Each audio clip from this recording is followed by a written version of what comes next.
Hello, I'm here. I am just getting a few last minute things ready. All right. Hello, my friends. Hello.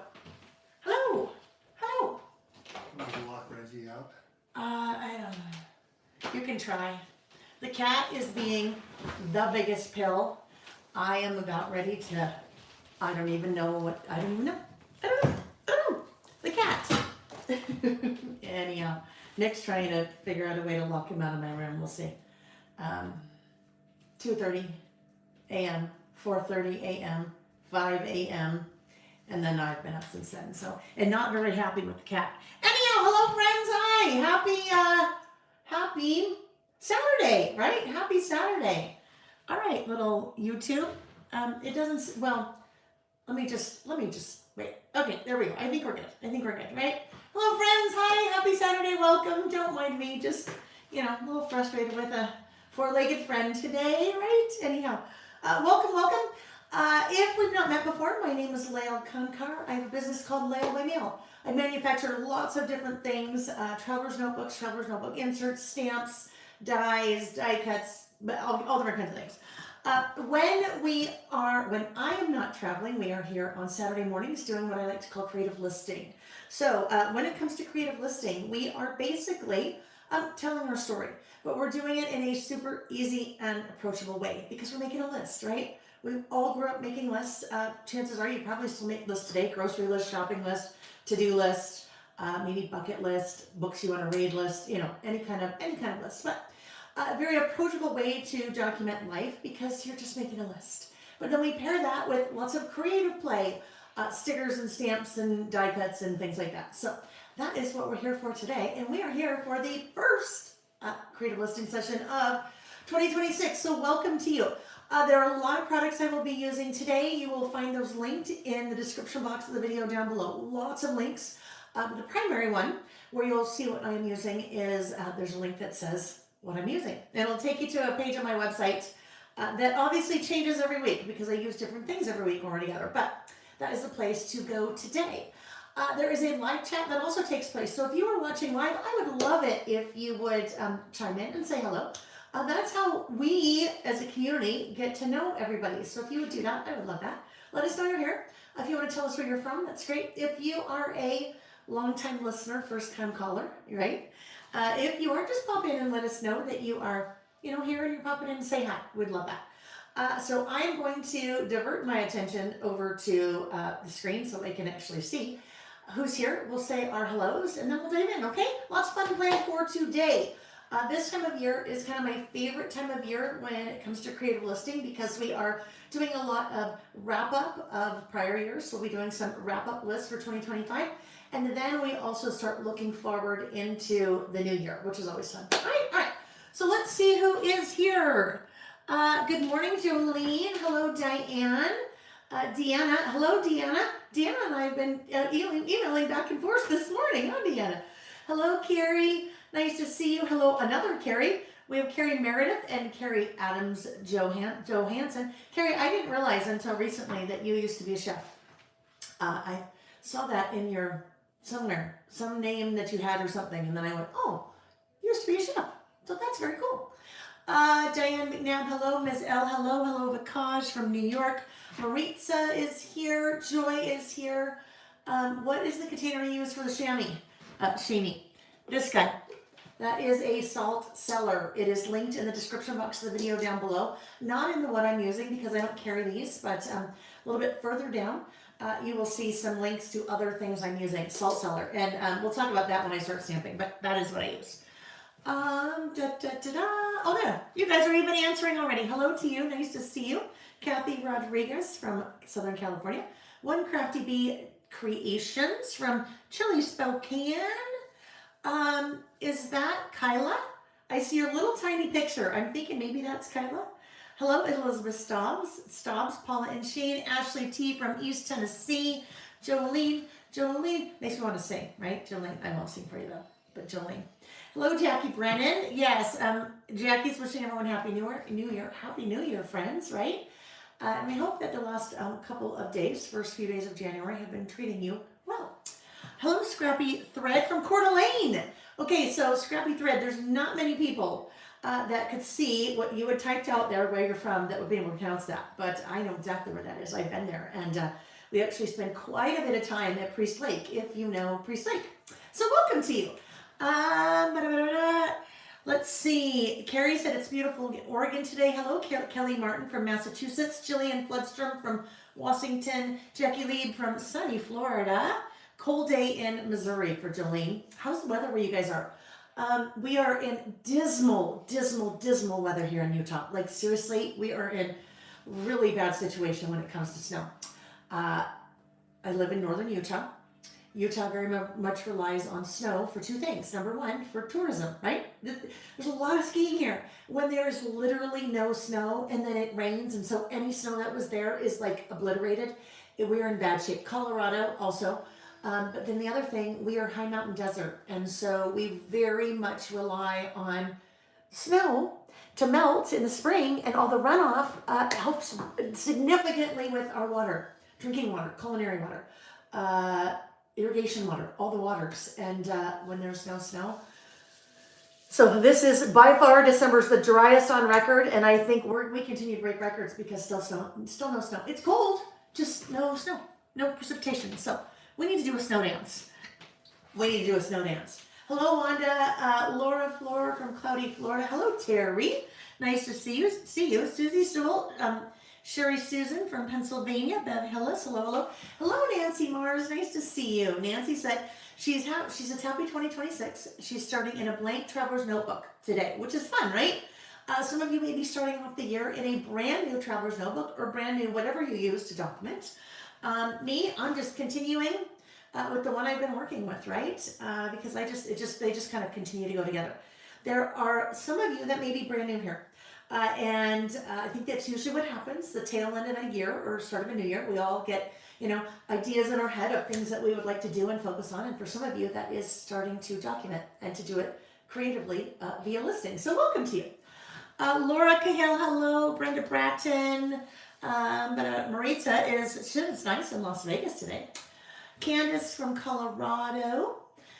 Colleen, good morning from chilly Toronto. Actually, it's noon where Colleen is. Noon for some of you, right? Scarlett Forever O'Hara from Louisiana. Jackie, okay, Jackie. Sarah Foss. Hi, Sarah. Belinda Keller. Where TU is, she's saying -6 Celsius. Now, those of us in the United States, for whatever reason back when, chose to use an entirely different system of measure than the rest of the world. So I wish I could tell you what Celsius is. I have no clue. And I know there's some little easy formula, I still don't know. So it's cold. I'm sure that's cold, right? I'm sure it's cold. So stay warm. Oh, Deanna, I'm so glad you received her. Good. Yes, so good. So glad. Oh, good. Yes, thumbs up. Terry's reminding us. So you're here, you just barely got here. Thumbs up. That's an easy, super easy way that you can support any content creator that you're interacting with, whether it's YouTube or Instagram or Facebook or I don't know, all the others. Thumbs up, follow, like, share, all of those things are super helpful. And they just take you like a second to do. 111 Renee's, hello. Sarah Schrader, Bridget Kowalski from Pennsylvania, Karen's 592 from Texas, Kathy from Colorado. Oh, Nancy, I love this. So I need to read this. Nancy said, I started with whale during COVID and somehow got lost from my favorite art, creative listing. Time to get back into it. My granddaughter goes straight to my traveler's notebook when she visits as their history source, right? So you guys, we get so much out of this. We are social, we're connecting while we're together.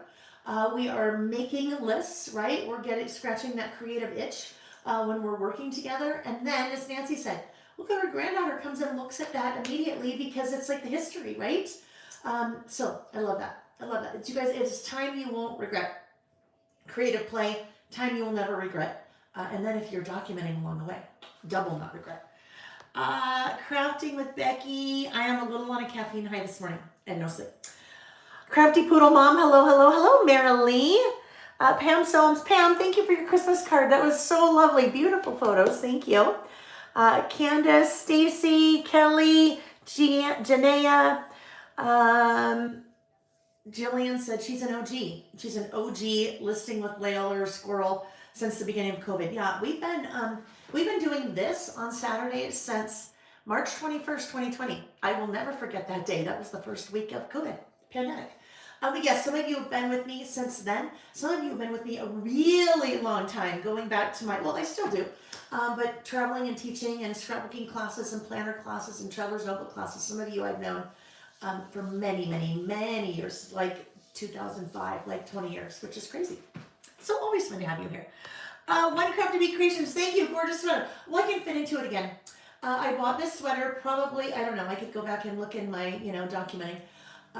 I was on a local television morning show here in Utah called Studio 5. I've done that a couple times now, but that one, oh my gosh. So I was working with Simple Stories, and so this was probably 8 years ago. And I was kind of in a panic on, what to wear. And so I went to Talbot's back then and bought this sweater, and it fits again. So it deserves to come back out of the closet, right? There's sometimes when things get too small that you're happy that you save them, right? Yeah, this is the case. So thank you. All right, Kendra Murray. Oh, okay. Carrie said my email is chef. That's how I saw that. You sell food now, so you're still sort of in the business selling food. That's something we got to talk about that when I see you in March. Lynette, hello. Tracy Gardner, Melanie W, Joy. So many fun friends here. Hello, Julie Fallon. Yes, Janaea just said, you guys, Janaea said, oh no, the winter spring season pass is sold out. You guys, I tell you what, blown away. Blown away. You guys, it's sold out on January 1st. I've never had anything sell out that fast. 2 weeks. We're not even into, so winter, spring, January, February, March. We were one day into January, sold out. So here's the deal. It is not sold out for good. I have contacted all of the suppliers. Papers, one supplier. Stamps, another supplier. Stickers, another supplier. And die cuts, another supplier. 4 different suppliers. They are all working on reprints, for me. So we're hoping early January. Here is your best bet when it comes to that. I haven't brought a ton more in because I think I brought 100 more in. So those could go very quickly. Your best bet is going to be this. Is on any of the season, not all the winter spring season pass products are sold out for 2026. Rub-ons, because I ordered plenty of those, and stamps. We're on our 3rd reorder of stamps already. So those items are still in stock. So if you want to get those, I suggest you get those quickly because they will, once those are out of stock, they're out of stock. But I ordered heavy on the rub-ons because those came from overseas. Anyhow, so here's the deal. On every product on my website, if something is sold out, there's a little red button that says email me when available. I would not wait long, but I would go to any product that you're waiting for and click on that little button that says email me when available and enter your email address. The process from there is 100% automated. So as soon as inventory comes back in and we get it out of the system, all of those emails shoot out. Okay, they all shoot out and let you know that those products are back in stock. And then if you get the email, then you just want to order.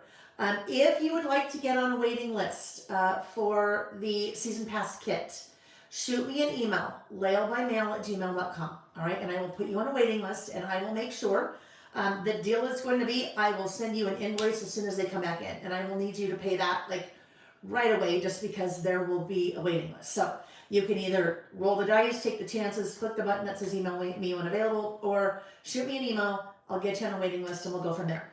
I will tell you, I've already upped all of the numbers for the spring summer season pass based on how well this one went. But you guys, thank you. I mean, thank you. That just tells us that we are on the right track with the designs that we have been, the new kind of design style for season pass. I will tell you, year in review is not far behind. I think I'm 90% sold out of those, and I always plan on those lasting until September because people just keep coming and wanting to dive in. So those will also be reordered as well. They have also been reordered, I should say, but things this year all of December was my second best month ever, which blew me out of the water. And January is just right on track. I mean, you guys are just, I love it because it just tells me that we are on the right track, coming out with products that you guys love, and maybe there's something been missing in the market, and we are starting to, hit that. So love that, and definitely thanks to my team, Lily and Denise and Amy and Becky, graphic designer, and just hired someone else part time to do some social media and photography for me. So you guys are just growing like crazy.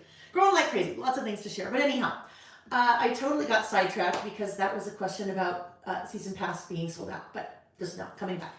It is coming back. Thank you, Janaea. All right, friends. Team Fuzzy said Happy New Year, squirrels. Hello, Becky. Speaking of the devil, I'm not the devil. She is not the devil. But I just saw her popping in.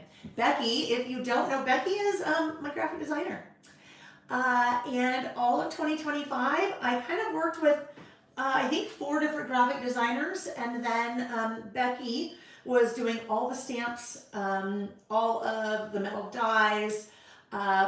We rebranded, different logo, all new packaging, and Becky did all of that, and then kind of launched us into December release with new season pass, right? All new season pass, and year in review. And I will also tell you, the spring summer season pass is all done and designed and already in production. So we are well ahead. And new travel collection coming out in May that Becky is well on the way of designing. So just great team. And I cannot stress enough how it takes a village. And somehow I have surrounded myself with a really good village of people that are just amazing. So I thank them, and you guys can thank them too. Something about Becky and I go back to, she and I worked together for a while at Basic Gray, and she just has an uncanny ability to take my vision of what I want and then just make it turn out 1,000 times better than I could have ever imagined. So very excited of what we have planned for this year. All right. I've missed all kinds of people. Let's see, Grace, hate to tell you this, but I couldn't get in to watch the program from the beginning. I didn't get a notification, and trying to find you is totally impossible for me. Not in your digital world. So Grace, shoot me an email. Okay, shoot me an email, lailbymail@gmail.com. I post everywhere. An email goes out. It's always on my blog at lailbymail.com. The schedule is on the blog. The schedule's in Facebook. The schedule is both Facebook groups. Schedules on all of the emails that go out. So we'll find a way. If YouTube didn't notify you, apologies for that. That one's out of my hands. But shoot me an email, and we'll make sure that you can find us. Okay, I'll help you.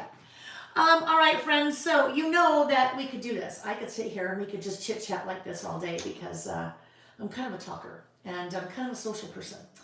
I'm one of those combination introverted extrovert people, which if you know me, you might be surprised because you probably know me as extrovert Lail. But there's very much an introvert part because when there's so much extrovert, there has to be the introvert that helps to kind of balance that out. So there are days and days at a time when I'm in town I don't leave the house because of that. Gotta recharge. All right, so loves my Griffin Moore. Hello, my Brussels Griffin friends. All right, I'm going to answer a question and then we will get going. If I did not say hello to you, that's because I didn't make it through the chat. Just know, thank you for being here. Once I rotate the camera, it's a little bit easier for me to see comments. So if you left a comment or had a question that you wanted me to see, once I rotate the camera, just do me a favor, type it again.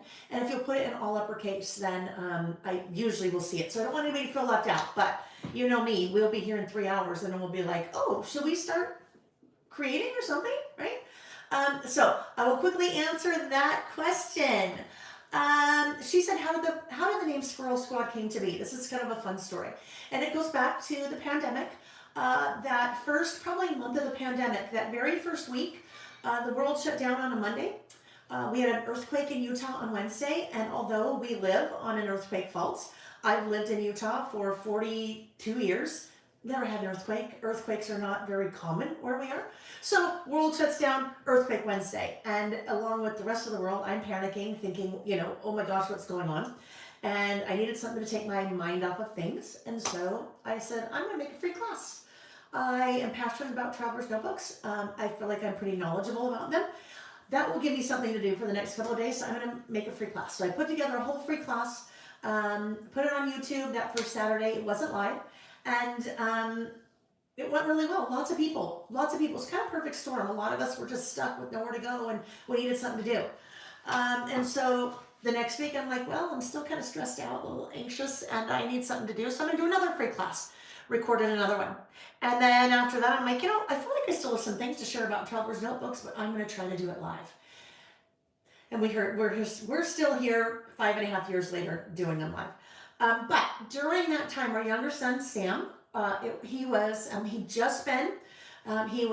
in college at Utah State. He was a freshman, so he just had his first semester and had to come home, right? Lots of things changed for people. He had to come home. So he's here feeling extremely depressed and sad and unhappy because, he had freedom. And then not only did he have freedom, but then he comes home and there's no freedom because, sorry, you can't really leave the house, right? Can't see your friends, you can't. And so he would sit in here with me on Saturdays. And he'd help me with the lights and all that, and he'd read comments.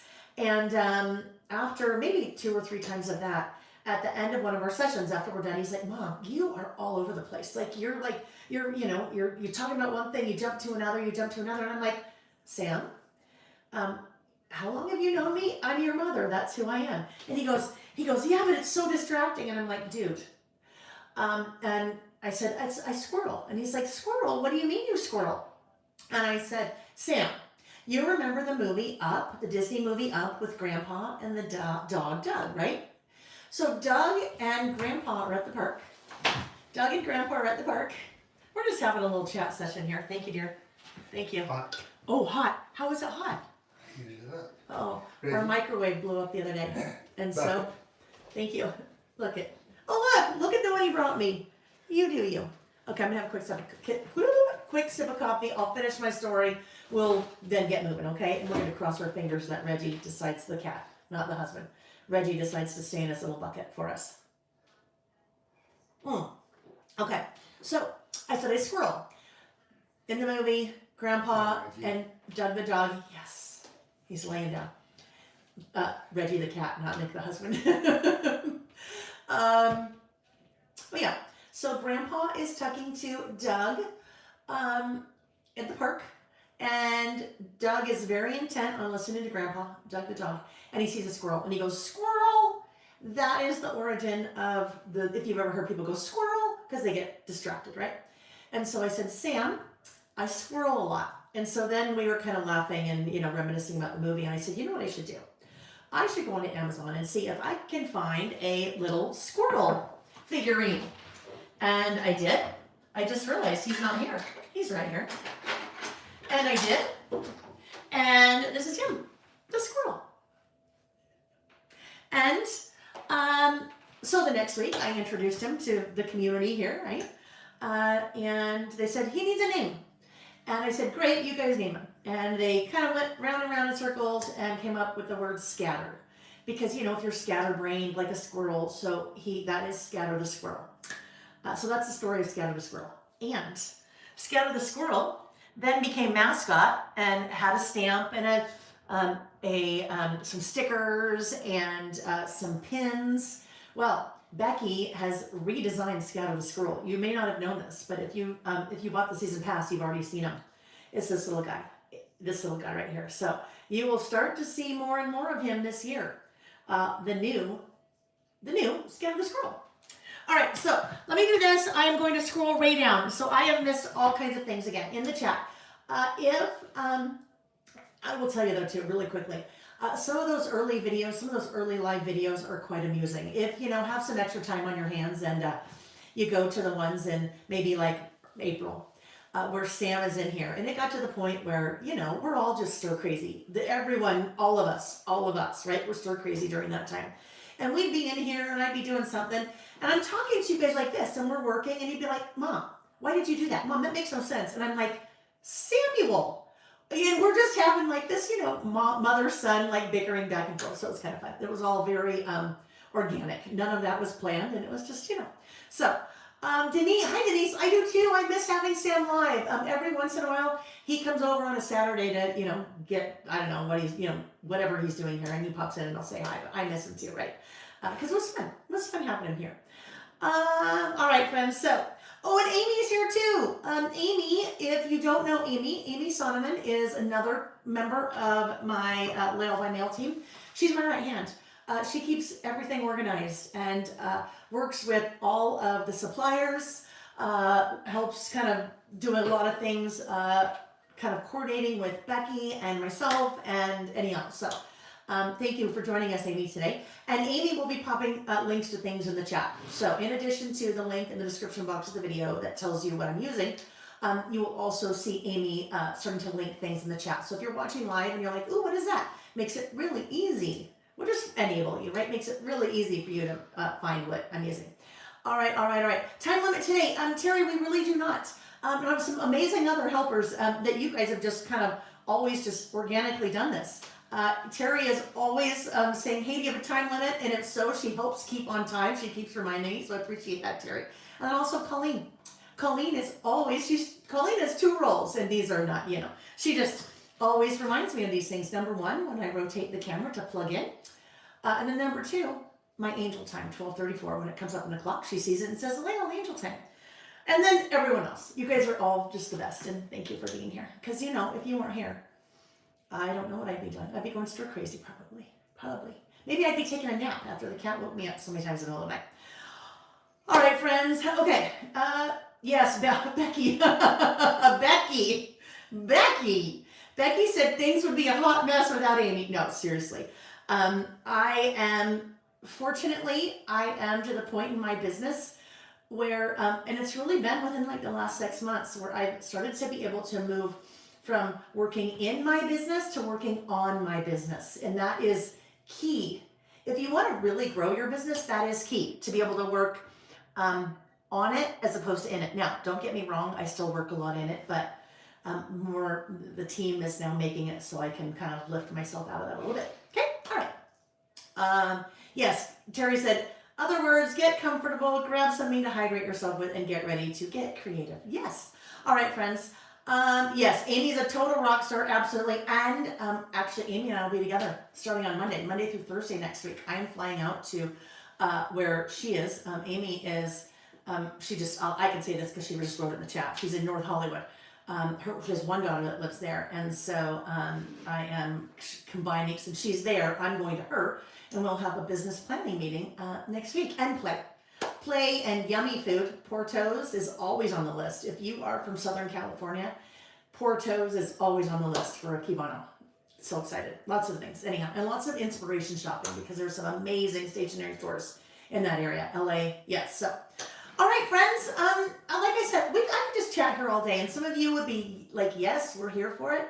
And others of you would be like, yeah, no, I'm out of here. I didn't come here to just listen to you, I keep saying one of these days we'll do a Zoom where we could kind of all see each other and just have like an open chat, and we'll do that at some point. We'll do it. Okay, so we are going to, this will hopefully in the next couple of months, all of this very amateurish filming will transition to more of a professional filming where I'm not trying to plug in and rotate and turn on and off lights because I have all the equipment now. I just need to get us moved into a warehouse and then studio here and then all that. Okay, anyhow, so let's rotate. Let us rotate. All right, here we go. Whoopsie. See, yeah, that's just a little bit, just a little much. Oh yes, the other thing, while I am away from my little standing spot, I am going to plug in my fan because it is going to be warm. It is warm, not going to be. My sweater is going to be a little toasty. So let's get that fan turned on and then we will be ready to roll. All right? And I saw a question, so let me answer that question. Oh, thank you. Oh, okay. Yes. See, Colleen. Yes, plug in. All right. So Diane just asked a great question. Let's start out with Diane's question. She said, Lail, I am starting a new Traveler's Notebook for January. Do you disassemble the Traveler's Notebook to work on it? Diane, some people do. I do not. I will show you what I do. And I will show you with the last one that is going to be on my floor over here because I need to take this to Amy so she can finish photographing it for the idea book. All right, so these are 2 past Traveler's Notebook inserts. When we are at a spot, let me pull this one out. Hang on. When we are at a spot like this one is not even, it's probably a quarter full, right? Let me grab also a blank one, and if you can visualize this, it will all make sense. So, this is what we start out with. I work in a Traveler's Notebook insert for my lists. This is a standard wide, so it's 5 by 8.25. When it is brand new, look at how nice and thin it is, right? Super nice and thin. When I start working on it, this is I'm probably about maybe 1/4 of the way through. So look at the difference, right? It's growing, and it's good, right? Because that means work is happening here. Blank slate, work is happening. When one gets filled up, this is what it looks like, right? And what starts to happen, do you see how these inside pages, the middle pages, have now the well extend past the cover, right? And that's just what's going to happen. That's not a bad thing. It just means you've got lots of goodness happening in here. Let's move that copy because I'll probably drop something in that. What happens, probably when I get to maybe 7/8, 3/4, 7/8 of the way full, the inside pages start popping out, the centers, right? And that is because your staples can only hold so much before they pop. It's kind of like your pants on Thanksgiving, right? Eventually you got to unbutton the button because there's no more room. So I do not take anything apart. And this is just the way I do it. When I start working with a new one, I just start working, right? I start working as it fills up, as it fills up. Nothing has popped out yet here because I'm only, about 1/4 of the way through. Eventually, the center pages will start to pop out, but I just keep working with it until I get to the very end. All right, when I get to the very end, when the entire insert is full, I then will recover it. All right, so I take off this cover because this cover is now not big enough, right? It's not big enough. So I take off the cover. That's why my covers are super plain, because it's going to take off. Somebody just asked, could you use deeper staples? Could you find us a stapler with deeper staples? Diane, I'm going to tell you what. No matter how deep the staples, that would still happen. I mean, you'd have to have your staples would be so thick. There are some Traveler's Notebook inserts that are stitched here. That generally doesn't happen, but when they are stitched, generally, and this is just very much very broad generalization, your paper is much, much, much thinner. All right, so. And I've looked into all different kinds of options. So what I do, even if your staples were thicker, your problem is that your cover is not going to be big enough. Because even if these things really didn't pop out, there's just so much that it's just going to start to pull out your outside pages, right? And then from the get-go, if we wanted to prevent that, your cover would probably be 1/4 or 1/3 inch wider than the insides, which would be really odd if you weren't adding a lot of things, if you were just writing in this. So what I do, when I'm done, I pull out the staples, I take out all the pages, I set them all on top of each other, and then I take a piece of pattern paper, I then cut it so it's wider, right? And then I stitch it with wax thread. There is a free class here on my notebook, on my YouTube channel. It's about 40 minutes long, where I walk you through that whole process of how I do that. It's super simple. This is a super simple, like, blanket stitch. I think it's called a blanket stitch. I'm not sure. Maybe not. Just like your regular basic sewing stitch. Super easy to do, but that for me, and I've been using Traveler's Notebooks probably for about 10 years. This is what has worked the best for me. All right.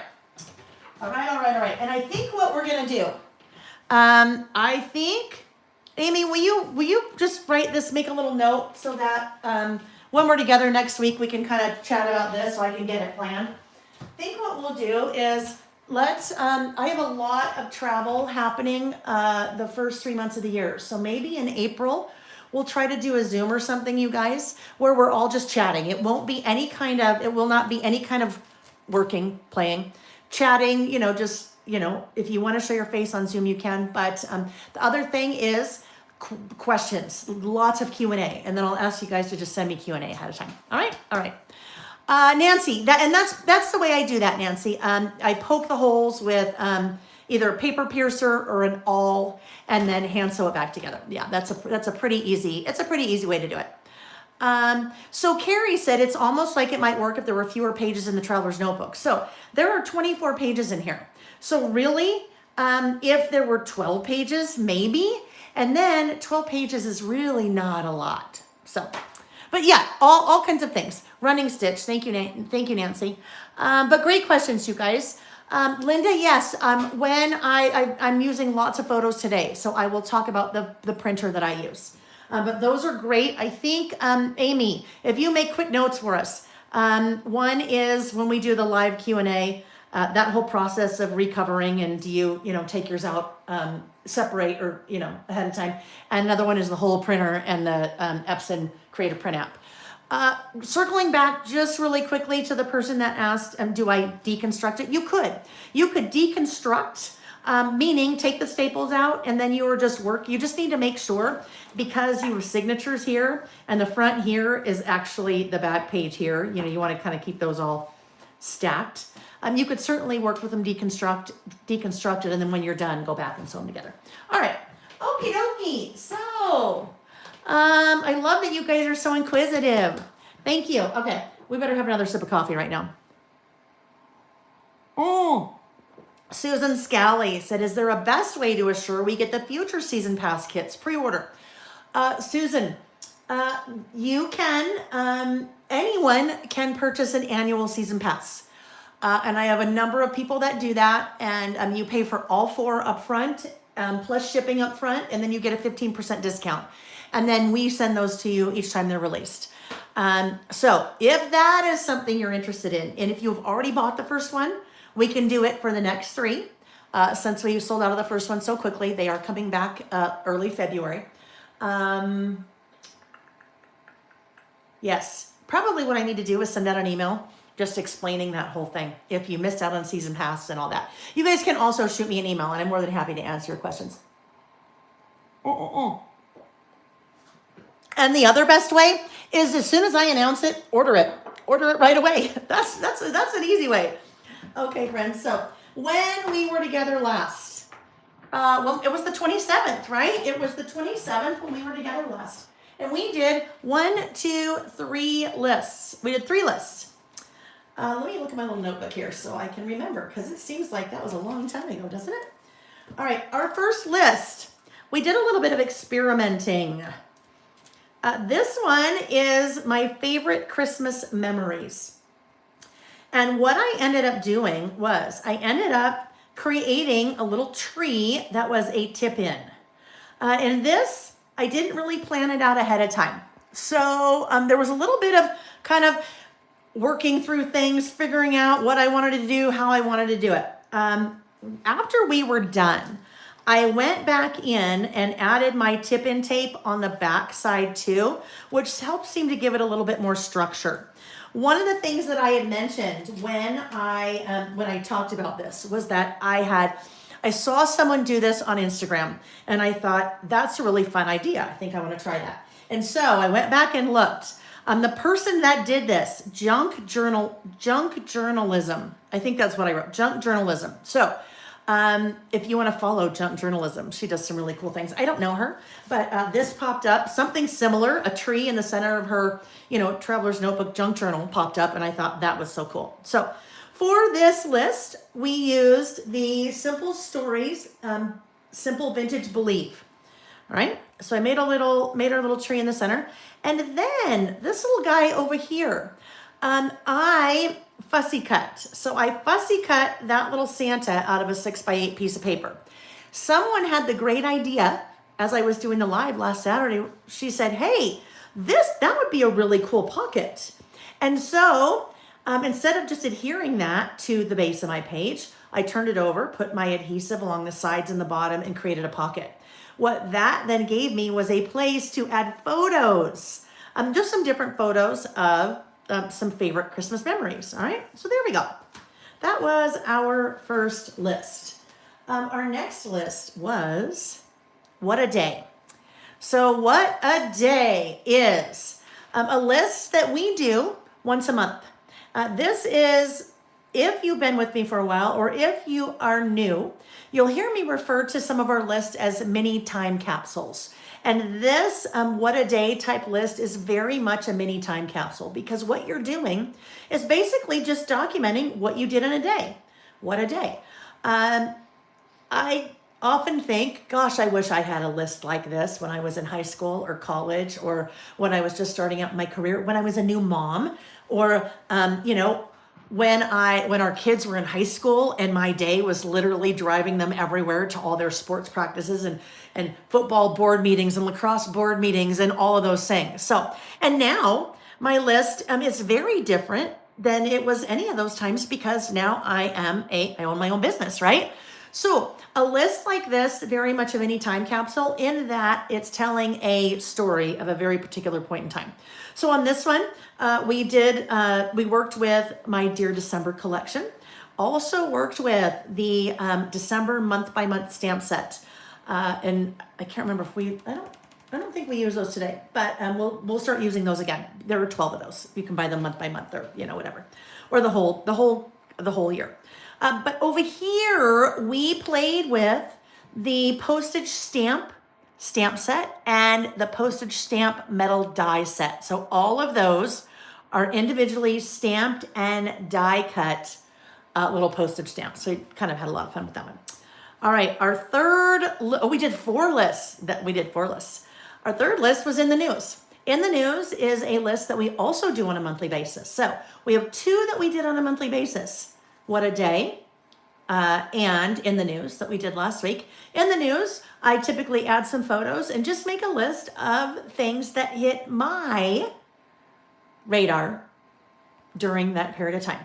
Obviously, those photos are not mine. I just pull them from Google and then print them out. But this, for me, when we do this list, is very much just a fact. I make no commentary on any of this, other than to say the Dodgers beat the Blue Jays in the World Series. Now, that could be controversial to some people, right? If you are from Toronto, maybe Colleen would be very unhappy if I was saying, hey, isn't that awesome? The Dodgers won the World Series, right? That could be controversial. So we just stick to just the facts. I say, these are my pictures, this is what's on my list, and it's all very factual, no opinion. And I did this for both November and December in the same list. Here, we used the month by month stickers. So those are from the month by month sticker book. All right. Then our 4th list was this: things I did well this year. This was the first of many lists that we will be working our way into as of starting today, of lists that we do to wrap up a year and to start a new year. So things I did well this year. We did this on December 27th. This is a list that I have done probably every year for the last 5 years. You guys, this is a hard list to do. And I don't mean it's hard to do creatively.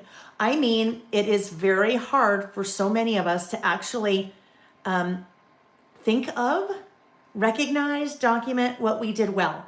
If we did a list that said things I did not do well this year, oh my gosh, you guys, we'd be like, oh, I need a whole another insert. Like I could write pages and pages and pages of this, right? It's really easy for us to talk about what we did not do well. It's not as easy for us to pat ourselves on the back. So this is a very important list, in my opinion, that you should do every year. What did you do well, right? Before we jump into the things we want to focus on because it's a new year and we didn't, solve world hunger like we wanted to do in 2025, before we beat ourselves up for doing things that, maybe we didn't do well and our goals are the same or, different going into the new year. This is an important one. At least it's an important one to me. So with this one, we used the in the box scallop, stamp, and die set, and then some products from the Simple Stories Take Note collection. All right. All right. Christy. Hi, Christy. Christy said, these are some of my favorite lists that you do each year, Lael. I love them too. Thank you. Scarlett, let me answer your question. Scarlett said, why not add your opinion? So Scarlett, if I was not live and if none of my lists were ever published, if my lists were not published in my idea book every year, I would absolutely be adding opinion. But in my opinion, for me and my business, this is not the place for that. I know you guys don't come here for politics, or well, I hope you don't, because you're not getting them. And there's a lot of news that can be divisive. So that's why I don't share my opinion in my list. Now, trust me, I share my opinion about lots of news things with my very, very close friends and my family. But beyond that, it's just not something that I've ever chosen to really, share with other people. All right. Good questions. All right. Okay. This one, I'm going to read this comment. We're going to keep going. Sarah said, I gave my grandchildren journals, etc. to start documenting. I love the things I did well list. I am definitely going to encourage them with this one. Guess what, you guys? We can be the people that start to change this habit. And when I say this habit, when I say we can't recognize ourselves, it's really hard for us to talk about what we did well. So guess what? We can be part of that change. If we talk to young kids about it, some of you are school teachers here. And I always say, oh my gosh, if I was a school teacher, I would totally do this with my kids. I would do this every month. You guys, what did you do well this month? And even if they're not writing it down, I would still encourage them to write it down, because I think that's another big thing that we're missing. People don't write anymore. I think that's important. But encourage people this. What did you do well, right? That we can be part of the change. So I love that you are doing that, Sarah. That makes me so very happy. I just love that. Love it, love it. Okay. Okay. So that was our last list that we did last Saturday. So we are ready to jump into our first list for today. And you know what I think we need to start out with? We need to start out with a giveaway. If you have been with me 5 years, if you've been with me 1 week, if you are brand new, one thing you need to know about me is that I like to give. I like to share because you guys have put me in a position where I can share with my business. So I always do giveaways. Not one of our listing session goes by that I don't do giveaways. So we'll do 4 today. 2 are going to be live and 2 will be after party giveaways, meaning you don't have to be present to win. So the 2 that are live, they happen in the chat. All right. The 2 that are live happen in the chat. And so the way that works is you guys start chatting away. I'm going to get us started with our first list, and then I will stop. I will scroll my finger up in the chat. Wherever my little finger stops, that is the person that wins, all right? And we're just going to make this easy. We're going to make this so darn easy. All 4 today are $25 store credit, layallbymail.com. So first one, whoever wins, $25 store credit. You can buy whatever you want for $25. And whatever you want beyond that, then you can pay it. All right. So our first list is a list that we have been doing since August of 2020. So we were about 4.5 years on this. And this is a list that I do religiously every month. I have not missed 1 month. And this list is called About Last Month. So About Last Month is a very simple way for me to pair photos with just what I did during the month. What I did, what people in my family did. It just kind of depends on, what I want to talk about. So every year I come out with a brand new stamp set. This will be the last time, because this is About Last Month for December, that we are using the 2025 About Last Month stamp set. And so this little guy, I'm going to do something a little bit,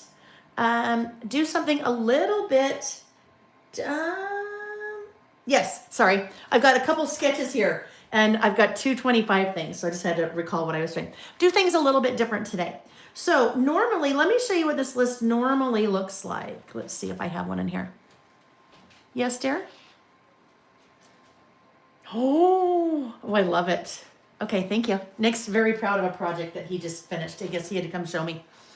He built some really cool shelves for our ever expanding vinyl record collection. Okay, he wants you to see this. All right, so we have built-ins on the side of our fireplace in our family room. Oops. And so we found these metal drawers on Amazon, and they're sliding metal drawers. So basically you can see how they're in there and they just pull out. Awesome, honey. Good job. Good job, Nikki. All right. Oh, yes, sorry. Distracted. Today is very much a squirrel day because Get on it. shush, because of the lack of sleep. All right. So what I was looking for, I was going to show you the last about last month list that we did. So here we go. This was for the month of November. I do a little stamped title, make a list of, and it's a list. It's just a run-on list of whatever happened during the month. And then I pair that with photos, do a little bit of decorating and call it good.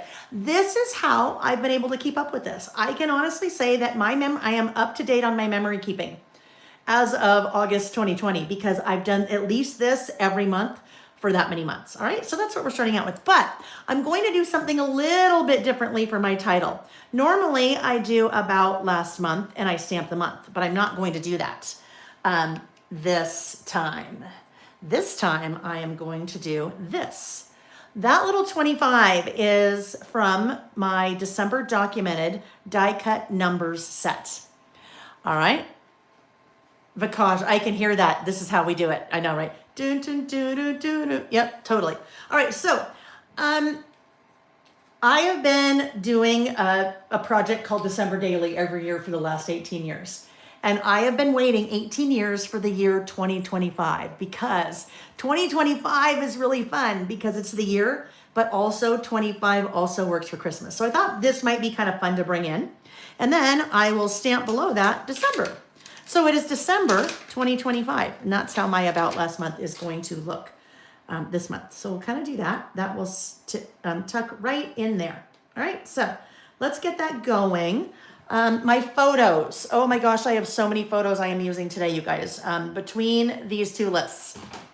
So what I have pulled out. Lots of things happened in December. December was a really busy month for me and for our family. So what I have done on this one page, I am actually going to include 12 photos plus one. This page is going to have 13 photos on it. And there's a really easy way to do that. But before I get there, let me stop and let's see he did get it, Carrie, yes, okay. I'll explain that one in a minute. I'm going to scroll up wherever my finger stops. That person is winning $25 store credit. Okay, hold on. I got stuck. There we go. It is going to Rita Crafts. Rita Crafts. Congratulations, Rita Crafts. Please send an email to laelbymail@gmail.com.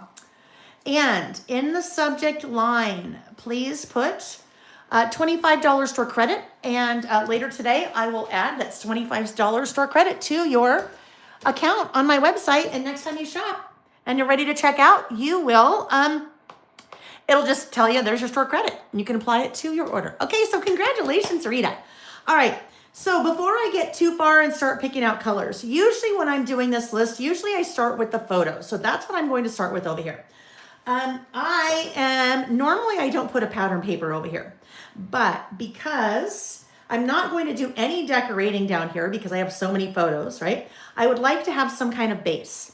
This pattern paper is a 6x8 paper from Vicky's Mistletoe and Memories collection. And I thought that would just be kind of a nice little background.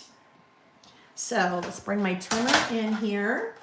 I mentioned that the Traveler's Notebook inserts I use, my Lael by Mail Traveler's Notebook inserts are standard wide. So they are 5 inches wide by 8 1/4 inches tall. That is a 6x8 paper. So generally when I am putting a paper down as a base, I am trimming that paper to 4 3/4 by 8. And that gives me a nice border all the way around. So let me grab my corner rounder. As I am doing that, I think I need to welcome some newbies. I have a feeling that we may have some newbies joining us today. That is typically what happens when we start a new year. You know, we have lots of goals about, wanting to document things or be crafty or creative or something like that. So if you are new and you're just starting out creative listing with us, welcome to you. Welcome. So fun to have you. I'm trying to grab my adhesive. I forgot to grab that out. Oh, I think actually. All right, hang tight. Let me just see if I can go snag Nick because I am going to need him to bring me another adhesive because I'm going to be out soon. Hey, honey. Yeah? Will you go grab me another one of these, please? Inside the tape. Thank you. All right. Note to self. When we move to the warehouse, I'm going to need to remember to have extras of supplies so that I don't have to go run to the warehouse if I'm running out of something, right? If I run out of something, that will not be fun. Well, clearly I wouldn't be able to run to the warehouse in the middle of one of our sessions. So, all right, go ahead and get that adhered. If you'd been waiting for these, they'll stand to come back in. Those just came back in. All right, you'll notice I rounded the upper and lower right-hand corners because my inserts have rounded corners. So I like to just kind of follow that same little pattern there. They're just going to give me a nice little background. And I'm really not going to see much of that because this is going to go here. We'll really just see the little guys above, and this is going to go on top of it. And you might be thinking, well, Lael, how's that going to work? Because you're totally going to cover up this photo. But really, I'm not. You'll see. I need to make these just a little bit narrower. These are 5x7 photos. And you might be looking at that going, well, hold on, Lael. That doesn't look like a 5x7 to me, right? That is a 5x7 photo. This is actually also a 5x7 photo. When you look at it that way, it's 5x7. Oh, I don't need it quite yet. It's not out yet. If it's the other way, it's 7x5. If it's the other way, if it's this way, it's 7x5. Yeah. You are so smart. You're such a crafter, Nick. Anyhow. It's not my craft project. Yes, your craft project is amazing. Yes, it's lovely. I can't wait to pull out the drawers. Yeah, pick up tomorrow. Okay. Anyhow, sorry. You know, we just have to tell him we did a good job, right? Pat him on the back. Okay, so this is a 5x7 photo. My insert, as I mentioned, is 5 inches wide. I need to trim this down a little bit. The reason I need to trim the width is because you lose a couple millimeters because of the staples in the center, right? So I just need to trim it down just a titch. We'll do that like that, and then that should be pretty good. Yeah, that'll look, actually I'm gonna come back here. So, as I mentioned, 5x7 photos. The printer that I use for 98% of all of my printing, and I say 98% because the only 2% that I don't use this printer for is if I'm printing larger photos, like a 6x8 or a traveler's notebook size photo. So this printer that I use is the Epson PictureMate PM400. Epson PictureMate PM400. Lots of you have it. It is very popular among crafters. It is something that I have used for years and shared with you guys for years. It is a fantastic little printer. It prints 5x7s, 4x6s, and 3.5x5s. And the print quality is amazing. But really the power of the printer comes in with the app. So Epson has an app. It is called the Epson Creative Print app. And Amy she linked the printer in the chat. I will tell you, they're sold out everywhere. I checked with Epson because there was some rumors going around that printer had been discontinued because you couldn't find it anywhere. And they assured me it's not been discontinued. They're just, it takes a while to make new ones. And I think maybe with the tariffs and all of that, maybe things got a little bit backed up. But if you've had that on your list, no worries. It's still, it's still being manufactured. As I was saying, the power of the printer really comes in with the app. The app does tons of different things, but one of the great things it does, it has pre-configured templates. What I mean by that, this is a pre-configured template. That template has 3 across and 4 down. This is just 1. This is another one. This one has 3 across and 3 down. You can do little 2x2s, but everything is done either on a 3.5x5, a 4x6, or a 5x7. So that is how I have printed both of these. Now, sometimes I use the full print like this. Sometimes I'll cut them up into strips so they look more like photo booth strips. And other times, if I want little photos, I just come in and cut out each of those little photos. So you don't even really necessarily need to have a small printer if you want small photos. Because you're not printing a small photo, you are printing photos like this and then cutting them out. There is a free class here on my YouTube channel called How to Use the Epson Creative Print app. If you have this printer, even if you think you know everything it does, I strongly encourage you to go watch that because I share lots of great tips. All right, so my thought is this guy is going to go down first. So let's go ahead and adhere this. Someone just asked about, do I save money by using the red tape runner instead of the Tombow shingles? So Jackie, that's for me, it's probably not so, and I should probably, oh, that was good timing. Like I knew it was gonna run out. I don't know what a Tombow shingle is. Unless those little squares that come on a roll that come out the box. Maybe is that a shingle? This for me is much easier, much faster, especially when I am live. If you guys had to wait for me to pull off all the little, square, the protective backing sheets from all the little squares, it would just take a long time. So I'm not going to say my choice is economical because I don't know. I don't know if it is more or less economical. It's more time saving for me and less clunky when I am live. But there may be other people here that could give some input on that. All right, now there we go. Okay, so this guy is going down first. One of the things that we did in December, Nick and I went to New York City. Get a rope. New York City. The get a rope part was from a Pace Bacardi sauce commercial. Ay. All right. So that was a big part of our December, big part of what, kind of documenting for about last month. So that could just be like that. Maybe I didn't have a lot going on in December. And so my list really is more about maybe the things we did on that trip. And maybe I only want one photo, but that's not the case. I want lots of photos. So that's the base. This other photo I'm going to stack on top. And I'm going to start out by cutting it in half. So this is 7 inches tall. So my half will be 3.5. Now I have a top half and a bottom half. Basically, I am going to create doors. This is a technique that I have taught for years in my mini book classes. These are 2 doors. This is a dog door. A dog door is a door that hinges from the top and opens from the bottom. So that will go like that.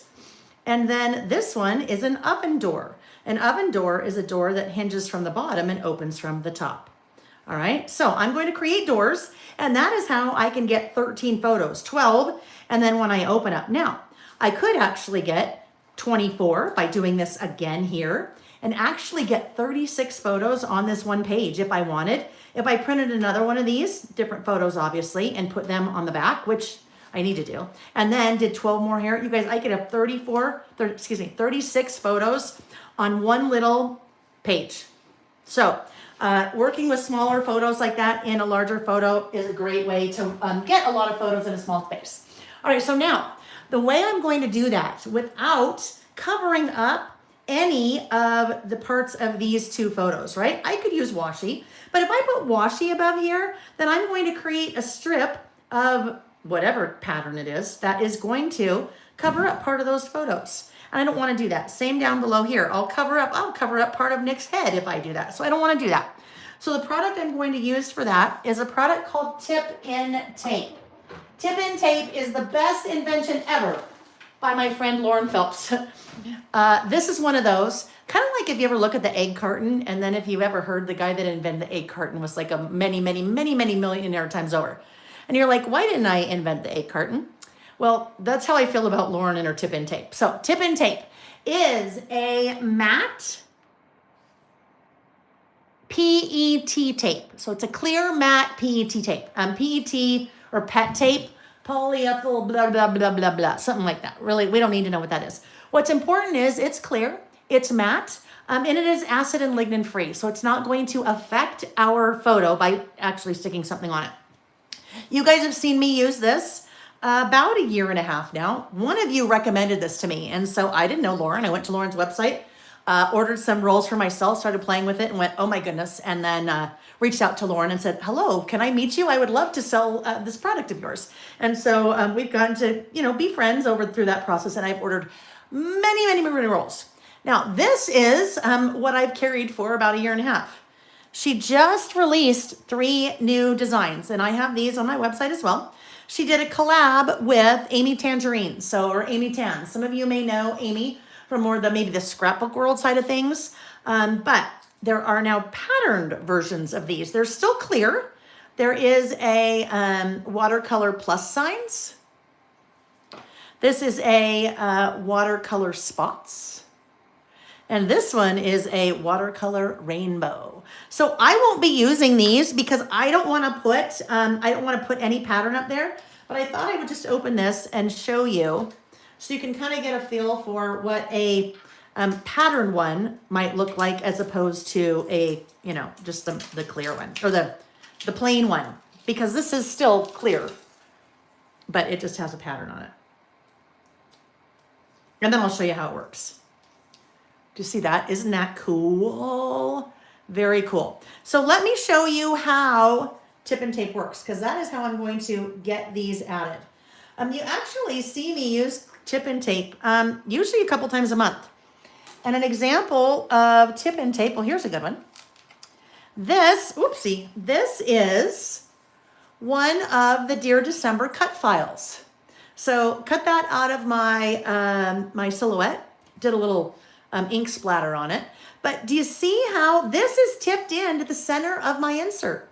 But you would never even know unless you get really close, and then you can kind of see a little bit of matte there as opposed to the cardstock. It's because I've used that tape. Part of the tape is holding the piece in, part of the tape is holding the piece on. All right, so with that idea in mind, that is what I'm going to do here, but I'm going to do it on the top and the bottom instead of in the center. So let's move these guys out of the way. I'm going to trim these to 5 inches, and you can play around. I generally, because I like things to be really sturdy, I usually do a full width or height, right? Since that's 5 inches wide, I'm going to do actually 4 that are 5 inches wide. So I back them. I do them on the back and the front, just because, again, I like things to be really sturdy.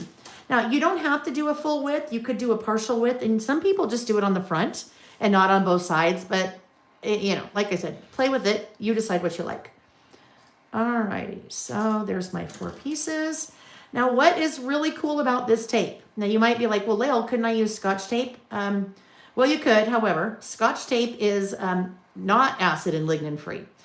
If that's a new term to you, acid or lignin free, acid and lignin in products will harm your photos over time. So they do make a Scotch tape that's acid and lignin free, but anyhow. So what I'm going to do here, this tape has a split release paper. So release paper is what's on the back side, right? So it's right now it's not sticky because the release paper's on there, but it's split. You'll see that little line in the center? All I do is I'm going to pull off half of that. That means half is sticky, but half is still unsticky because it's a release paper on there. So I'm just going to line. Yeah, that's what you don't want to do, but it's okay. Do you see how I just pulled off a little bit of the ink on my photo? So I am actually, I can put that on the back side. Let's just hold on to that guy. We won't waste it. It won't do that to your paper, but ink on your photo, that will definitely do it. So we want to be careful here. I am lining this up. There's a Reggie here. Oh my gosh, I did it again, Lael. Lining the sticky part up like that. There we go. So it is stuck on the photo, but it's still not sticky bad on the backside because the release paper is still there. Now I am going to pull off the release paper, and I am going to come back over here and adhere this right like so. So it is clear, it is matte, so we don't even see that tape is on there. But now, there's my little door. All right, that's my dog door. Again, dog doors hinge at the top, open from the bottom. And like I said, I prefer to put something on the back side, so I'm going to do that. But you don't have to. It just makes it a little bit stronger. Now, there's another way I could have done this. Especially if maybe you're doing something like from the edge, or maybe you want to do something from the middle of the page. So you really don't have anything to grip onto. like here, I had something to grip onto right here, right? But if I wanted to do something from the side of the page, I wouldn't have anything to grip onto. So in that case, I would do this, make like a little V, and then I would do this, right? So on the back side, I've kind of made a little hinge. I could do that too, and then that way it would not be adhering at all to my photo, and I could do it on the side or in the middle of the page or something. All right, so, but I'm going to continue to do this the way that I have been doing. So we'll do it this way first. It's just a really fun way, easy way. I guess it's not really fun, but an easy way, the utilitarian way to add something to something that normally you can't add something to. Does that make sense? Right? It's hard to add a page to something that doesn't have rings that you can, pull pages out of or put pages in. So tip and tape is kind of your savior when it comes to that. I use this in all different kinds of places. I use this with postcards sometimes. It's a lot of fun to do with postcards. In my travel journals, I will put postcards in that way. You can put photos in, you can put cards in, pattern paper in. All right, there we go. So I just use my little bone folder there to kind of keep that, help that stick down a little bit. So there we go. So now that opens, and then there's kind of a main photo. What I need to do is go back in. I can add more photos there and more photos there. So I really can maximize my space with the photos. All right. Let's see. Peggy said, wondering about printing. So if I pull up a photo to print, how much of that photo doesn't get printed when printing a small photo like that? So depends on your photo. It depends on the space and it depends on the photo, right? So let's look at some of the others that I printed that I will be using today. So there's a couple of, here are four different configurations, right? This one is a landscape photo, portrait photo. So it's vertical. This one is a square photo. These are square photos, but they're smaller. And these are landscape photos, right? So really it depends on your photo. If I was wanting to take a square photo and put it in something like this, I'm going to lose a lot of the photo, right? If I want to take a photo that I've taken to be portrait, like I've taken it vertically, and I want to fit it in a landscape area like this, I'm going to lose a lot of that photo. So it really depends on which kind of template you're picking, because you can see there's lots of different templates, rectangles, either vertical or horizontal or squares. You can also, with the photos, you can kind of pinch them and make them larger once they're in the template. So lots of different things that you can do. A lot of times when I'm taking photos, I'll take them both ways. I'll take them vertical and horizontal because I'm not sure the orientation I want to use them, and then I've got them both ways if I need them. All right. Okay. If I've missed questions, and that's another thing I love about Amy. She's in here answering all kind of questions for us. So thank you, Amy. Okay, so there we go. I thought it would be fun to, pull in some of these things that I thought I might use. Got these little guys right here. I had these set apart or set aside, but then I decided I was going to do something different. So all of these are different die cuts from my Dear December collection. When I printed these photos, I actually printed 2 of these because when, after I printed the first one, I thought, ooh, this isn't going to work. If I want to have them split like that, that works. But if I want to put something in the middle like this, I need to be paying attention to which photos are here.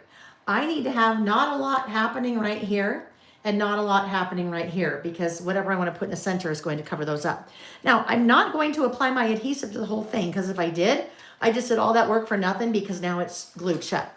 But if I only put my adhesive on the top part of that, so we'll just put a little bit of glue pen along the top of that.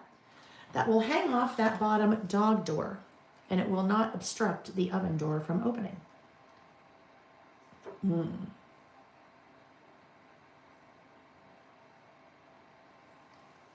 I okay there? Yeah, I am. So there we go. Okay. Now that also helps me to see, oh, something's in there, right? It's separated. Okay, so that is all I'm going to do for now on this side. And when I mean for now, I mean I will come back and add more photos later. I just didn't even think about that when I was printing my photos. So now what I need to do is my little outlining because, you know, I always have to do that.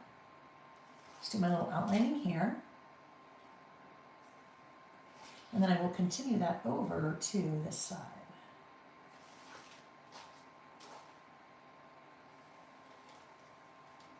If you've been with me for 20 some odd years, if you've been with me, this is your first day. Well, I shouldn't say first day, I should say second time. That is something that I do on everything. I outline everything I do. Everything I do. It's my way of just kind of inking the edges, but I don't ink the edges of things. So when you look through, like if you look through all my idea books, you'll see everything is outlined. To me, it's just a nice way to frame whatever it is you're doing. All right? So there we go. And then I said we wanted to do this. We're going to add our little 25 up here. Let's do a little glue pen again with that. So about last month, as we start talking about our next list is about last year. All right, so it seems only fitting that if we do one for every month, that we should do one to wrap up the whole year. And I will tell you that is always the easiest list for me to do because I've been doing it for every month. Because I've been doing it for every month, I don't have to rack my brain to say, oh my gosh, what did I do this year? Literally what I did last night when I sat down to do this, I took my workbook. This is the workbook that I use to plan all of our listing sessions. I went back to the beginning of the year and I found every list that I did that said about last month, January. And I looked at it and went, oh, there's one or two things there I'd like to pull out. And I did it for February, March. I did it for the whole year. So it was really easy for me when it came time to do about last year because I'd been doing this all year long. The other way it made it really easy, and I talk a lot about this in my year in review class. The other way it made it really easy for me to do this, the photos. Because every month I put the photos that I'm going to use in an album on my phone. And I print from my album on my phone. So that when it comes time to do about last year, I go to that album, I pick some photos, and then those are my photos. So if you are kind of doing that all throughout the year, then it makes life really easy when it comes time to summarize the year. Now, what did I do with my December stamp? That is always the hazard when it comes to pulling a stamp out too early. So where, oh my heavens, Lael, where'd it go? Do you guys see it? Usually you can see it and I can't see it. What did I do with it? Sometimes I look at the screen so I can see. Susan, I use Sharpie. I use a Sharpie. This is what I use for all of my, basically any of my writing, any of my journaling, all of my lists, I use that Sharpie. Super fine tip. It's a little felt. Those you can find at any office supply store generally, but I also sell them on my website. That's an easy add to cart if you're placing an order. Gosh darn it, you guys, what the heck? It's like stuck to something. It's probably stuck to something. All right, have no fear. Have no fear. I have a lot of fear, I gotta find it. Usually I have more, oh there that is. I wondered where that was, my other pencil board. Okay, it's stuck to something, that is, okay. I think I should have another one in here. Let's see if I have another one. My back is turned to you for a moment while I am looking. Bear with me. Oh, yes. There's a whole other set. Well, guess what I think we better do? I think we had better do another giveaway then, because this other set has not been used. So it is going to be gently used. I am going to use it once. So let's do that giveaway right now. How about that? I will get my stamping done, and then one of you random lucky people will win that 6x8 2025 About Last Month stamp set. To prevent that from happening again, we are going to do that. that is my little, put that there. Then that way it's going to hold it. And I also need a stamping block. And I also need an ink. So I have a lot of red over here. I think I'd like to pull green in here for my December. So I am probably going to use, let's go with Rustic Wilderness. Let's go with Rustic Wilderness. That little swatch thing has been probably in my 30 years of paper crafting.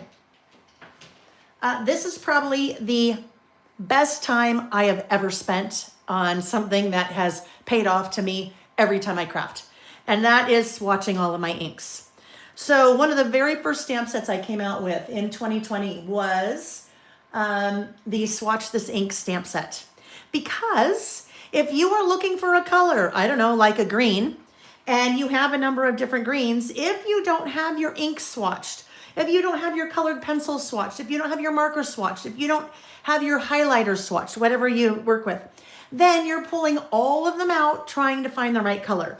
And pulling, this is 72 inks right here. This is really easy to pull out versus pulling out the 8 greens I have and then trying to match, right? The other thing is the color that you see here is always a little off from that.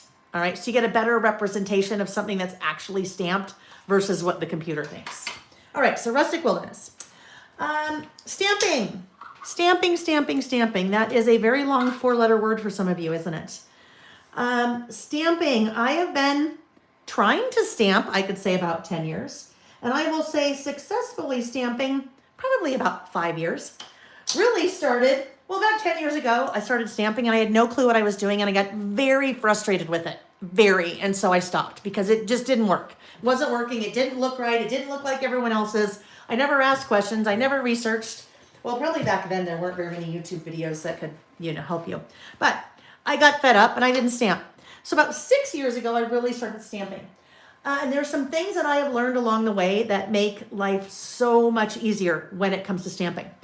And one of those is to right size your stamping block to your stamp. I cannot reiterate this enough. You want your stamping block to be similarly sized. Okay, it doesn't have to be exact, but similarly sized to your stamp. An example, if I only have one stamping block for all of my stamps, it has to be my biggest stamp, right? So this stamp would certainly work on this stamping block, but it's a lot trickier to use because there's a lot more, it's a lot heavier. And I am trying to get it stamped evenly and even pressure when this stamp is much smaller. So if I can have multiple size stamping blocks, it makes my life way easier. And I have lots of different stamping blocks that I manufacture and on my website. So just makes your life a little bit easier. It's one of those things, if you have the right tool for the job. Oh, that's a dadism. That's something my dad always said. Measure twice, cut once. Right tool for the job. It takes 2 to tango. Don't bite your sister. No, whatever. He probably never said don't bite your sister, but he said all the other things. Okay, I just totally got off track. Yes, the right tool for the job makes a lot of difference. So that's first tip. First tip of stamping 101. Successful stamping 101. The next one is, let's stop. Let's do the giveaway. I need to write this down or else I will forget. I always ask you guys, when you win something, please, when you email me, please tell me what you won. Please tell me what you won. Oh, behind the Be Right Back sign. I bet you're right. I bet you are right. I bet it is on there. There it is. Genius. Whoever said that is a genius. It just got stuck to me, my Be Right Back sign. That's okay. Even though I haven't used this yet, guess what? I'm not going to use this. I will still give this away. So now the person that was going to win a gently used stamp set is now going to win a not used stamp set. All right. So when you win a prize from me, huge favor. If you would please, when you send me an email, tell me what prize you win. And that may seem like, you might be like, well, Lael, you just did your live and you should know. There's lots of lives that happen. There's lots of prizes, and sometimes people don't email me right away, and then I have to go back and find, and just it makes my life a lot easier. So when you win this, whoever wins it, you'll shoot me an email. You'll tell me in the subject line, winner 2025 about last month's stamp set, And then in the body of what am I doing? In the body of the email, you will tell me your name and mailing address, and then we'll get your prize shipped out. Okay. Next up. Oh, duh. Let's pick the prize winner. Yeesh. Prize winner is, okay. And this is how you know it's random. My finger just stopped at Amy Sonneman. So Amy is not the winner. Sorry, Amy. Amy doesn't need it. Let's go right above. Jackie Lieb. Jacqueline Lieb. Jacqueline, you are the random lucky winner of the that almost used but then not used about last month. Jackie Lieb. Jackie. I think I can call you Jackie because I think sometimes when you email, you say Jackie, maybe? Jacqueline. Jacqueline Lieb. Congratulations, Jacqueline. Now, don't be sad if you're not Jacqueline, because there's still one more live prize giveaway that we'll do. I don't know. We might do more. And then there's a couple after parties as well. All right. There we go. So the next thing when it comes to stamping, trust me on this. Test first. Test. Test it first. You will never, ever, ever, I promise you, regret testing. Testing is going to potentially identify some problems. Number one, if you have a pet, or if you have hair, you may end up with a pet hair or a human hair in your stamp. And if you do, that means the ink cannot adhere there. And this could be hair, it could be dust, it could be lint, it could be whatever. If there is something on your stamp that is going to prevent the ink from adhering, and then you will see that, you won't see the hair there, but you will see the space where the hair was, or the lint or the dust or whatever. So you can make sure it's clean, it's good. You can test the color. You can also test the amount of pressure you need to apply. That's a big one, especially when it comes to more, some of your smaller, more fine or detailed stamps.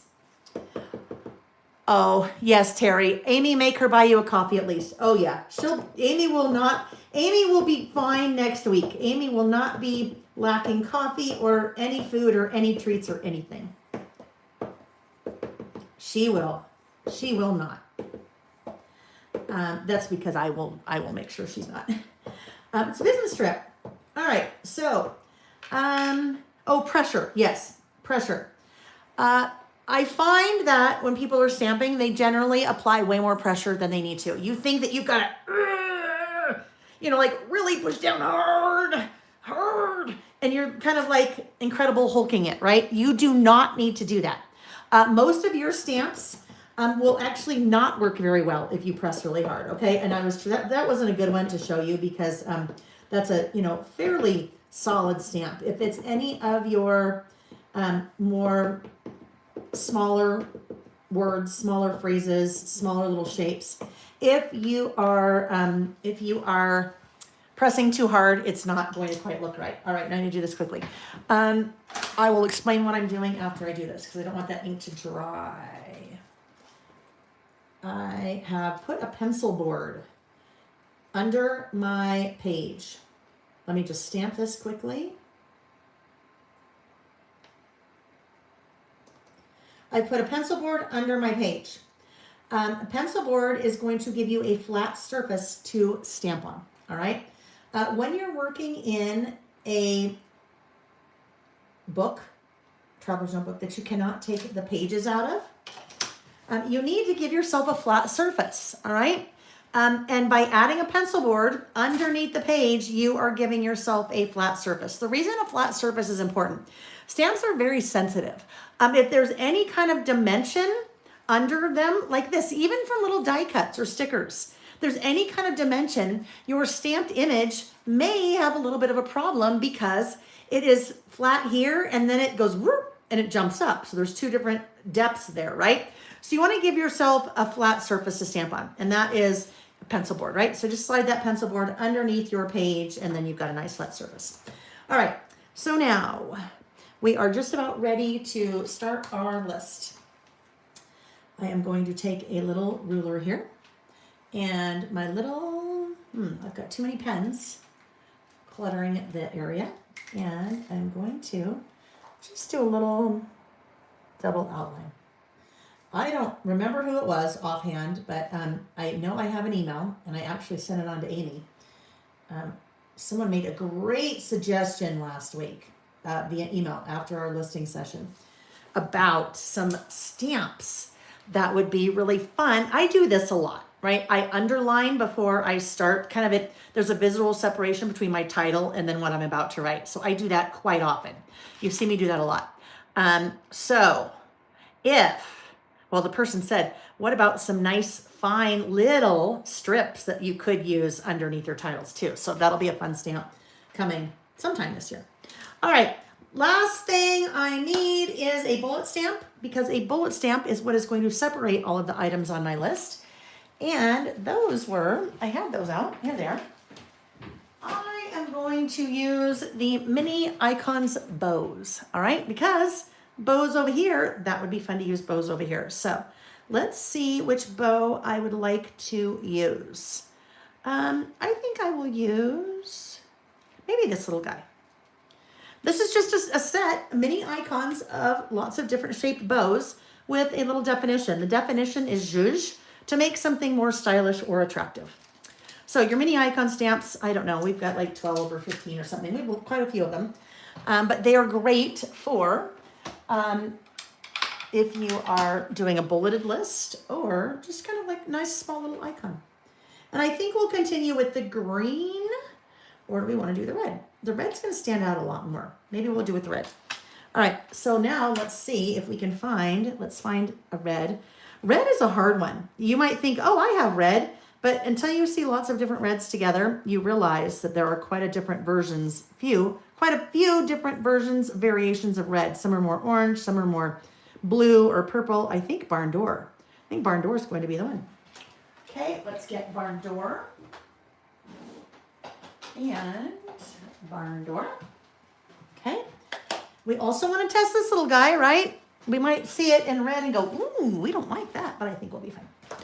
I'm pretty sure we'll be fine.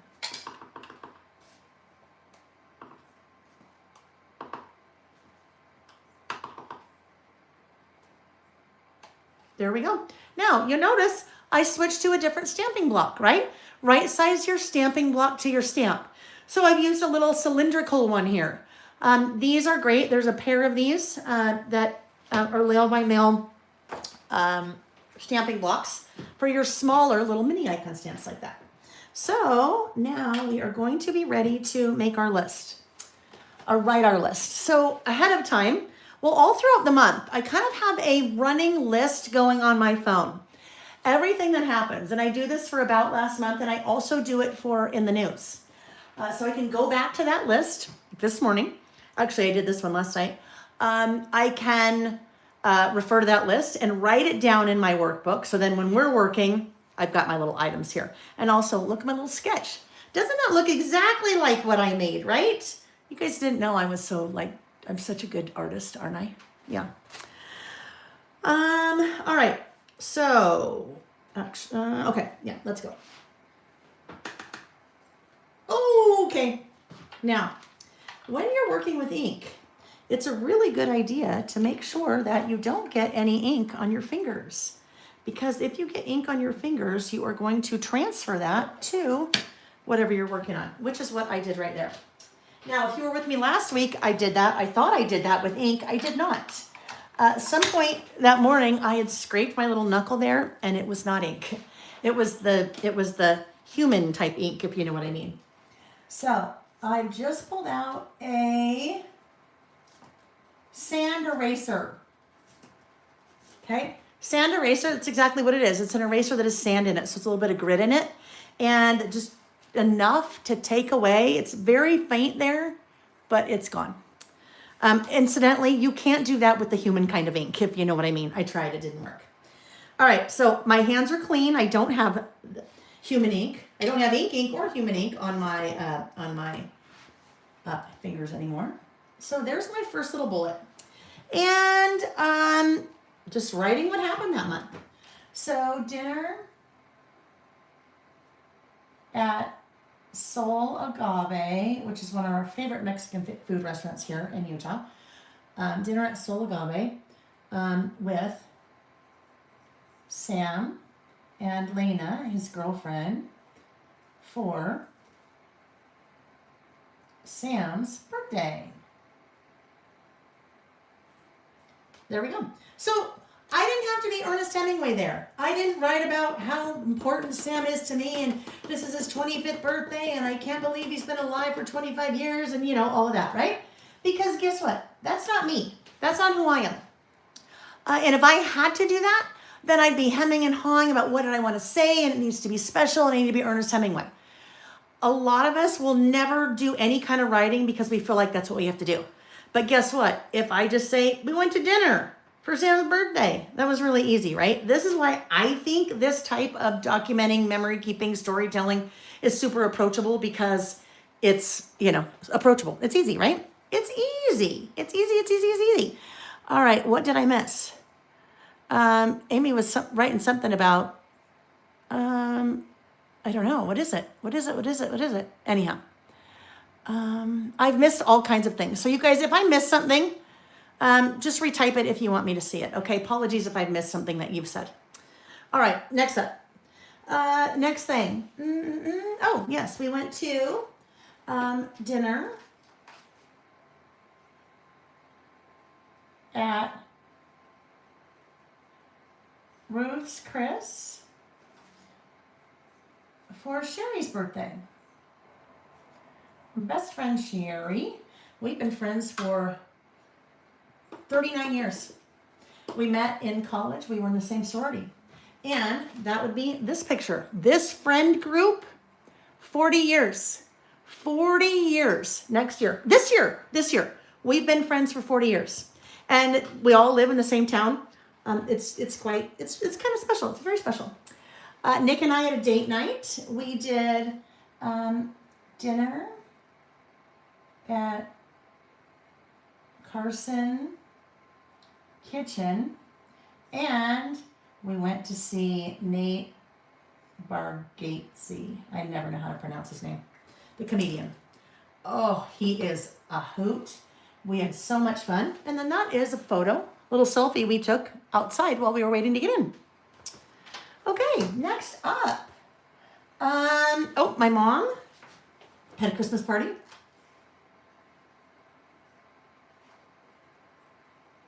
Mom's family Christmas party. Now, I will tell you, if you've not done this type of list with us before, and you're like, holy cow, like this is a lot of social. Well, this is way more social than normal. Okay, this is December, and we had a really busy social December. So normally I have different things mixed in. Maybe we just finished watching Zero Day. Maybe we're watching Landman. Maybe I finished this book. Maybe I did some travel. Maybe we made chili, whatever it is. So it's usually not this packed with activities. So if your month is not, if your life isn't necessarily packed with activities, don't poo-poo this list and think it's something you can't do, right? Because whole point is it's just a document. It could be what your kids are doing, your grandkids are doing, if you're a teacher, what your students are doing, what there's so many different ways you could approach a list like this. All right. I switched to my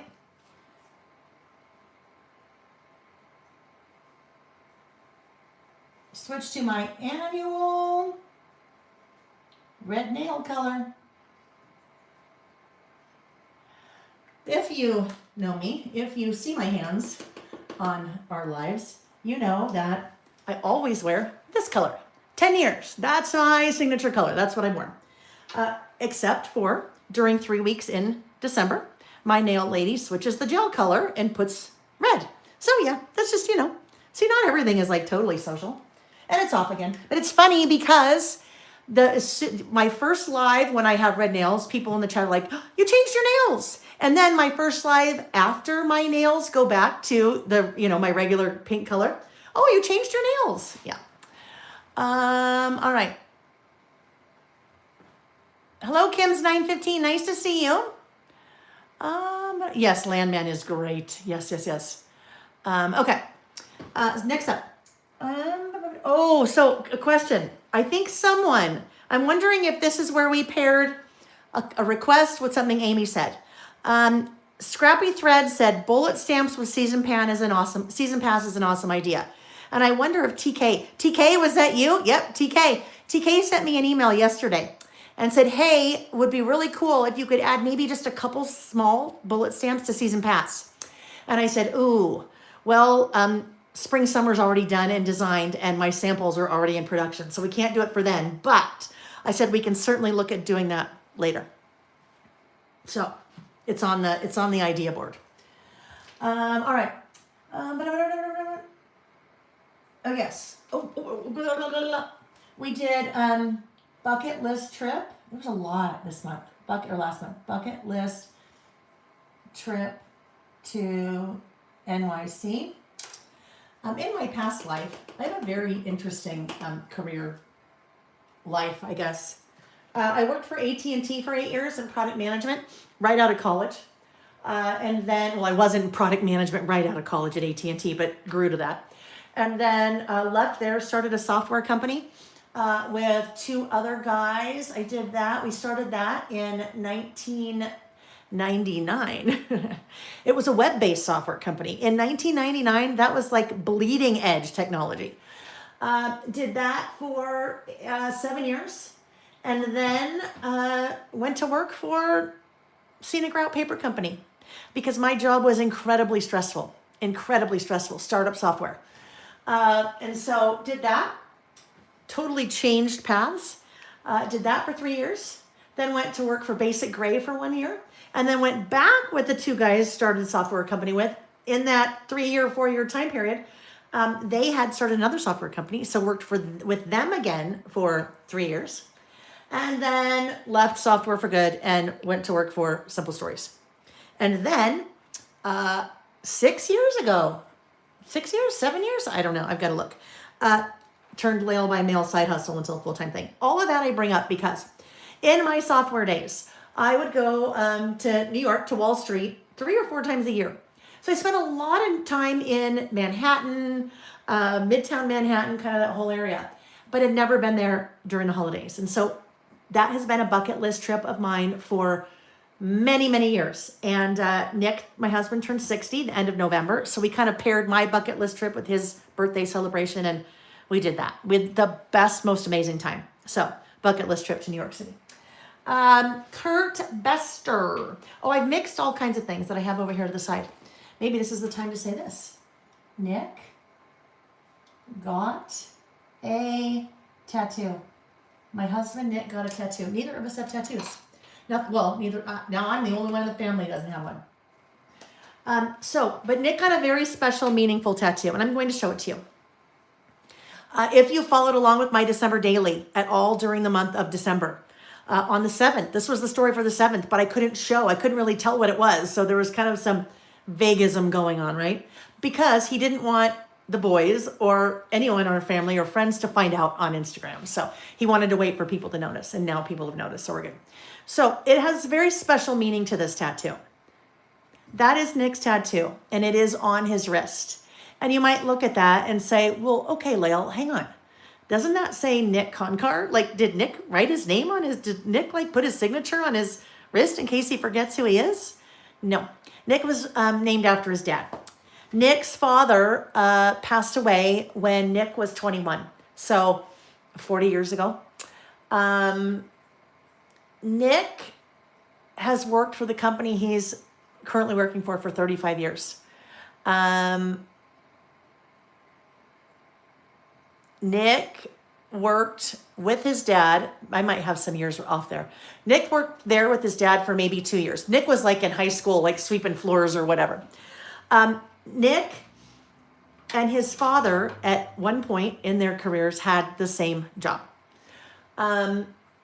Someone at Nick's office was cleaning out old files or something and came across a memo, an inter-office memorandum on blue paper from 1983, dated 1983, with Nick's dad's signature on it, his wet signature on it. And that person brought this to Nick, and it was very emotional for Nick. And so Nick decided that that's what he wanted for his tattoo. So that is his dad's signature, which just so happens to be Nick's name also. He's named after his dad. So kind of a fun little story there, right? Kind of a fun story. Carrie said, I have my dad's autograph on my arm. And my mom is like, you got your name on your arm? And I was like, no, it's dad's. That's funny. All right. So yes, Nick got a tattoo. That's his first. Sam is really trying to get me to do it. And it's just, I don't know, it's just not my thing. Not my thing. You know why? Because I would have a hard time deciding what it was, and then I'd want to change it the next day. But he's really working me hard. Really working me hard. He wants me to get a cloud. Let me finish this and I'll explain the cloud. All right. Nick got a tattoo. So I did dinner and the Kurt Bester concert. Oops, with my mom and Gail. Forgot a word there. My mom and her best friend Gail. And what's her daughter's name? Oh gosh, she just had it. Oh my gosh. Darn it. Yeah. I'm just gonna have to write her daughter. That's horrible, but I don't remember. It's like on the tip of my tongue. I'm gonna remember it probably in 2 minutes. All right. Kurt Bester. Amazing piano, actually musician. Piano mostly, but musician, composer. We had the, oh yes, we did dinner with some friends. We had neighborhood Christmas. There was a lot. I mean, it was a lot in December. I always think, oh, December's going to be great because I'll be able to like slow down and relax after all my teaching. And no. Neighborhood Christmas party. So you can see this is the whole concept of About Now last month. Pair some photos, a little bit of decorating, and your list, and then you're documented. We did, let's see, we went to Alta P Dog, that's like a bar, but ski resort, to listen to music. That is this photo of the sunset from that view. So and that's unedited. So this is a ski lodge where we were. That is like, the mountains. And then that's like looking into the Salt Lake Valley. But that sunset was incredible. So just like lots of things, right? We had dinner at Slackwater one night. So you get to decide what goes on your list. And you may have a couple things on your list that you decide you want to expand upon a little bit more. We did Christmas Eve dinner.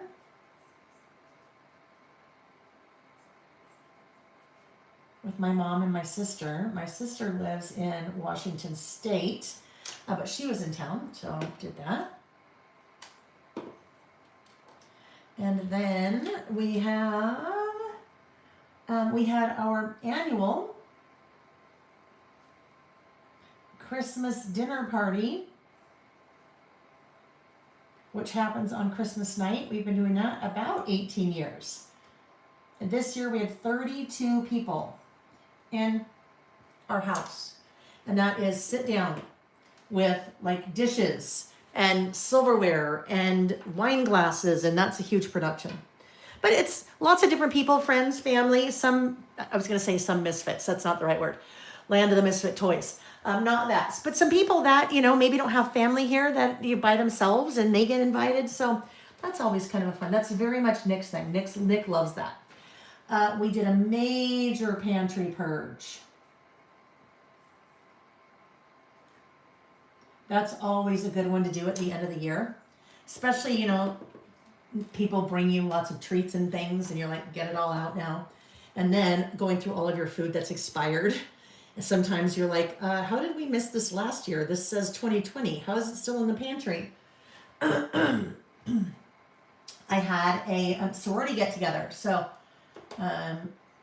some sorority sister friends in town. We did that. Okay, we're just getting there. We're getting close to wrapping this guy up, friends. All right, I know this part is kind of like watching paint dry, but we did a hockey game. with our friends the Becks, two of those people, two of our, Nick's known Scott for 40 years, Sherry and I for 39 years, which just sounds insane. We did, oh yes, we drove to Evanston, that's in Wyoming, just over the border of Utah, drove to Evanston, not once, but twice for Powerball lottery tickets. That's a funny story. So Utah, we do not have the lottery. Evanston is the closest place, about an hour and a half each way. The first night we went, we missed they closed we don't have lottery, we don't know how it works. They closed the draw. You can't buy tickets like an hour before they get drawn. We didn't know that. So we went back the next day because we were doing some fun little stocking stuffers with them too, the tickets, and we were doing something for a game on Christmas night with all those people, but we wanted them for ourselves too. That was when the Powerball lottery was $1.87 billion and we did not win, but that was kind of fun.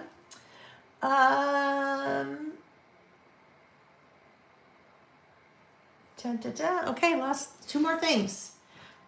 Did my January Traveler's Notebook class.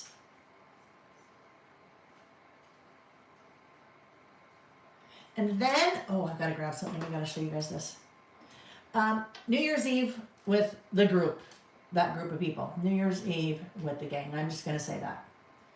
All right. I need to grab something. All right, so I'm going to put my little sign up for 1 second while I go grab it in the other room.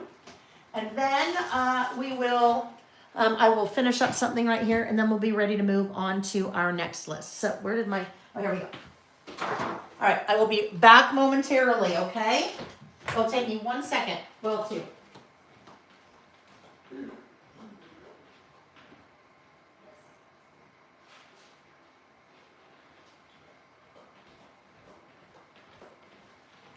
Okay, so if you've been with me for any length of time, you've heard me refer to a lot of what we do being called a time capsule. All right, so this is even a time capsule. This is a little snapshot of what happened in December. The What a Day list is a time capsule. We did a time capsule with Jack at our last house. Jack was, I think, 8 years old, and we had our whole stairway redone, and he put a little time capsule in the Newell Post. I've done a list about that. He did a time capsule in probably 5th grade, and you're supposed to open it when you graduate or something like that. This we had forgotten about until in December. Back in 2015, it was Thanksgiving night, and we were with that group of people, the 40-year friendships, and all of our kids, because all of our kids grew up together. 10 years ago, you guys, this makes me want to cry. We did this. It says, do not open until 2025. And it was the best friends, the Becks, best friends, the Petrowskis, the Konkars, and all of our kids. And you know what this was? We opened this on New Year's Eve, and we filmed it. This was 10 years ago. We all answered the same questions on a piece of paper. And this was so cool to open this up and read it. And so we decided, and of course I get to be I am the keeper of this now. And now I'm the keeper of this, making sure that this happens again. I'm going to put a whole new list of questions together. I am going to print them out, snail mail them to everyone with self-addressed stamped envelopes, because, you know, adult kids sometimes need that. And everyone will mail them back to me. I will hold all of those until 2035, and then we will do that again. So that was just a really cool thing. And that's what we did New Year's Eve. All right, so what I'm going to do here, I am just going to add just a little bit of washi, and then we're calling it good. So this strip is washi from Dear December. And hang on. This one is from, I don't know. It's on my website. It's a pair of something, but I thought this might be kind of fun to add with it. It's a little bit narrower. And then it will help kind of pull in some of that black, right? Let me just make this a sharp edge here. like that. And my list is done. Now, this took a while, right? This took me a while to do, but this took me a while to do because I was doing a lot of talking about stamping, talking about the education. I mean, there's a lot of stuff that we did here. If I was doing this list by myself, that would probably have taken me, I don't know, maybe 40 minutes by doing all the photos and decorating and making my list. So none of these things need to take a long time. If you don't have a lot of time, really there's only two things you need to do creative listing. Something to write with and something to write on. That's it, right? You don't have to spend any money. You have a pen, you have paper, something to write with, something to write on. From there, you get to decide where you want to take it. If you want to spend a lot of time on something, if you want to spend a little bit of time on something, if you want to decorate something, if you want to leave it plain. But the whole point is to do it, right? You're not going to regret it, especially when you look back at something like this. You know, I look back at the ones I did in 2020 when we were in the middle of the pandemic, and they're so different from now, right? So very different from now. Denise said, I am going to do that with the grandkids that are old enough to write. What type of questions do you ask? So our kids back then were in high school. So some of the questions that we asked were, let me look. I'll just tell you, right? And I bet if you Googled what, let me see. I wonder if I can find. I don't really want to read anyone else's. Let's see. Well, we did two things. So I'll talk about that one in a minute. But I bet if you Googled, you know, questions to answer for time capsule or something like this. Okay.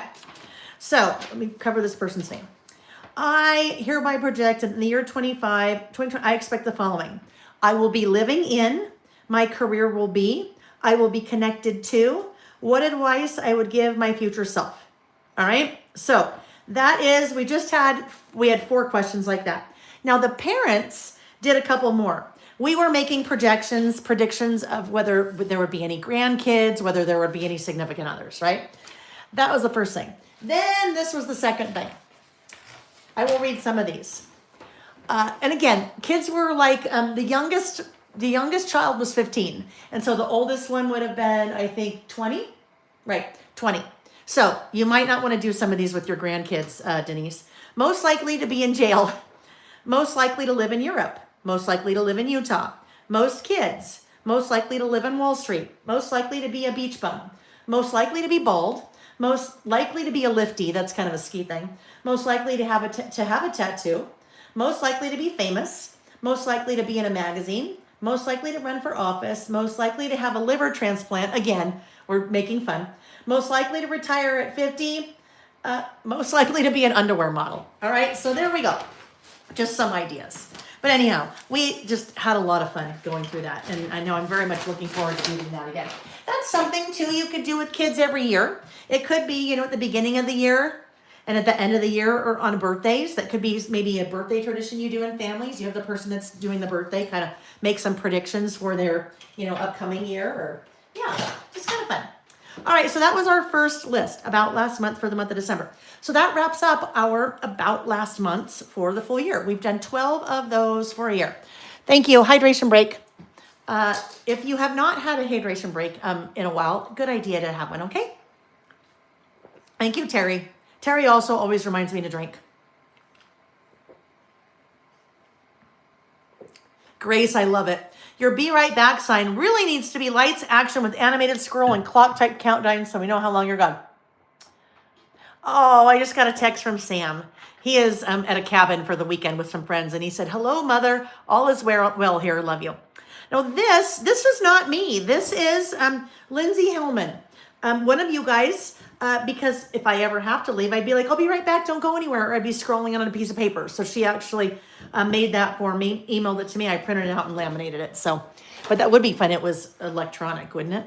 All right. So that's our first list.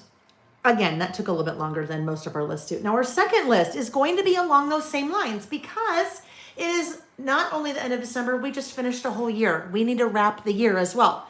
So this was about last month. Our next list is about last year. If you are just starting with us, if brand new year, we probably have lots of new people here with us. If you are just looking at getting started creative listing this year, I have some advice for you. Number one, there's a free class here on my YouTube channel on how to get started creative listing, where I walk you through lots of ideas, great lists to start with.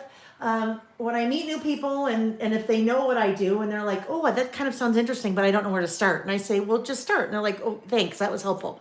And I'm like, no, seriously, just pick a list and start.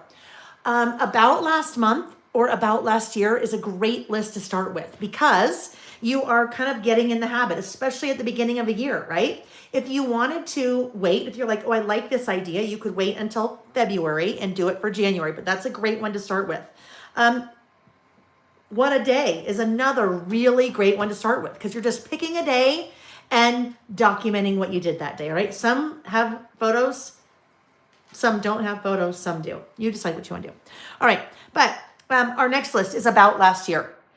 So for about last year, let me just get some of this Christmas stuff out of the way because there will be no Christmas on here.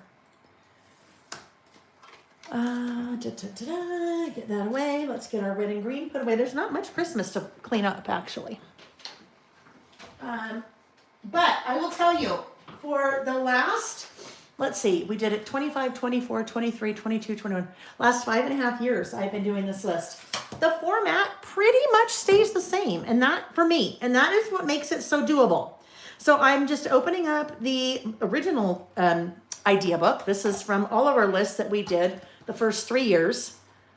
But look, like that was November 2020.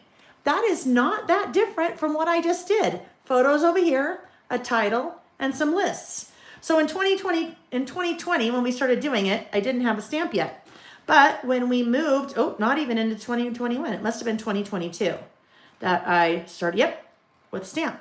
So again, look, pretty much the same. Title, list, photos. It's a formula. For me, it's a formula, and so I'm not reinventing the wheel every time. Basically, what changes every month is kind of the whole stamp, because the stamp changes, so the stamped image changes. But more or less, they all follow the same formula. But for me, which makes it totally doable. Now, when it comes to about last year in a lot of cases is the exact same thing, but there's a year there and photos. So that's what I'm going to do. The year and photos. Let's get this guy put away.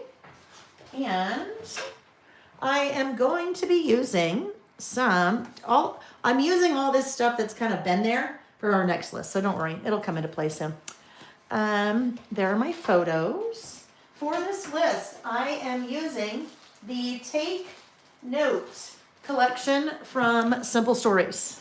So I have those things. I have not put those in. These things need to get put into one of my pouches. Where did my sticker go? Oh, here it is.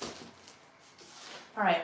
So I have the 12 by 12 sticker, and I have the paper pad, and I have some die cuts.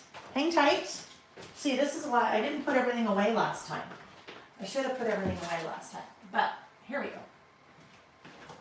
Off to the side on my project cart, I had started to dig into some of the die cuts because we used this collection on our things, or I did, on our things I did well last year list. So started pulling in different pieces from that collection. So this is a super generic collection. Take Note is a nice one because, especially for a list like this, because it doesn't really have a theme to it. Because it's for the whole year, I need kind of something that really doesn't have a theme to it. And this one will work well for that. So it's going to be very similarly designed to my last one. But I have a lot of photos for this one. I have a lot of photos that I want to incorporate. And I'm going to do these very differently than I just did the last list, right? The last one we were able to get 13 photos on that one side of the page. But this one I'm going to get a lot more. And the way I'm going to do that is I'm going to create a pocket. So if you are new or newer, one of my annual kits just released middle of December, and that one is called Year in Review. Hang on, let me find what I'm looking for. Here it is. Okay, let me find what I'm looking for. That is called Year in Review. So with year in review is actually a project kit. That year in review project kit, hold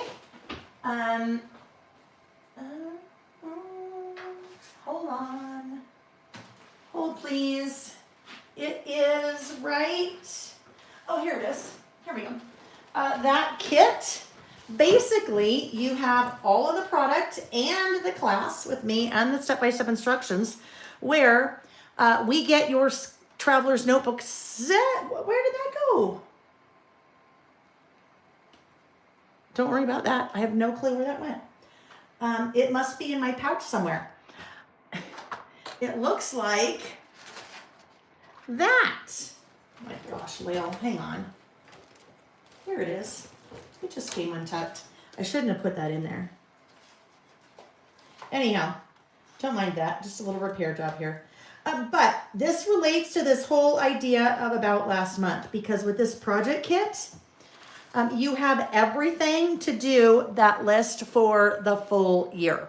So project kit and class, we get everything set up. You have the stamp set, you have die cuts for every month, but basically January, February, and actually now there's in between pages as well. But that whole year in review kit takes that concept of about last month and gives you a whole kit. So you have everything for a full year.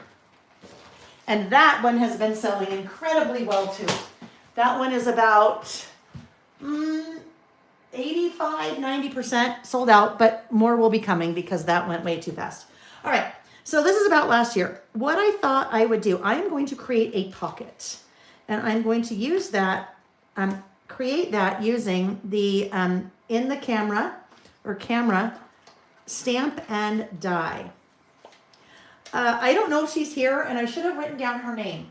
Someone posted in the Facebook group earlier this week the coolest traveler's notebook spread using this stamp and die. It was so, so cool. Jillian, do you know when Simple Stories will be releasing their monthly collection, like for the record? I think it's Take Note, Jillian. This is the one. Okay, it is Take Note. They always introduce this collection about November every year, so this was the one.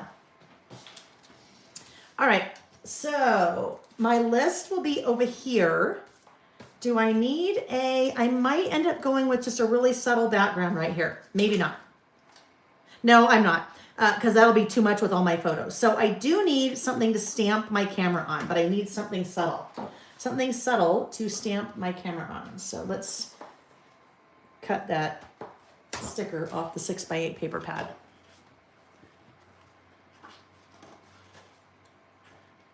Now, when I'm looking at subtle, I need to be thinking of how that will look stamped on it. So that's kind of subtle, but you wouldn't see the camera at all. That could work, but that's kind of plain. Ooh, that could be really fun. That would work. This would work, just that, but I think we need something a little bit more fun to that. That could work. So really what I'm looking at is subtle, but also something that, that would look, this, you can see the stamp on. Sorry, I got totally distracted by this thinking something, but I won't do that. That could work. So it has to be something really, if you're going to stamp on it, it pretty much has to be something pretty plain. That could even work. But I think we're going to go with, let's come back here. This guy could be fun if, right there. So that's what I'm going to do. We're going to stamp right there. And then we'll die cut that out, because that stamp by itself is just a stamp. But when you use the metal die cut with it, it then becomes a pocket. So let's get the stamp out. Don't do subtle. Yeah, you just have to be careful, right, with the subtle. I mean, you kind of have to do subtle or else you won't see the stamped image. Hello, Edith. Nice to have you join us. Edith just wrote, hello, my name is Edith. I am looking for something easy and fun to document, and I came across this live. Edith, I am proud of you for jumping in and saying hello, because not everybody does that. I love that. Thank you, and hang out for a while. hang out for a while. We basically here do what I call creative listing. And basically you're making a list and then you can, stamp or add stickers or washi tape or whatever you want with it. Kind of whatever makes you happy. And lists, we've been doing this for 5.5 years. We usually do about 100 lists a year. So we've probably done about 550 creative lists. And you get to decide. Sometimes the list might be, sometimes it's what's in my refrigerator, what's in my purse, things I wanted to be when I grew up. The movies that I watched last month, books on my to-read list. I mean, basically runs the gamut. There are literally hundreds and hundreds and hundreds of different list topics that we have done that you can pick. All right, that looks like a good spot. Now, when I am stamping, if I'm going to use a metal die with that, I need to make sure I am giving myself clearance. I need to have, it's a little reference to a movie, some of you might know. I need to make sure I have room all the way around for kind of the wings. These are the wings and they are going to fold under to create the pocket. So I think I should be good there. All right, now, when it comes to stamping ink, I pretty much, I don't think I've used that before. Why is that in there? Pretty much exclusively use Distress Oxides. That is my ink of choice. That is what I prefer. Because I primarily use them for stamping, I really liked the solid stamped impression that it gives me. Now, that is with the exception of black. This is the only black I use. As far as I'm concerned, that is the only black you need to use. That's just my personal opinion, but I love that. That is the Sukaniko VersaFine Clair in Nocturne. Nocturne is the color. It just is a pigment-based ink, just like Distress Oxide, so it's got the same properties. I just really like the stamped impression. All right, so there we go. There is my camera. So I am going to stamp that in black just because I kind of have a lot going on here, right? Black will really help that to stick out. But don't forget with your stamps, you can use lots of different colors. I don't know, as Terry, probably for the first 1.5 years at least, when I was stamping here during our Saturdays on YouTube, I would only use black. It took me a long time to get out of that. But it's just, I started getting more comfortable with my stamping and getting more comfortable with stamping color. And you notice I test that though. Always test. Okay, always, always, always. So I don't want to go into the blue on my stamped image. But I do want to make sure I have enough for the wings. All right, for little side wings. Yeah, Kim's 915, that is a good black, trust me. And that's one I sell on my website. I mean, pretty much everything I use, you'll see on my website. But. All righty, there's our camera. Isn't that cool? Now, camera stamp's fun, and I could just use it like that. And then, I could either cut it out of that, or I could have just stamped it directly on my page, and that would have been fine, right? It just would have been plain. There would have been no background to it, because, I actually couldn't have stamped it on my page because it's going to be a pocket. So I could have just stamped it on white cardstock, which would have been fine, but that is going to bring in a lot of color with this list, because there's really going to be no other pattern paper with it. All right, let's get that put away. Now, I need to grab out my die cut machine. So I will turn my back to you for a moment while I grab that. And we will do a little bit of die cutting.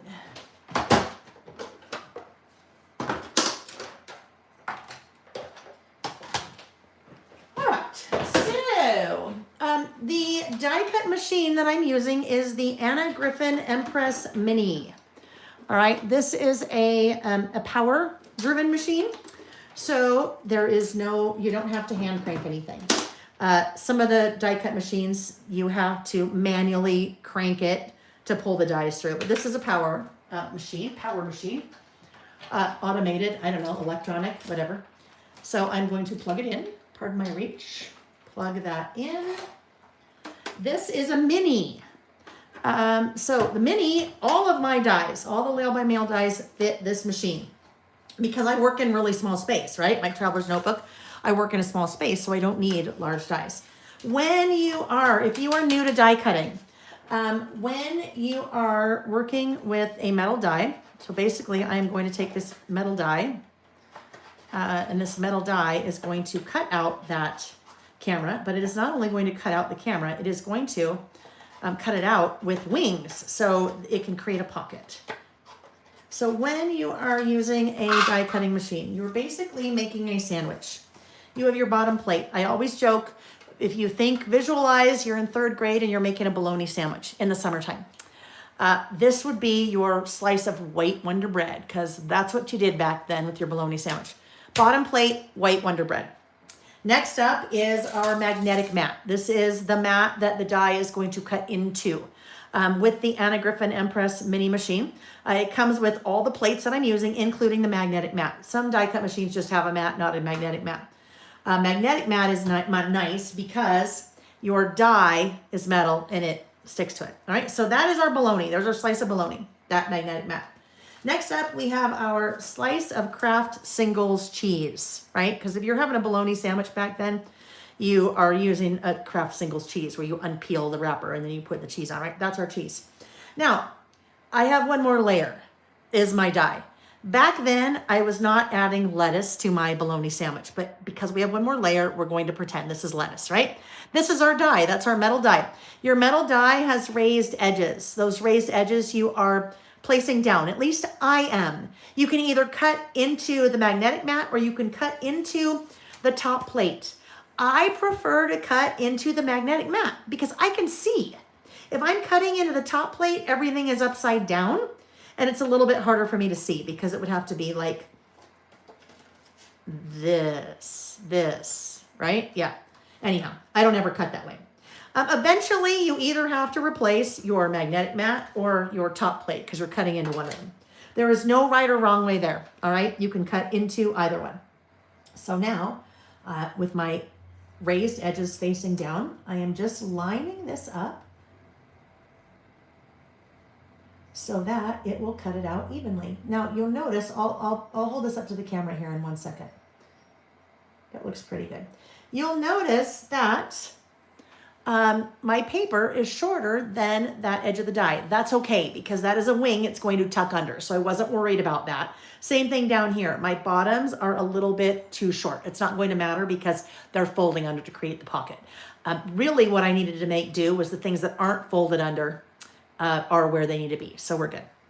But I didn't want to get into the blue part on my camera. So that's why I went a little shy over there.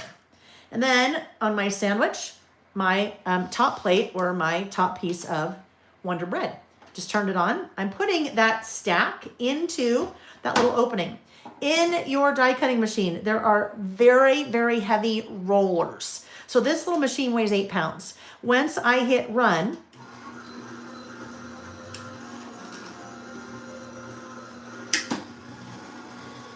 those rollers are pulling those plates through. Those rollers, because they're so heavy, apply an immense amount of pressure on that sandwich. And that pressure is what is taking that metal die and cutting through your paper. That's how a little machine like that works. And they are basically all your die cutting machines are the same.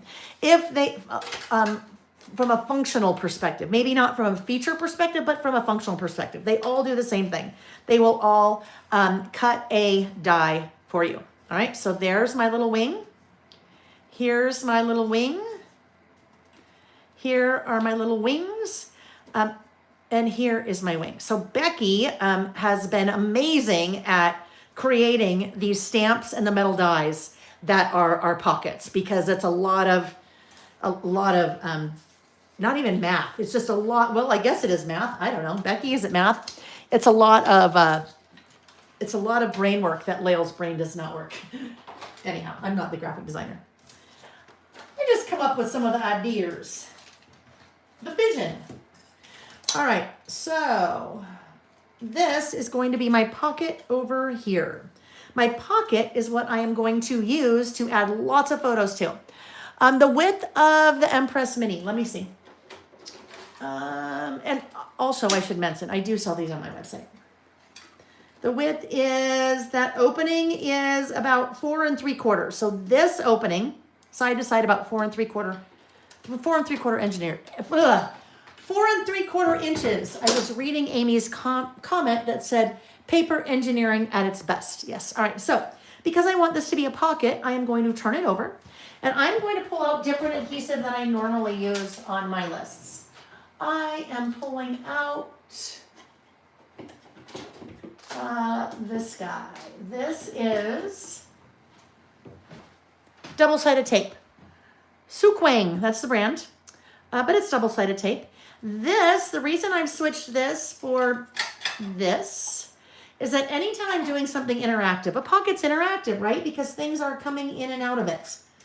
Anytime I'm doing something interactive, I always want to use a little bit stronger adhesive so that that pocket will stay secure.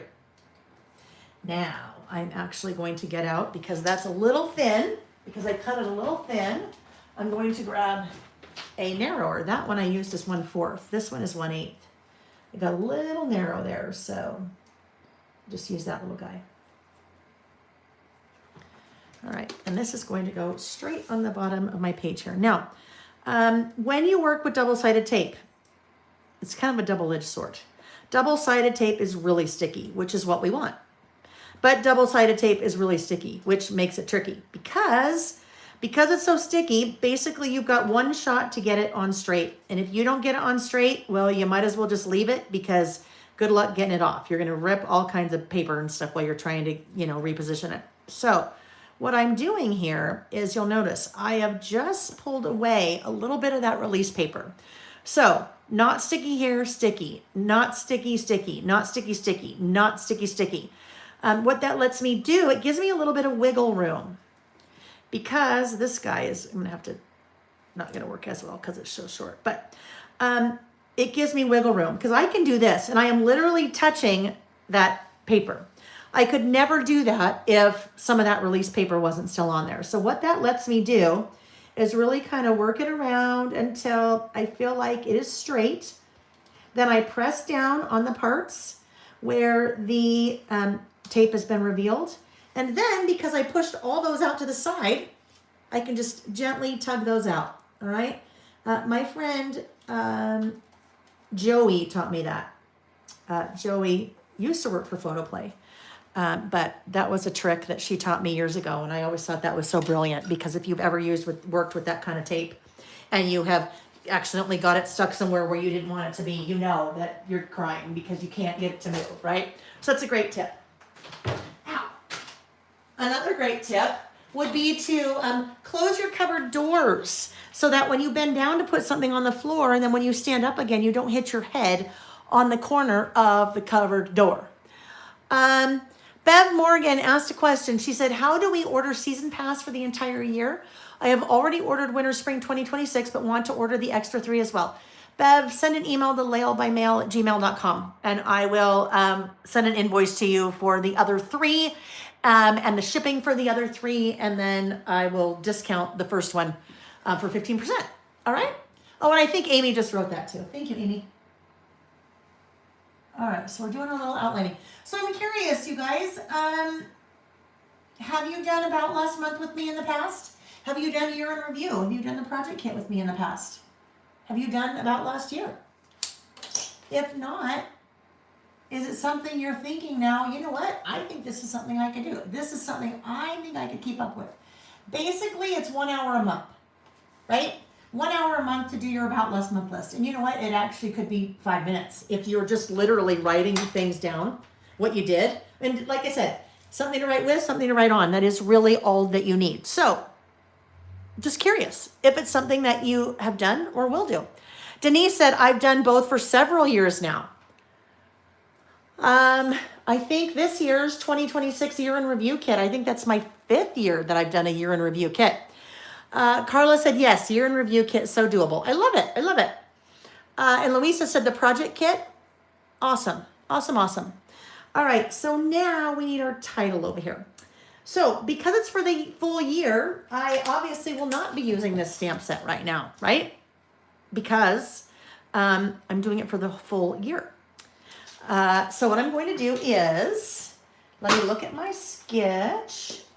I need to stamp the year, so I am going to use Reggie Numbers Large to stamp my year. So I will do 2025. I need to remember to do 5, not 6, right? And then I think right below it, I'm just going to I was going to say type, write about last year. So I think that's my plan. Unless, I'm going to try something. I'm not sure if this will work. We're going to see. Because this is kind of along the same lines.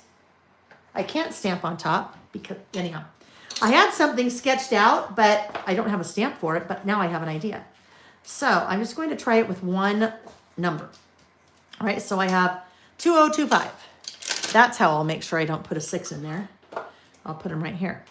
2, 0, and the 5. All right.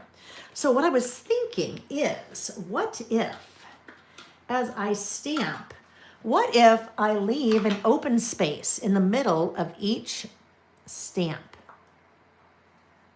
Let's see here. If there's a way I can do this, I'm actually going to do something. I'm going to do something that I tell you not to do, so I can try to line this up. Normally I say to right size your stamping block to your stamp. So normally I would use that guy, but that guy does not have a grid on it. This guy, if I line,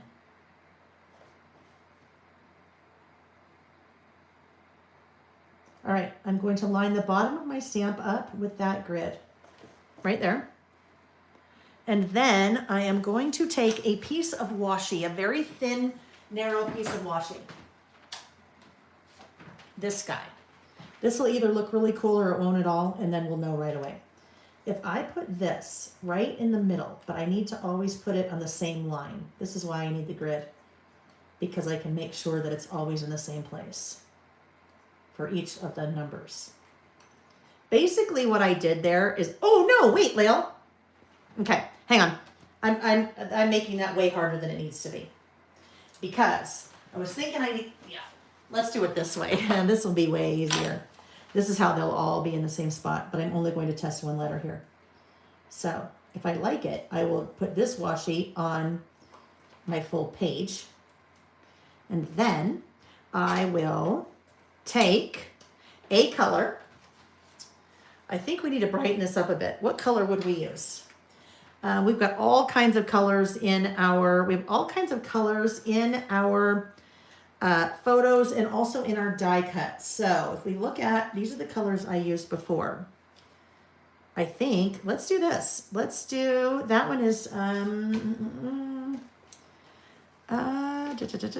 it's escaping me, but it's Kitsch Flamingo. No, not Kitsch Flamingo, it's Cracked Pistachio. All right, let's get Cracked Pistachio. And, I'm looking for it. There it is. Okay. So, with this, here's another reason why you want to swatch, right? Look, the difference. Swatch, holy cow, I don't even know what I said. Swatch, that looks very different. This color looks very different stamped than it does on the tin. So now we're going to do this. Oopsie. Basically, we're creating a mask right here, right? So wherever the washi is, that stamped image will not have ink. All right, so I would then pull it off if I was doing this on my, on my main list. We're just kind of testing it here to see if we like.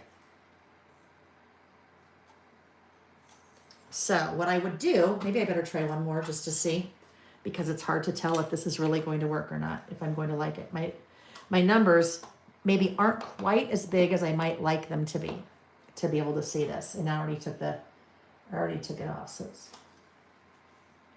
if I did, in here it would say about last year, although that O wouldn't be there. I think it's going to work. I think we're going to be able to tell that says 2025. Don't you guys think? I think we're going to be able to tell. So I think we are going to do it. And guess what? If it doesn't work, I'm not going to be too worried because I'll just put another piece of paper over there and then no one will ever know I even did it. But sometimes we got to play. Sometimes we have to try things, right? And that's why I'm here, to try things for you, and then you can see if you like them. All right, so let's get this straight. Let's see where we would do this. Let me get these guys cleaned off for a minute.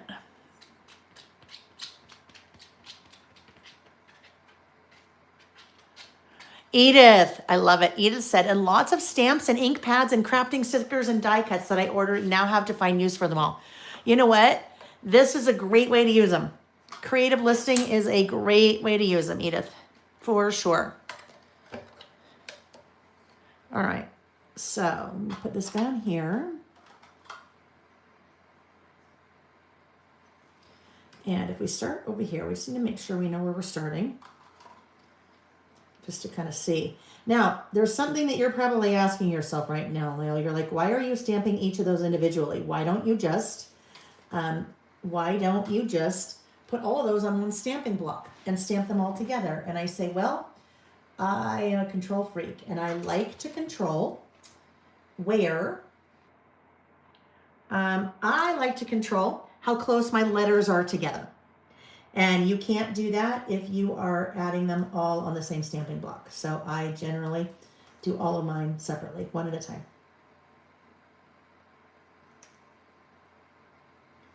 All right, there we go. Okay, we're going in. We're going in. Aunt Recreates, does the Yarn Review Kit include just one class for setup or a monthly class?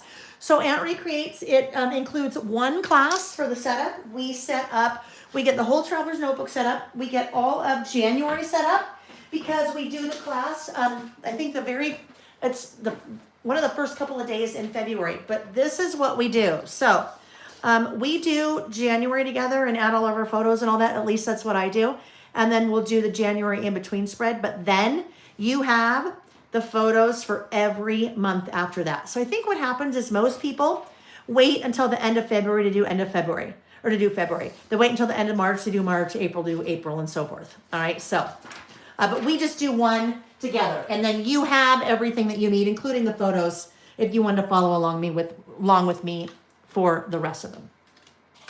But when I do my About Last Month list here on Saturdays, I am not using the kit. I am just, whoopsie. I'm not using the kit. I just use, like whatever. Like just December, I use, different products. So, but most people use the Traveler's Notebook insert that comes with it. And yeah, no, don't drop your things, Leo. Sometimes if I'm not concentrating, it happens. It's okay. All right, let's try that again. Let's try not to drop that. I think my fingers are, who knows. All right, here we go. So here is my 2.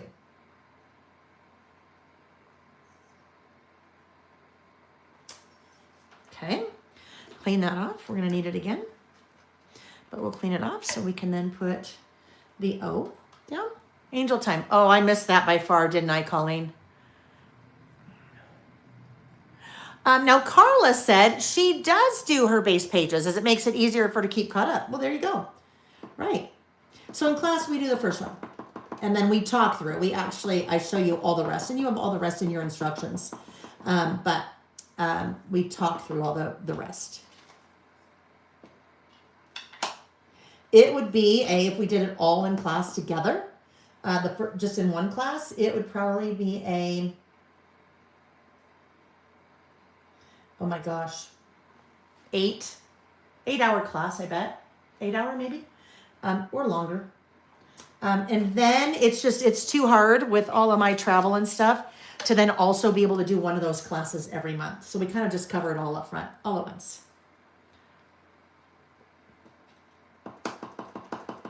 Alrighty. And here's the other thing, I guess, if I really didn't like this when all is said and done, when I moved the washi, I could just put the washi back down and then put obviously clean washi back down and then do my title below it. If you have different, this is a really fun technique. If you are not writing, if you're stamping a word or stamping numbers, anything, anything like that, excuse me, to use a mask or to create a mask with washi and then write in the middle of that is kind of a fun thing to do.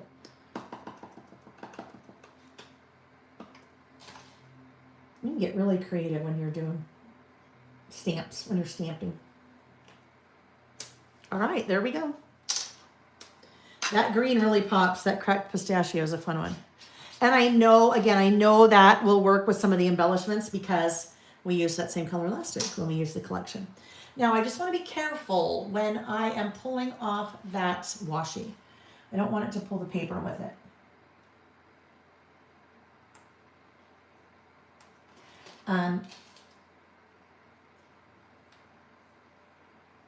I'm going to tell you a trick that I probably would do if I was to do this again, what I would do differently. It's almost like that painter's tape, right? You know, if you're painting the wall or something and you put painter's tape on so you don't get your edges. There we go. We can see that says 2025, right? So what I would probably do differently, you have to be careful with washi, depending on how sticky your washi is, and you also have to be careful with the paper. Generally lower quality paper, and this is not low quality paper. My testing notebook that I used, definitely low quality. So it started to peel off a little bit of the fibers from the paper. If I were to do this again, this is what I would do. I would take highlighter tape. And my highlighter tape is repositionable, reusable tape. And this is meant for like highlighting textbooks. And if you think about how thin paper is in a textbook, this does not pull up any of the paper or any of the print. So this is what I would do. This is too thick for my mask. So what I would do is I would grab my trimmer. This is a trick. If you ever notice that some of my trimmers have washi strips on them, this is why. Because if you have washi or tape like this that is thicker than you want it to be, all you do is put it on your trimmer and you use the lines on your trimmer to get your piece so it's straight. Let's say I just wanted to make it that much thinner. Okay, and then you cut it, and now I have two narrower pieces of tape or washi. Okay, so then I could take that one, and it's straight, because that's the thing, right? I need that to be straight. I don't want to cut that because it's making a very, specific mark. But the difference between the highlighter tape and washi is that highlighter tape will come right up, whereas sometimes you have to be careful with washi. It might pull some of the paper up, but that would have been the perfect width right there. Super easy to do. And actually, I'll just maybe leave those there because that's what those things are when I cut washi. All right, so now 2025, this is about last year. So in here, I will just come in and write about last year. Okay, about last year, 2025. And I will do a little underline here because, that's what I do. Especially if I'm about ready to do a pretty long list that has a lot of words and kind of bullets, then I like to do some kind of visual separator. Like that. All right, now, I think we need some color in here. So let's pull in. Maybe we start with, let's see, I don't know. We could start with the stickers.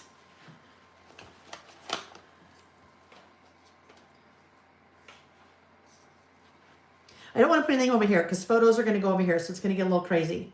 This guy's a little bit too big. I like the heart. I think I have probably used all the hearts from last time when I opened up the die cut. So let's look and see if there's something in here we want to use. Ooh, that might be kind of fun. Look, I have a couple of different stamps. So that works because it kind of works with the camera, right? I mean, that doesn't really help me because it just is another camera. But what if I would like something? Oh, I know what I can do. That's a little bit too much. I really wish that's weird. this die cut looks like it has a receding hairline.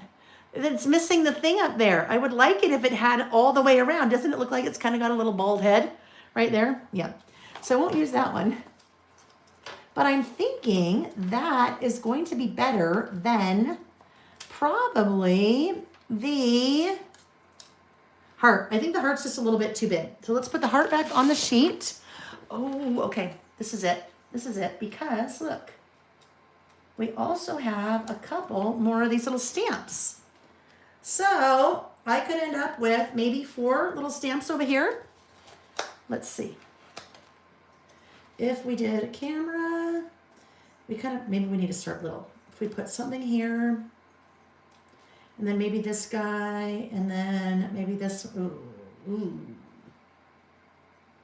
All right, so that is the same color as that, almost. So I'm not going to use that because then I feel like I really wish there was like a pink or a yellow, but there's not, so we only need 3.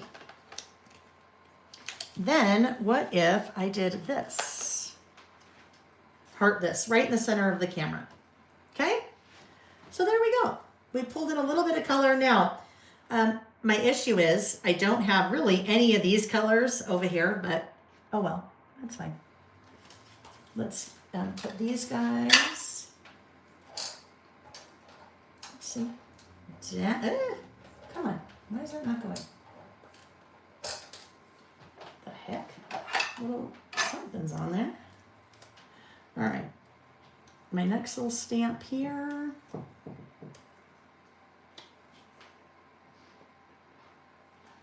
And then we'll bring this little guy maybe right there. But I don't want him to be like directly below that. So we're gonna skew him a little bit. We are skewing him. We are skewing him. Oh, someone said put the heart in the middle of your lens. So I think this heart, right? That heart, that would work too, right? But I saw that too, like, great minds think alike, just different hearts. All right, so there we go. Okay, now all of my photos. So this is where this part of this will get a little bit interesting. So depending on the colors, I will probably need to arrange some of my photos. Let me show you what I did. So I printed lots of different photos on the Epson PictureMate PM400. So these are all 5x7s, and these are all different templates, right? Pre-configured templates that we talked about that you can do using that Epson Creative Print app. So this one is 3 across and 4 down. But you know what? I left the bottom 3 empty. I'm going to cut these into strips. And I left the bottom 3 empty so that I'll kind of have some photos that end about here and then some that are taller so they aren't all the same height, all right? So those are little squares. This one, much larger, right? These are larger squares. So I'll create 2 photo booth strips out of this, 1 and 2. Those will go in the pocket. This one, again, different configuration, all the same height. All of these are the same height, but they are portrait photos instead of landscape. And you'll notice I didn't put anything there when I printed because that will be shorter than the rest of those. Same here, nothing here, so they're shorter. Same here, nothing here, so they're shorter. So when all is said and done, 9, 15, 23, 29, 38, I think. 38 photos in this one, in that one little page, right? So you don't have to have a lot of room to add photos. And here's the other thing. You don't have to add photos. I mean, I would say probably maybe 30. Maybe it's more like 25. Maybe 25% of my lists have photos. Normally they don't. Because sometimes you don't have photos for whatever your list is, right? But sometimes you don't want to go to the trouble to find the photo, to edit it, to print it out, and then to use it. So if you want to add photos, you can, but you don't have to. My About Last Months always have photos. Always, always, always. Except for the very first one I did, August of 2020. I didn't do one there because I didn't think about it until we were doing a list because that was the very first time we had done it. And I said, hey, I'm going to come back after and put photos there. Next week, we put a list there, and then I totally forgot, and then it was all done. So, but they always have them. Libby, I just saw your comment. Libby is late to the party. And Libby said, Clarence. Yes, from the movie Airplane. I said that a while ago, but she is just now hearing that. All right. Suzette said, hello, making my first traveler's notebook. How do I cut the paper for a slipcover with an insert that is 8 1/4 by 4 1/4? I've got that size as well as the 8 1/4 by 5 notebooks, and I'm making slipcovers. Suzette, I am going to encourage you to go to the free class here on my YouTube channel. That is the Winter Spring 2026 Season Pass. We just did that on last Tuesday. And so we walked through the whole thing. You can do it with me step by step. And if you didn't know, anyone else, if you missed the memo, if you missed the email, this year, and it started with January 2026 Season Pass setup. This year, those classes are all free. Oh, I should have cut the bottom off first. That's okay. So all of my Season Pass setup classes are free. You don't have to have Season Pass. Just like you don't have to do what we do here on a Saturday. You can use whatever you have, or maybe you just want to come hang out. Maybe you want to see how I personally use the Season Pass to set up my Traveler's Notebook. But yeah, those are all free for this year. There were lots of you that joined me on Tuesday's class, so that was a lot of fun. But basically, I've been setting up my Traveler's Notebook. Oh my gosh, I did that again. The same way, and this is not my listing Traveler's Notebook. This is my Traveler's Notebook that I use with my calendar insert, that I do project planning. I put quotes in there, just all kinds of different, it's kind of my catch-all Traveler's Notebook. But that I have set up the same way for the last, probably, it's kind of my formula for the last, I don't know, 8 years, 9, 10 years. So if you've ever wondered kind of how I do that, my little formula for that, now you can join those Season Pass classes. You can see behind the curtain. Well, before you could see behind the curtain, but you always had to buy the class or buy the kit in order to do that. But now you don't. And it will give you some ideas if you bought any of the Season Pass products, how you might use some of the Season Pass products. Or like I said, just hang out.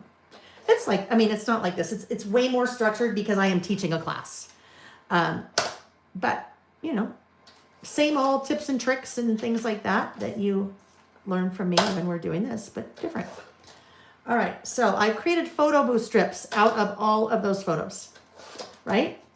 Just trimmed them. Ooh, what did I do there? Trimmed them down. Didn't quite get that. Okay, there we go. And again, I made some taller, some shorter, some are landscape, some are portrait, some are larger, some are smaller, just so I get a variance in that pocket, all right? Now, when I said I might have to move some things around, that is sunset in Hawaii. That is really orange, right? So we'd probably like that to not be front and center. There are a lot of things. We had a really busy year. We had a busy year traveling, lots of things. It's probably one of the busiest travel years that I've ever had. And a lot of it, a bunch of it was personal, all right? Bunch of it was personal. So here's the thing. You were not going to be able to see all these photos, right? The idea is that someone would open this, I don't know who, me, down the road, someone would open this and go, oh, look, I want to see all these photos. And then they would, pull all these photos out and kind of look. But the fact that they are varying heights and varying widths and things like that, well, then that gives me kind of a nice little, variation there. All right. So I will talk about all of those photos now in my list. Deborah said, what is a traveler's notebook? Oh, Deborah, I love it. Newbie. Okay. So, and I'm going to, for the sake of time, I am also going to refer you to a free class here on my YouTube channel. And it's called Intro to Traveler's Notebooks 101. It's everything you wanted to know about traveler's notebooks, but were afraid to ask. Not really. But everything you want to know. In that class, I explain what they are. I show you kind of how to use them. Give you a little bit of background on where they came from, different sizes, and then I go into a lot of different examples, showing you examples of how I use them, and different things you could use them for. So that was what I suggest. That would be a great, it's about an hour and a half. I just have to caveat it. That is the first video that I did during the pandemic. And so there's some references to some pandemic humor that just, yeah. But welcome, Deborah. Let's see. Gabby, yeah, that strips in different sizes, right? Because otherwise, if all of those were the same size, they would all just kind of be in there, falling in there together. We wouldn't have any height variation. But I am going to tell you, I'm going to move this one, that bright orange. In fact, guess what I'm going to do? I mean, it's a beautiful sunset, but guess what? It is like screaming bright orange, and it's causing me some drama. Okay, there we go. All right, so now my list. I need a bullet stamp. I need a bullet stamp that is fairly innocuous, right? Fairly basic. So let's pull out the bullet stamps. There are 3. Bullets and More. That was the OG, the original. Deborah, Amy has linked in here in the chat the intro to travel, or intro to, that was a different one. Amy, the intro to Traveler's Notebooks, not the creative listing one. If you'll pop in the intro to Traveler's Notebooks class, it is March of 2020, so it's a little bit back. Thank you. All right, so Bullets and More. That was one of the very first stamp sets I did, because most of my lists have bullets. Now that was a mini icon, but like little mini icons. I'm using something to separate all of the things on my list. So that's what I use bullets for. So we need something basic. Bullets and More, super basic. Then we have Bullets and More 2. Lots of different shapes and themes and things like that. And then we have Bullets and More 3. But you know what I think I would like to use? I saw this. I like this one. This is from that little guy. That is from the Glimmers stamp set. That's a little glimmer. And so I am going to pull that stamp set out. I'm going to use the little Glimmers bullet from the Glimmers stamp set. So that would be behind me. Let me just grab that. And here we go. Looking. Did I not put it away when I used it last? Is it in here? Oh, come on now. Okay, Lil. All right, one more minute. It has to be here because I don't put my stamps anywhere else. It should be behind me, so hold please while I am looking. And then I will just, say whatever silly word I'm going to say to fill the space so you know that I'm still here and that my back is to you. That is a 4x6 set, so why isn't it here? Oh, gosh darn. Oh, there it is. Why is it in the back? Okay, found it. So we're just going to use that one of those 2 little guys. For those of you that are new, welcome. If you are new to Creative Listing, there is a free class here on my YouTube channel that is called Intro to Creative Listing. That is a great one that gives you lots of ideas on where to start and how to start. And I would also recommend, if you are new to Traveler's Notebooks, because that's what I use, that you watch the Intro to Traveler's Notebooks free class here as well, because that will give you a nice, good foundation for what I use and what we do.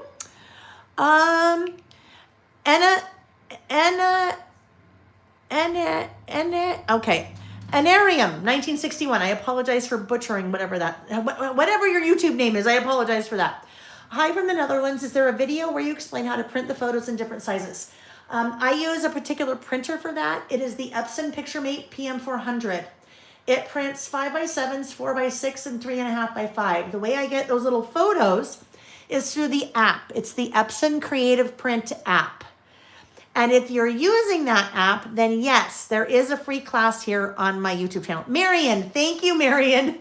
If you are using that app, there is a free class here on my YouTube channel where I talk to you about how to use that app to get your smaller photos. So yes and no, kind of. Yes and no, kind of. All right, I think we need to bring in a little bit of pink over here. Now, Tattered Rose is really close to that. I just know. However, that is really light. That will be hard to see. And so I don't want to, I use yellow all the time. Maybe we'll use that pink, or we could try to go for a darker pink. That's not quite it. Maybe Victorian, no. I mean, Victorian Velvet's probably closer. I think we should go with Spun Sugar. Let's see, right? Because I wanted to bring in a little bit of this color palette over here. So we can test. Let's see if we like Spun Sugar. You know what else one I'm going to pull out? Just because you know. If you know, you know. Spun Sugar. Let's get that one. And then the other one would be, I know some of you in your head already know this. Fossilized Amber, because I love that color. And it's going to be pretty close to that. Scattered Straw will probably be a little bit closer, but. All right, so I'll tell you what tool I'm using for this here in a second, but I'm just trying to see, is that going to be enough?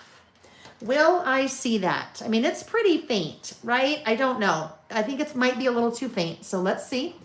We know what Spun Sugar looks like. I took that little glimmer stamp and I put it on another. Hello, Carissa. I have put it on another stamping block, right? But this one is called a stamping stylus. So, did you see how easy that was for me to do? That's a pretty small little stamp there. I put it on the stamping stylus. My hand is very used to this shape. You know why? Right? Very similar. So it's not foreign. And because that little stamp is so small, these work really well with the teeny tiny bullet stamps as well. Very easy for me to control the placement of that stamp.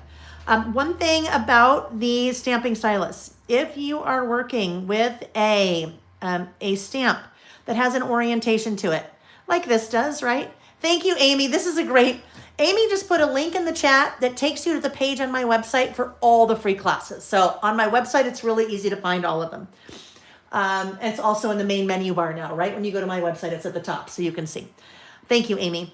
All right, so if you have a stamp that has an orientation to it, like the glimmer stamp, if you position the stamp in relation to this guy, right?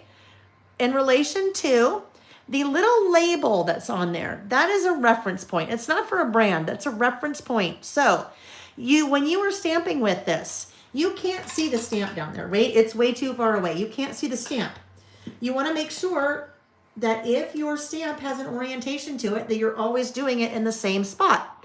So if I pay attention to where the squirrel is, then my stamp is always going to stamp in the exact same spot, all right?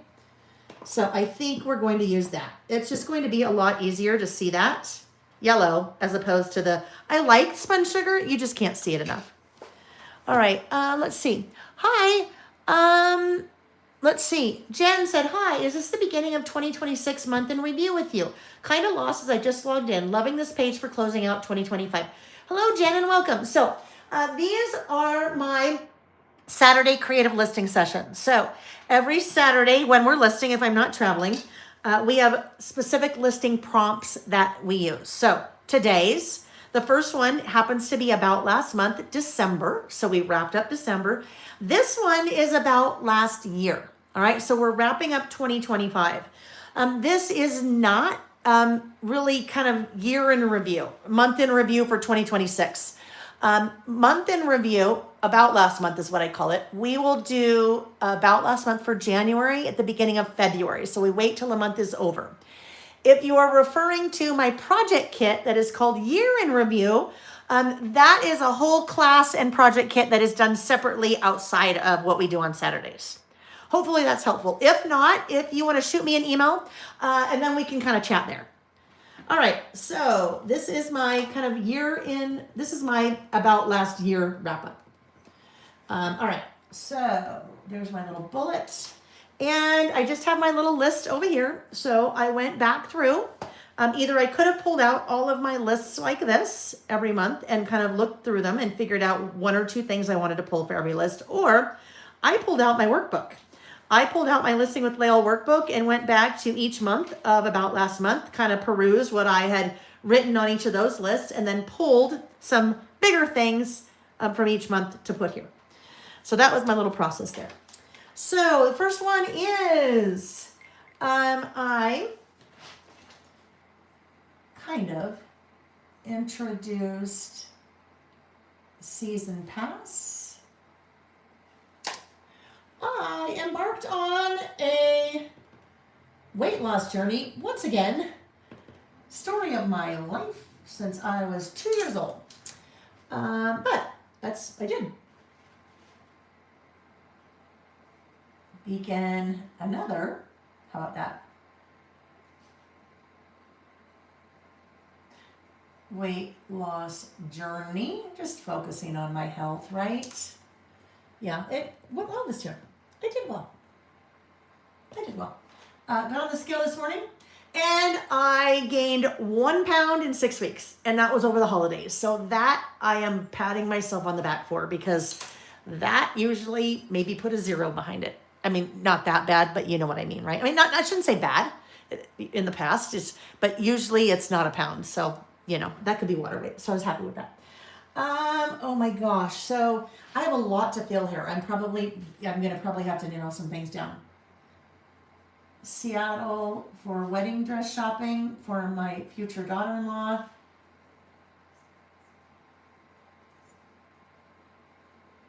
So those 2 first things happen to be for January. That one was February. I don't always have 1 or 2 things per month, but that's kind of what I had. February, oh gosh, there was a lot. Hawaii, San Diego, Coronado.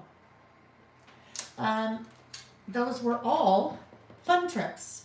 Oh, I hate it when I do this. Hawaii, although Hawaii is Nick's business trip. He has to go to Hawaii every year, and I just accompany him, of course, because why not? Oh Lordy. Nick went to Patagonia.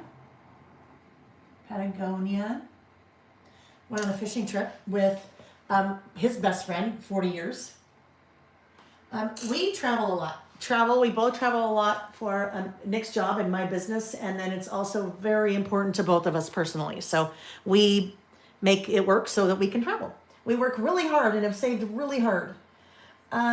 Let's see. We did oh golly, I'm gonna have to start to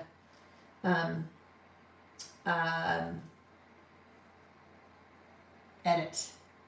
We did a trip to Goblin Valley in southern Utah in our Harvey the RV. I did an LBM rebrand, Mail by Mail rebrand, so new logo. And we did new Traveler's Notebook covers this year.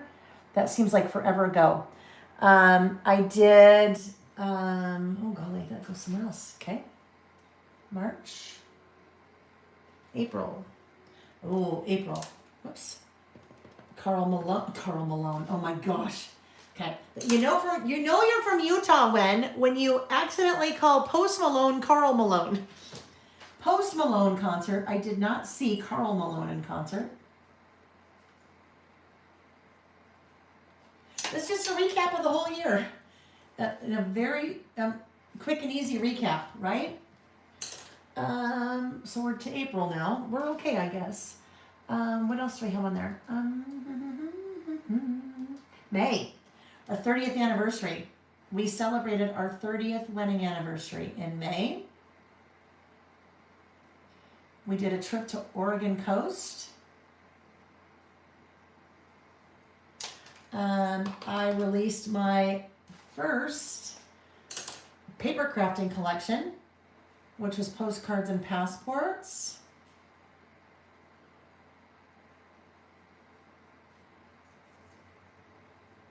Now, I will tell you, if I had not been doing these lists all year, I would have had a heck of a time sitting down trying to recap my year, right? It would have taken me a really long time to remember all this. But because I've been doing it every month, all the doing it every month pays off when it comes down to year. All right, so there were May, June. We did Grand Junction, Colorado, Grand Junction in Harvey. We've done a lot of national parks last year. Grand Junction. We did Priest Lake.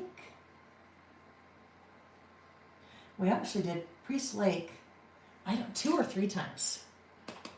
The friends, one of the 40-year friends couples, they have a cabin up there, and so we go up with them a couple times a year. And then there's a lot of work that just lest you think that I never work, because there's a lot of stuff in here. I work a lot. I work 7 days a week. When you own your own business, that's just kind of what happens. So I am finally to a point in my business, in my life, that I have some work-life balance. So I've worked very, very, very hard to get to where I kind of have a balance between this and then all the work. Okay. Then we go to, oh gosh, I forgot Little Craft Fest. Oh well, that's fine. Little Craft Fest. That was a really fun stationery event in Houston in April. That's happening again this year. That I'll be teaching workshops and also have a booth in the shopping area. We went to Grand Teton, another Harvey trip. And that's what all of these photos are, just representing some of those things. Oh, okay. So then we went to Maui. And that was, Nick had to go back to Hawaii. So, of course, I went with him. So we actually, 2 of the national parks that we checked off our bucket list they happened in 2025. They were both the ones in Hawaii. Amy, are you leaving? Amy, thank you. I've missed something. So, Amy's tapping out. Yes, she is with her daughter. So thank you for joining us, Amy. And if you are gone, well, I'll just tell her thank you later when I see her next week. Always so nice to have her here. It makes my life so much easier. We started collecting vinyl. And I should say vinyl records. Because in this crafty world, vinyl sometimes means something entirely different. Like vinyl that you're cutting on your Silhouette or your Cricut machine. So I am not collecting that kind of vinyl. All right. So then, oh yes, we had Paris and South Africa. And those were that was one ginormous trip that has been in the works for, it has been in the works for 13 years. When I worked for Simple Stories, I was fortunate enough to go to South Africa to teach. And it was the most amazing trip. And so when I got back from that trip, I said to Nick, we are going back one day. And so we ended up doing that for a big 30th anniversary celebration. So that once in a lifetime. We went with my mom and her best friend. So that was a lot of fun. That trip. So there's photos in here from that. There's photos from fishing trips. There's photos from, there's just, 2025 was kind of a big year for us. Travel-wise, Sam met his girlfriend, Elena. And she is just a doll. That one for him. 3rd time is the charm, maybe. I taught it Ready, Set, Create. So now I have something for you guys. Well, I'm going to ask something of you guys. So whether or not you normally do an About Last Month with me, whether you do an About Last Year with me, I'm curious. I would love to know in the chat. Tell me one thing from your year. If you're making a list like this, what's one thing on your list? Even if you're not, what would be one thing that would be on your list? What was one thing from 2025 that you would like to remember? If you put that in the chat, I would love that. I would love to know. And I'm sure everyone here would love to know, because then you're just not, listening to me.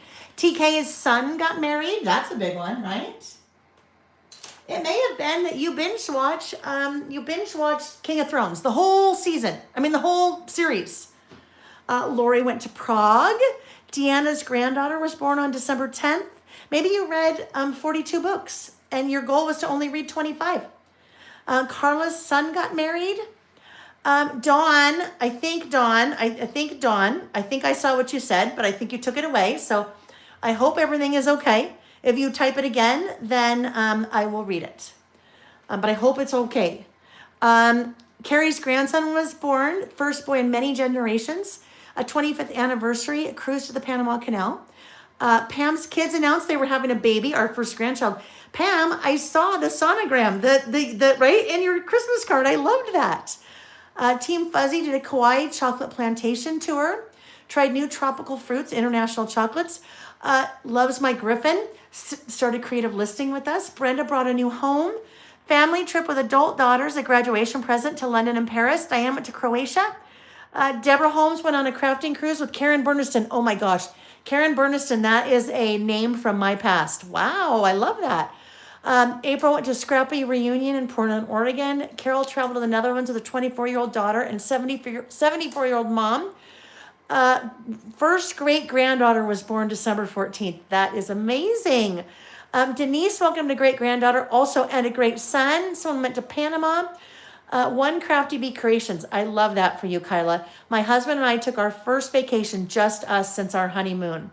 Bob and Terry's granddaughter was born. Kim's aunt passed again. Okay, I think that means passed away. From battling colon cancer. Oh, Kim, I'm so sorry. And you know what? Thank you for sharing that with us, but I'm glad you did, because you know what?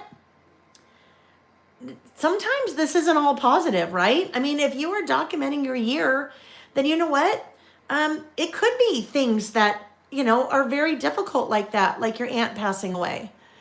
So you guys just kind of take that. This doesn't all have to be positive, because life's not all rainbows and butterflies, right? You get to choose what goes on your list. Let's see. Oh, Terry, I love it. Terry said, I met one of my bucket list celebrities, Lael. That's so fun. Thank you. Scrapbook System went to Canada for Create and Inspire. Met some of her online scrapbook friends for the first time. Someone tripped to Japan, Brussels, Germany, Luxembourg, France, moving our oldest daughter into UGA, is at University of Georgia, and watching her march in the band for the SEC championship game. That is amazing. That's so cool. TU achieved an amazing professional rank and had her work featured at a trade conference. TU, that's amazing. Congratulations. Kay said, went on vacation with my son and his girlfriend, gifted them an experience where they got to be hands-on with a rhino at the South Bend, Indiana Zoo. That is fantastic. Zen Girl said, thank you for reading, lurking, can't reading chat.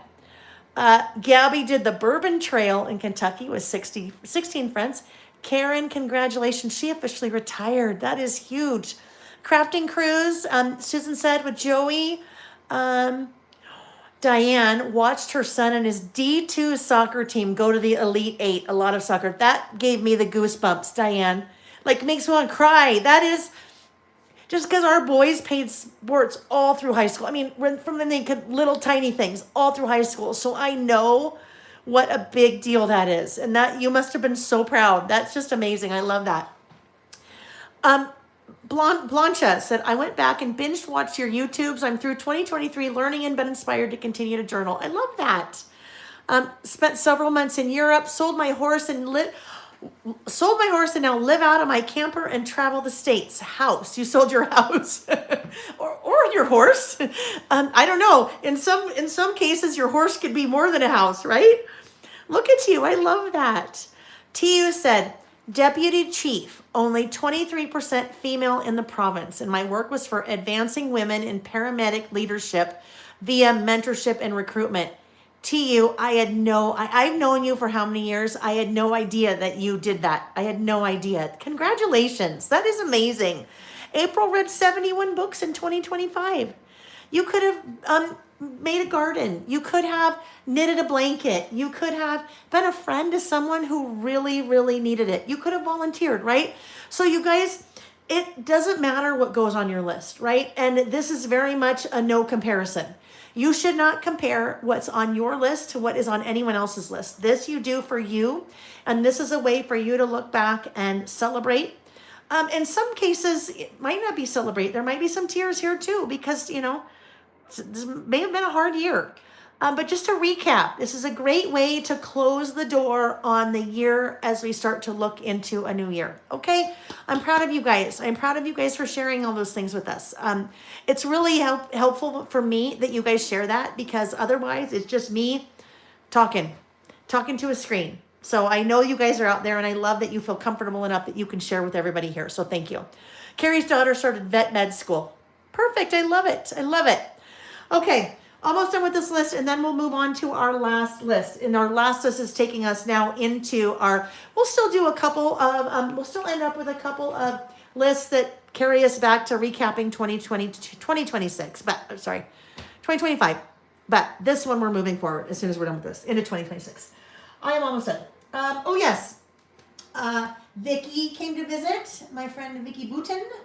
Vicky came to visit, and we always have so much fun. Lots of shopping and eating and laughing and working. This is the first time, but it's been probably, I don't know, 2 or 3 years since she's been here. We did an inordinate amount of working while she was here, which normally we don't do. But we all both have our own businesses, so we weren't working on things together. We were sitting at the counter in the kitchen, both working separately, but working. Because you know what? You gotta work. We gotta work. We went to Seattle again. Seattle for my step-nephew, Brandon, and Dana's wedding, which ended up being like a really cool mini family reunion. Basically, I have a small family, just my sister and I, and then my mom, stepdad. My stepdad has 3 kids, so there's, some extending there. But it was basically a mini family reunion. We were all there. My mom, Jack, Sam, Jack's fiance, but Nick had one of his employee was retiring after 40 years or something like that. So he had a retirement party that he was throwing for her. But otherwise, so that was kind of fun. But this is a great way too, you guys. So I could pull out this list. And, it's behind me somewhere. But I could pull out this list for about last year, 2022.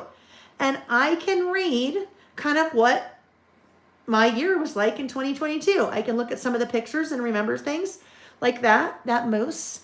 We were outside of Jackson Hole, Wyoming, camping in our RV, and I went to walk outside, and there was a moose standing right there, which that's kind of scary because moose can be very dangerous.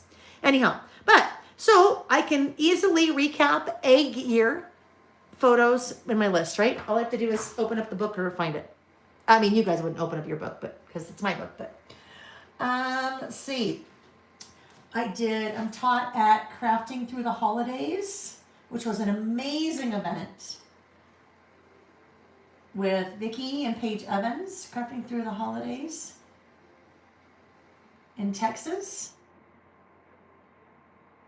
And then Vicki and I extended the trip, and we went to Round Top, Texas. We went to Waco. We went to Magnolia. If you are familiar with Chip and Joanna Gaines, Waco, Magnolia. That was a bucket list trip. And guess what? Well, I knew we were going to Waco and we were going to Magnolia. I did not know that we were going to Round Top. Round Top has been on my bucket list for many years as well. I had no idea we were going. There were 2 other ladies that live in Texas that took us. And I just get in the car. I don't know where we're going. I know we're going to Waco. I don't know how to get there or how long it takes. And we start getting closer, and I see a sign that, the name of the town and how many miles it is away. I'm like, oh my gosh. Are we going to Round Top? It's just a big antique town. If you watch HGTV or any kind of those shows, Junk Gypsy, that store is there. It's just been on a bucket list. So that was a very cool thing. All right. In November, Northern Lights came back. So had a chance to see those. Just a couple miles from our house. Not as amazing as they were last year, but still pretty amazing. Taught at the Lizzie Lou Christmas Bash.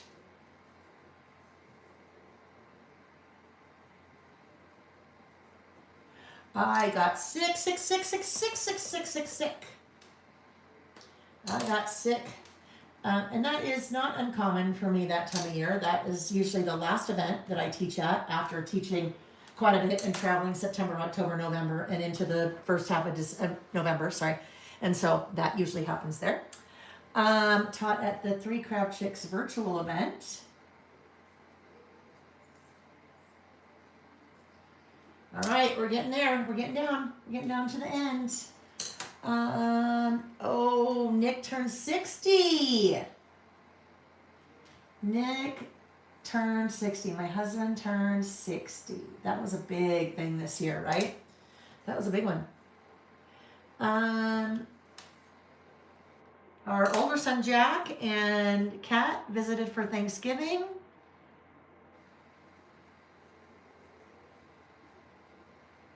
Now this is very interesting. I'll say this as soon as I am done with this last one. Nick got a tattoo. Actually, there's two more.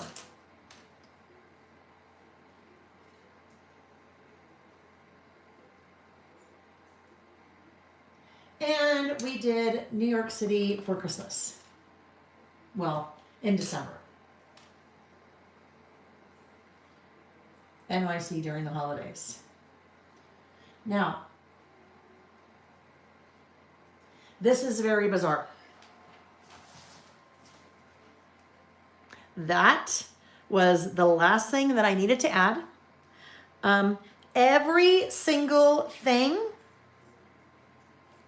on my list fit. Now that is a fluke, right? That's a fluke. So, I plan out, I know I have to know what I'm going to put on my list ahead of time, but I really have no idea. This is what my list looked like before we started, right? So I have no idea what I'm going to put there. I have no idea how much space things will take. It just worked out. And you know what? If it didn't work out, if I get halfway through and I think I need to edit, I can start editing. Or if I definitely need more room, I could always do a little tip in, right? Do a little tip in like we did, or like we showed here. Like a little, well, that's a hard one to show. But a little tip in like this one. So I have more room, right? Or if I didn't want to do a tip in, I could finish up on a little journaling card or a little piece of cardstock and just tuck it right in there, right? So there's no need to stress. If you run out of room, you run out of room, and then you just, figure out how to add more. That's what I mean by a tip in, using the tip in tape to add something in the center. All right, so there we go. That is my 2025 about last year. So we did go to Junk Gypsy, April. We did not go to Royer's Cafe. We literally drove through. We were probably there for about an hour on our way to Waco. So I will go back because I just barely scratched that itch. I barely scratched the round top itch. Hello, Laura. Nice to see you. Laura Lee is Rosie Posey Studio. She is one of the very talented members of my creative team. All right. Yeah, that just kind of happened. That was just weird that worked out that way. All right, let's see. Need advice. I have something that's sad from 2/25 that I am ready to document for the date. Do I use February 2025 or do I put the date I documented? Blanca, I think you could do both ways. I think from what I'm understanding, right. So let's say if you're documenting that today, do you put January 2026 or do you put February 2025? I think people do it both ways. Sometimes people will double date it. Sometimes people might date saying that this is from February 2025, but you're now documenting. In your documenting, if you're going to write, you could say, finally, after almost a year, this happening back in February, I'm now ready to document it almost a year later. So that you could kind of get that in your writing. If you didn't necessarily want to put it in your, to put 2 dates or something like that on there. All right, so that one is ready to go. Oopsie. Okay, so now guess what happens? When I close that, they all fall together. But when it's photographed in the idea book, they'll all look nice and, separated out like I had them. Okay, our last list for today. And I would also say, if anyone else would like to answer, you guys, please always answer. If someone is asking advice or answering a question, if I see it, I will always give my opinion. But feel free, if you have experience with it, please. So if you have experience with your documenting something on a date that is different from when it happened. So documenting it today is something that happened in February 2025. How do you kind of handle that? Jackie, your 50th anniversary. That's exciting. Congratulations. All right. Our last list for today is things I'm looking forward to this year. All right. Things I'm looking forward to. That is one of the lists that when people say I'd like to get started creative listing and I don't know where to start. That is a list, that's one of the lists I suggest on that free class, is things I'm looking forward to. Because you can pick any day and write about things, list about things that you are looking forward to. And now, some of you will say, well, that list is out for me because I have nothing to look forward to. And I say, you know what? If we were in person, I would say, you know what? Let's talk about that. Or I'd say, you know what? Let's meet for a glass of wine or a soda or something later and just chat about that, or coffee or whatever. And you and I would sit down and I'd say, okay, what's going on? And you'd say, you know what? I have nothing to look forward to. These are the things that are going on and I'm really dreading this year. Or I'm really dreading this spring or summer or winter or fall, or I'm really dreading this Christmas. These are all the looking forward to lists that we do on a regular basis. Looking forward to this year, spring, summer, winter, fall, and Christmas. So we are at least doing 6 of those a year. And if you say, I can't do that list because I have nothing to look forward to, then that's where I'd say, okay, you know what? Let's think about that. Let's kind of think about it. Maybe you don't have a big trip that's coming up. Maybe you're not retiring. Maybe you're not moving. Maybe things that you might, look at as things you're looking forward to, that you're not doing any of those things. So I would say, do you like to garden? You'd say, I'd love to garden. I'd say, well, it's winter. Are you looking forward to gardening when the weather gets nice? And you'd say, yes, I am. And I'd say, there you go. There's something on your things I'm looking forward to list. And then I'd say, ooh, do you like fresh fruits and vegetables? And you'd say, oh my gosh, I love kiwi. But this time of year, you can't get any kiwi. And I'd say, well, guess what? Then you're looking forward to kiwi coming back in season. And I don't know when kiwi is in season, but I'm just saying that. Maybe you love to read and you love the author Colleen Hoover. You're like, oh, Colleen Hoover has a new book coming out in April. I'm really looking forward to that. Great. Do you watch any series on Netflix? You'd say, yes, I do. And I'd say, what do you watch? And you'd say, I watch Landman. And I'm saying, well, guess what? That series comes on every Sunday. So you're looking forward to Landman next Sunday, right? So sometimes we just have to sometimes we just have to dig a little bit deeper, all right? We just have to dig a little bit deeper to look for things, find things that we're looking forward to, okay? And sometimes we have to create them. I'm going to say that again. Sometimes we have to create things we're looking forward to. So if you're not looking forward to anything, then you know what? Let's start creating things you're looking forward to. And again, they don't have to be big. You don't have to spend any money. Are you looking forward to, taking walks when the weather is nicer? That doesn't cost any money. Are you looking forward to maybe starting a new hobby? Maybe you've always wanted to start knitting, but you never have. Well, guess what? Maybe you're going to create that. You're going to look forward to start learning how to knit. Okay? So, things I'm looking forward to.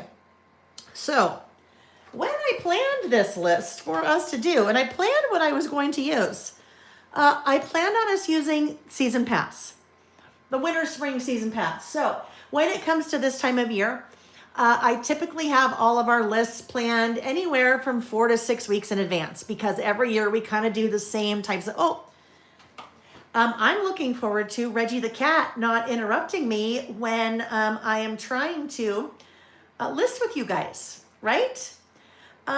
So, buddy, that is not going to work. Apologies. Hold, please, while I send him in the other room. Yeah, Reggie, come on, buddy. You can't do that. Go find Jack. Oh, he just jumped right up on my table. All right. Well, that's a fun little break for us. There we go.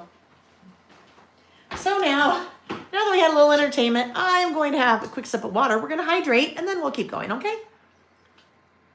Oh, we love Reggie too, except sometimes not. Like, he just wants attention right now, right? But especially not when it is, 2 in the morning, 4 in the morning, 4:30 in the morning, 5 in the morning, all in one night. And now he is outside of my door, because I have glass doors. He's outside of my door, and he is trying to get in. Yeah. And of course, Nick is nowhere to be found. Like, Nick, please deal with the cat. He's a very smart cat. He's going to push the door open. Yeah. Anyhow. All right, let me take one more hydrating sip, and then we'll keep going.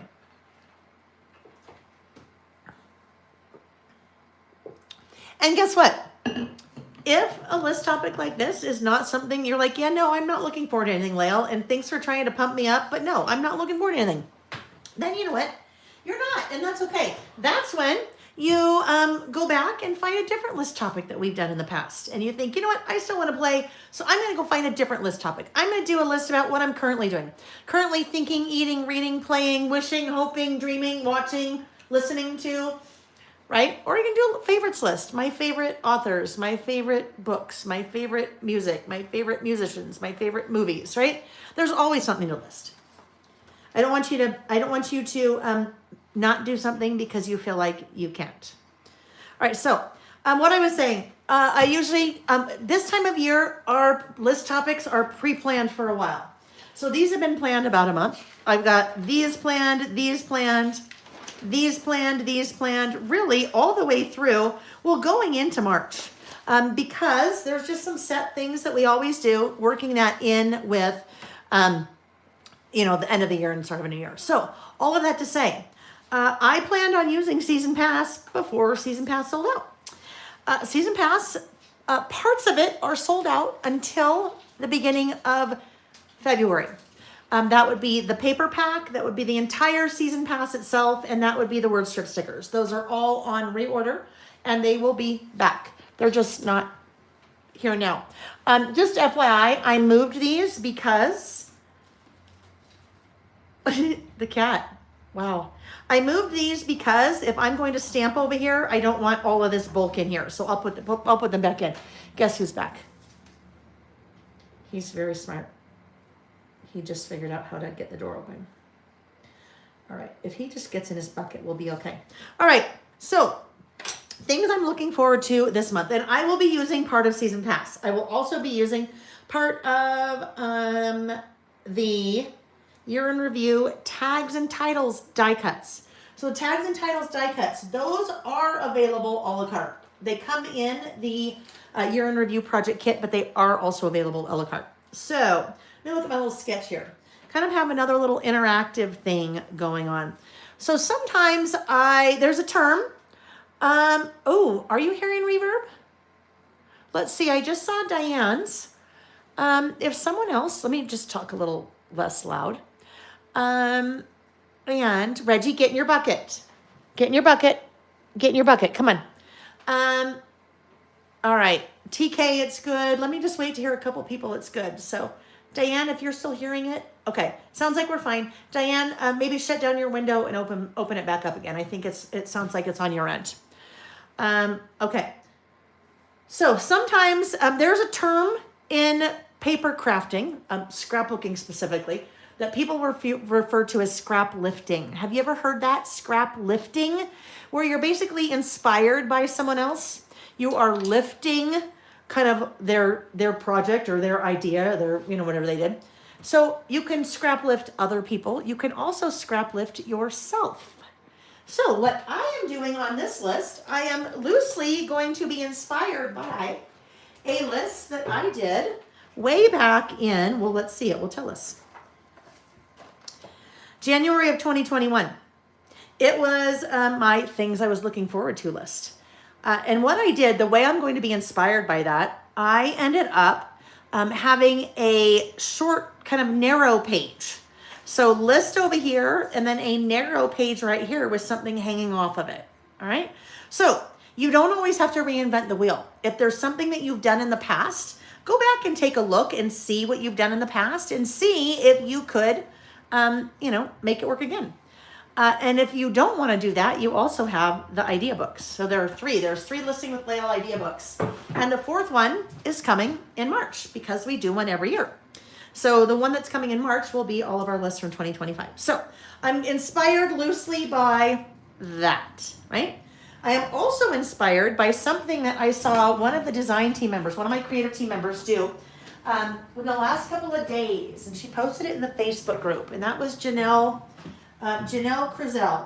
Janelle, I need to know how to pronounce Janelle's last name. Oh, look I love it. Heather said, I love scrap lifting, loves my Griff Moore, says that's how I scrap, right? A lot of times you're being inspired by someone else. And guess what? It's totally okay to be inspired by somebody else. Even if you do exactly what they did, as long as you don't take credit for it. That's kind of the rule, right? Just don't take credit for it. A lot of musicians get inspired by, although I think that's a different thing. I think technically they can't do that because it's financial. But you can be inspired by somebody if you copy them straight out. Just don't take credit for them. Say, this was something I saw Betty Boop do, and I love what she did, so I'm doing the exact same thing. All right. Just don't have, don't go to a scrapbook retreat and someone's looking at your thing saying, oh my gosh, it's the most beautiful. That's so creative. How did you think of that? And you're like, well, I'm just, I don't know. It came to the top of my head. You just give credit where credit's due. But I'm going to give myself credit because I'm scrap lifting something I kind of did before. So this will be a 2-ish page spread. But remember when I said one of the pages was narrower because I would like something to hang off of that page. So what I'm going to do in order to make my page narrower, I am going to pull out a self-healing cutting mat. So let me where is that? Oh, here it is. Now, if you've ever wondered how long I've been around in the industry, this tells you. If you're like, what is that? Then it will mean nothing. But if you see this and you're like, holy cow, Lael, you've been around a really long time. That is a scrapbook company that was around for a really long time, and they haven't been around for, 10 years maybe. Anyhow, self-healing cutting mat. So that I am going to put right here because I'm going to cut this page. Now, there's a couple of different ways I could do this, right? I could, if I don't have a self-healing cutting mat and a craft knife or an X-Acto knife, I could take my ruler, I could draw a line, then I could cut along that line. If I was really talented, I might be able to somehow get this page in my trimmer without, causing a lot of other problems and cut that. A lot of different ways you could do this, but this is how I'm going to do it. So I am going to, I think we'll pick probably right here. Let me grab, I need a metal ruler, but I need a longer one. So I'm going to grab a longer straight edge here. And I'm going to go like that. So I'm lining it up. There's a mark on the self-healing cutting mat up top. There's one on the bottom. That will be that's assuming that is in there tight. So it's fairly close. And now I'm going to use that straight edge with my craft knife or my X-Acto knife to narrow that page down.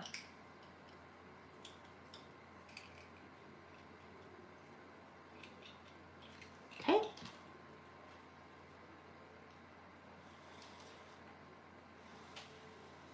There we go. Nice and crisp and sharp. So again, if I didn't have a self-healing cutting mat, I would just really take my ruler, draw a pencil line, and then cut it with my scissors. I wouldn't dare try to do it with the trimmer because that would be really hard because you can't, you've got all that extra stuff. No, that's garbage. Here's a little tip. If you ever do something like this and you have cut part of a page away, I would save this because sometimes you make a boo-boo with your stamping or something. And if you're stamping on your traveler's notebook sheet, and this is the exact same thing, and you need to fix a boo-boo, you can stamp on this and cut it out and put it right over. Okay? All right, so there we go. That's the first step. Now, next step is I need to have, I have pulled out and pre-cut some of the papers from the winter spring season pass. So some of these are very, very, very snow related. These two, right? Snowflakes, snow scene. These I am not going to use in this list because this is not about January. It's not about snow. It's about the whole year. And I need a couple of patterns here. So this one is a little bit because it kind of looks like ombre snowflakes a little bit, right? So maybe we'll see.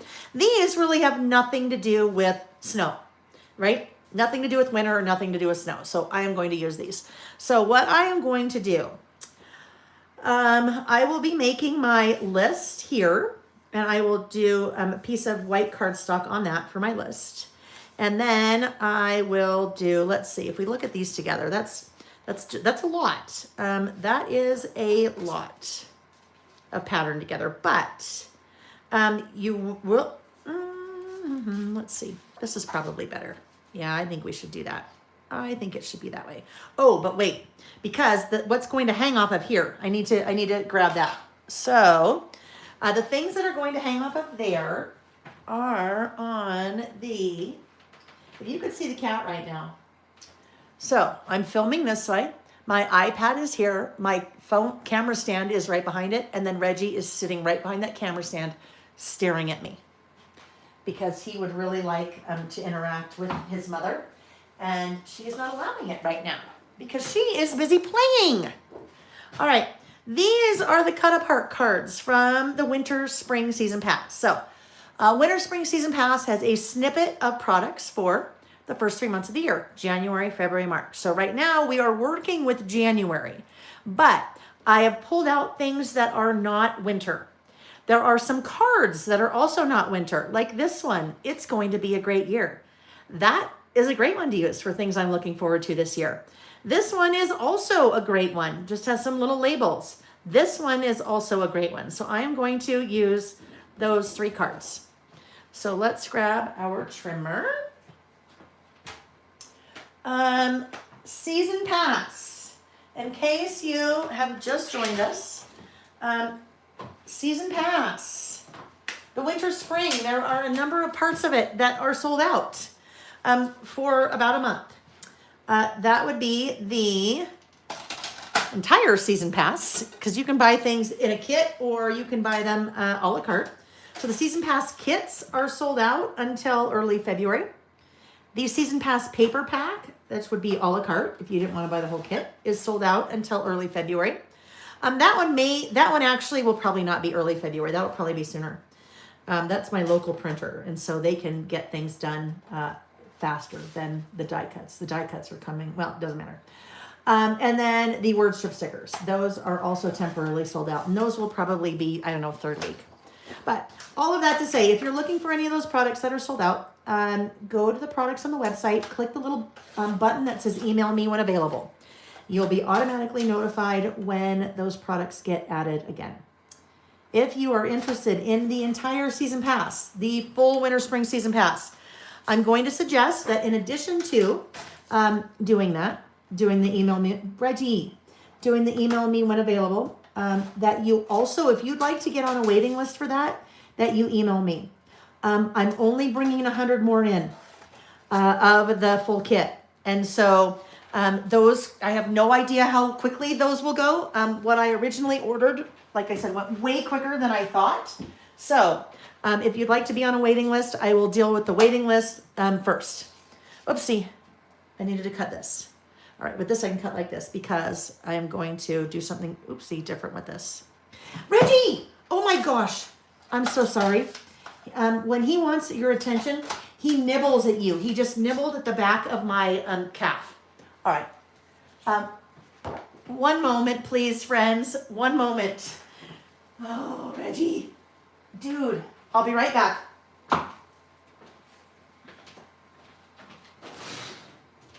Nick?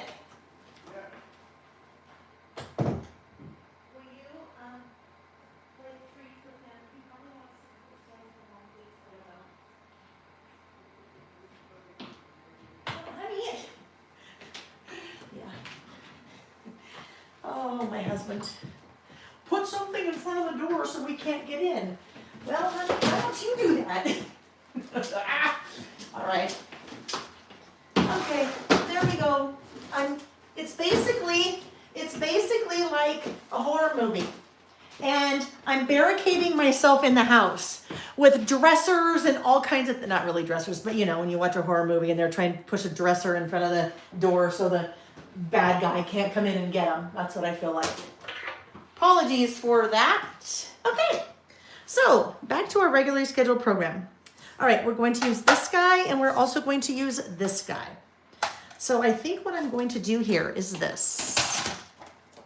This guy will hang off of here.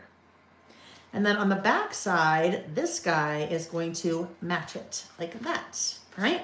And I'm okay with this staying white. I don't feel like I need to put another, pattern paper there because there's a lot of color going on. White will kind of help to ground it all. Keep it all balanced. Yes, Reggie is the cat. Reggie is the cat, not the husband. Or yeah, Reggie bit me on the back of the head. That could be interesting. Reggie bit me on the back of the, bit me, he didn't bite. He just is, he just kind of nibbled. But that's when he wants attention. That's his thing. All right, while I have my trimmer out, I am also going to cut these little guys into little numbers. So Janelle, I was talking about, one of my creative team members did something with these something with these squares. She punched them in little circles and did a kind of a really cool list with it. And so much so that I'm like, wait a minute, what did she do? Why did she use numbers where did she get those numbers? And why are they such a big part of her project? And that's not my product. And then I read her blog post and I'm like, oh my gosh, I see what you did. She took, what I think was probably a 3/4 inch circle punch. It's not an inch circle punch and it's not a 1/2 inch because I have both of those and they didn't fit. One's too large, one is too small. But she cut those little numbers out in circles and then she used them for her. Oh, what's going on? What's going on? What's going on here? Hang on. Hang on. Oh, golly jeepers. Hold on. Hold on. Hold on.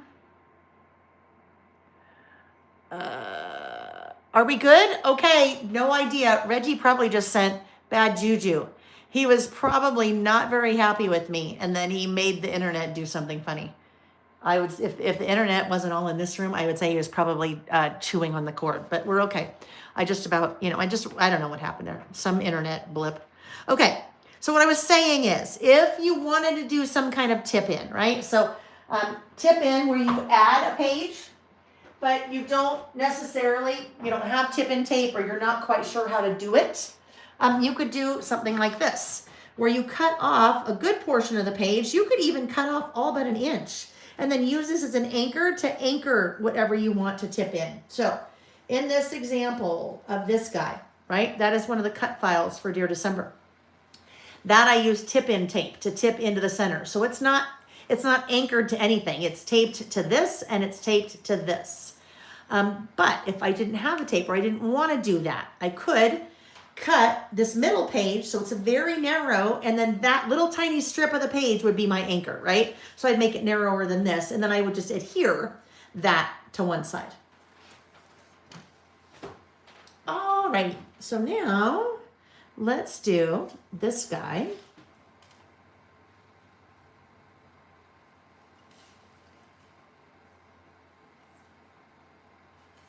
If you are new to Season Pass, go check it out at lailbymail.com. Their design team has already started working with it, the creative team. I have already started working with it. There's some great projects out there for inspiration. Cards, traveler's notebooks, layouts. Nicole Nausad did some really fun layouts. But lots of inspiration, and there will continue to be lots of inspiration as we continue to use the product. All right, so if this goes here, this was going to go on the back side.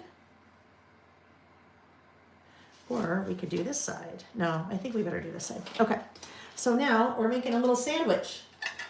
We've got lots of sandwich. Maybe I'm hungry.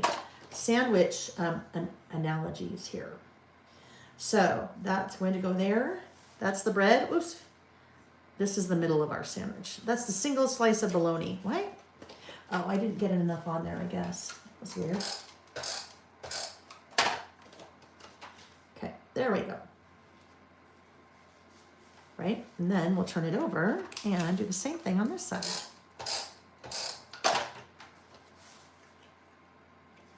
I like the pink at the top.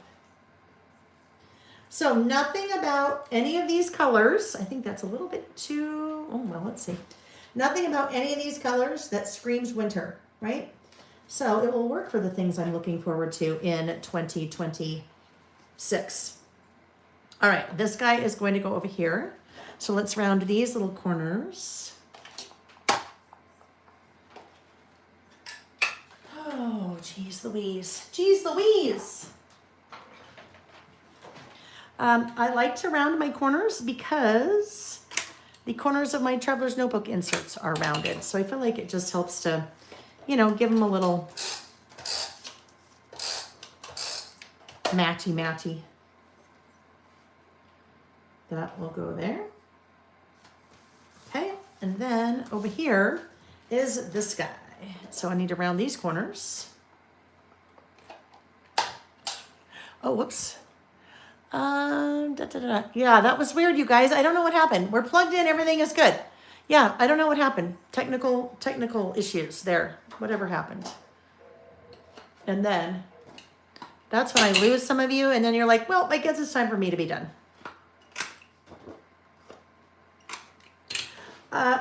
Well, I was going to, so normally, and I don't know if there is even a normal, usually we do 3 lists. All right. Usually we do 3 lists, and the time it takes varies. But once I get going, I get going. And so I try to finish, because if I don't finish, then I don't finish. And then I have to eventually get them done before they get sent to Amy for the idea book. And she photo shoots, she shoots everything, photographs everything. And if they're not done, then that sometimes at the end of the year leaves me a lot to do. So we just kind of work until we get done. Usually the about last month lists take a little bit longer, just because there's a lot of talking that goes in with that. There's a lot of explaining the whole concept of about last month for the people that, are new or don't know what that is. So anyhow, all that to say, we're usually here 4 to 5 hours. That's because this is my playtime. This is my playtime. So unless I have a hard stop, I don't stop, because I like this. I enjoy it. I have fun with you guys. And yeah. So I did the same thing where I have pulled back just a little bit of the release paper so I can work to get this on straight without really committing. There we go. Looks good. Pull those guys out. The reason why I used this double-sided tape here instead of my tape runner on this page. Once you get so far into a traveler's notebook, right? And I'm not even halfway through yet. I'm one more spread before I'm halfway done. You start to get a lot of volume over here, right? So volume over here means that gravity wants to play. Gravity wants to come and play with us. So this edge doesn't necessarily want to stay flat. It wants to lift. So when I get to this point in my traveler's notebook, anytime I'm adhering anything over on this side, I will use the double-sided tape so that doesn't lift and try to pop up. All right. Okay, so now I need a piece of cardstock, because I won't do my list on that. I need a piece of cardstock. So you get a piece of white cardstock here. And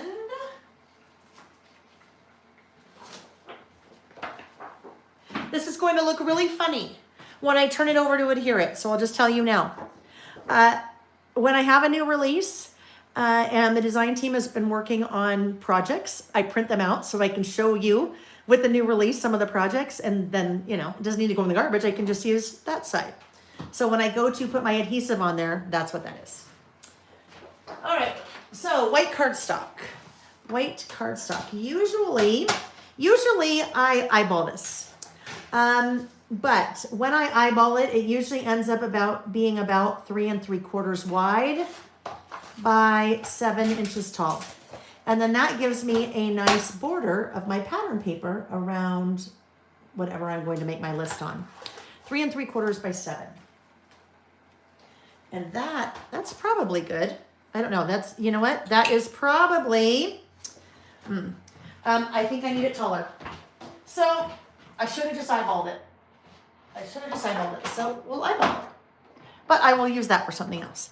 I don't need quite as much pattern paper showing, because it's pretty basic. Sometimes if you have a pattern that you need to be able to see a little bit more of, you might give yourself a little bit more, a little bit less here so you can see a little bit more of that.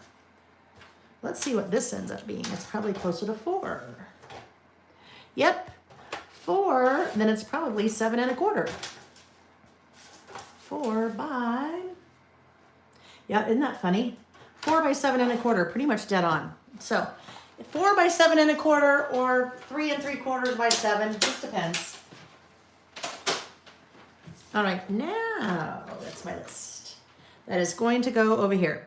So what I'm going to do, I would like to ink those edges up, the edges of that white cardstock. So let's look for, hello Mary Pat, happy Saturday. Let's look for, ooh, maybe. So we also need to be thinking about an ink color because we will also be stamping. So Kitsch Flamingo, I think Kitsch Flamingo, it is. Let's use Kitsch Flamingo. A good pink, a nice bright pink. So what are you guys doing today? First Saturday of the new year. Are you working? Are you playing? Are you listing with me? What are you doing this weekend? Did you take time off for between Christmas and New Year's? Or is it just like any other time?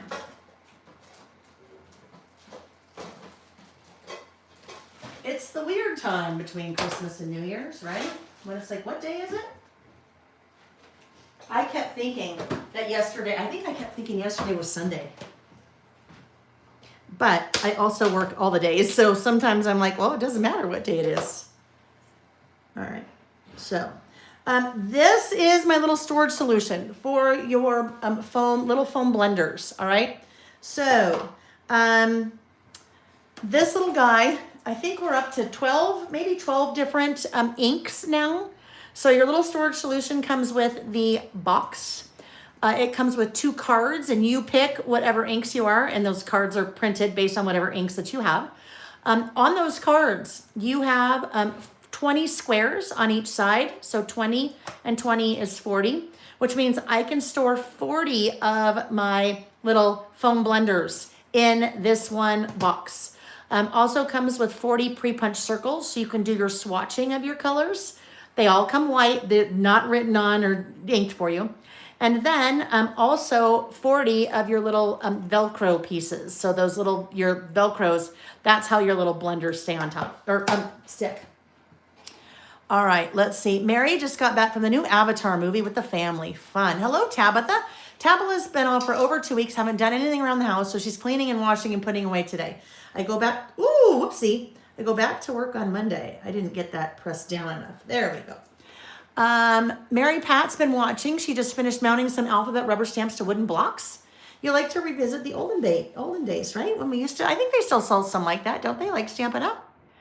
Ms. L's been off since the 20th and go back to work on Monday. I know, right? We're like, oh my gosh.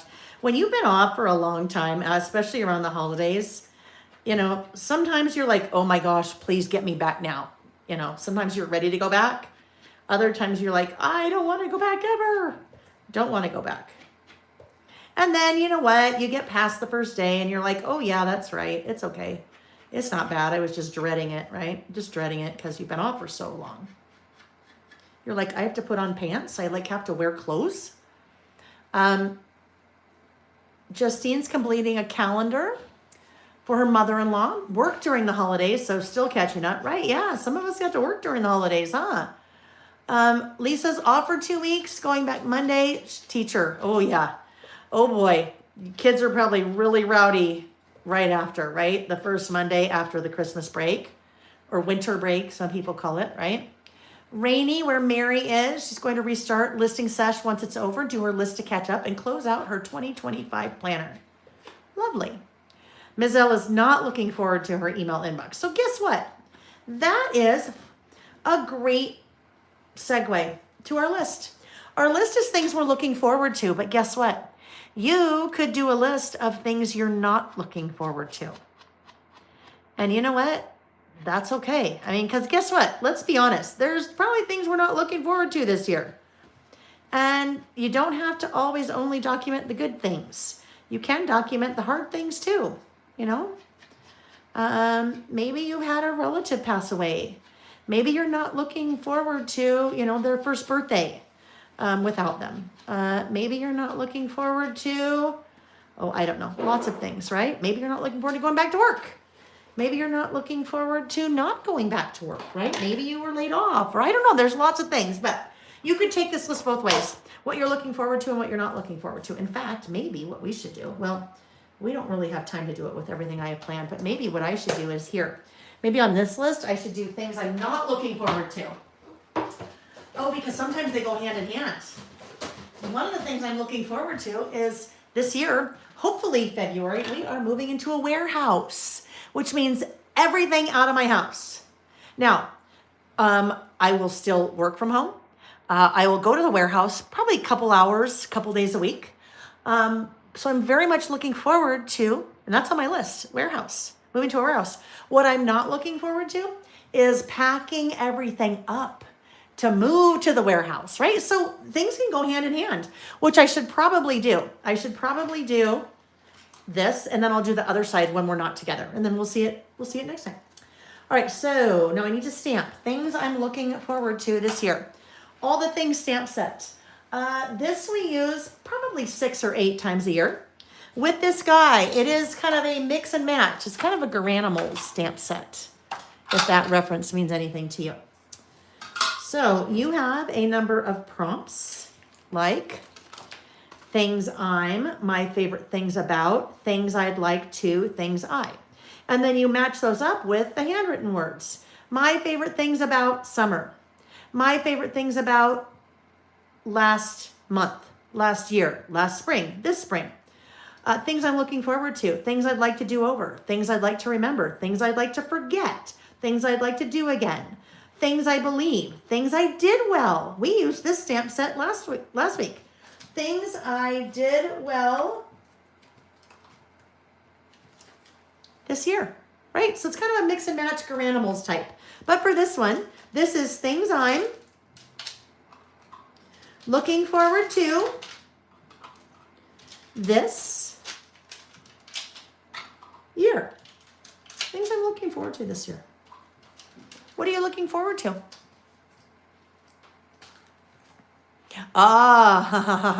Mary C. Plan said moving sale. Actually, there will be one. And it won't be on any Lael by Mail products. It will be on some other things that just don't want to move. Yeah. So there will be one. I am just waiting to hear. I'm waiting to hear. We put the letter of intent in on, oh my gosh, it all was just blurring together now. 2 days before Christmas. And we talked to the realtor on Wednesday. And they are working with the existing tenant to figure out when he will be out. And then there's some improvements that they will be doing to the space. So I think they're just working with contractors and trying to figure out all the things before they come back and say, yes, you can move in on February 1st, which I'm now thinking it probably won't happen then, but that's okay. So as soon as we know the date, then I will announce the moving sale. Pardon me.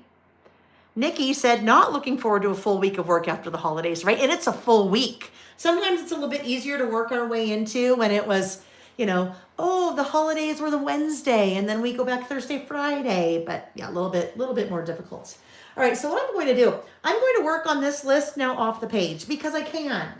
Sometimes it's easier to work off the page than do my stamping like this because I'm not directly working on the page. I can work off the page. Once I'm done on here, I can adhere it back in. So let's start with our stamping.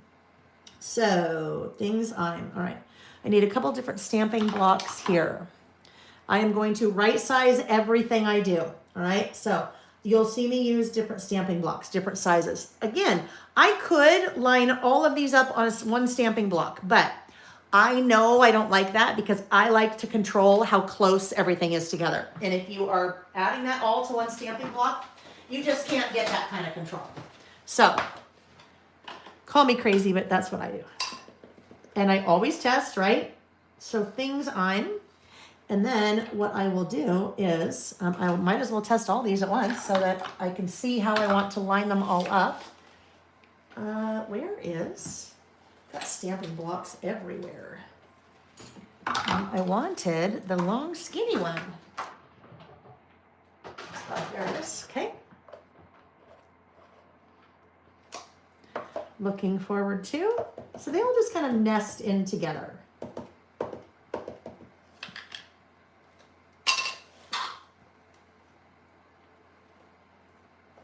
So Sometimes I might center them. Sometimes I don't. That's close. Things I'm looking forward to.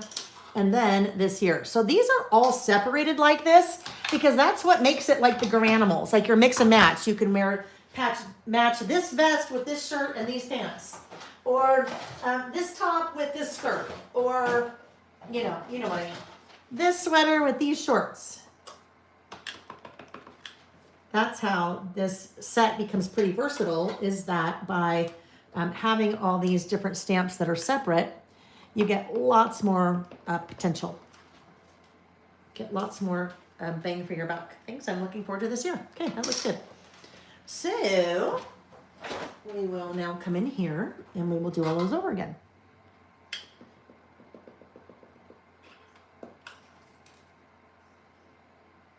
Things I'm.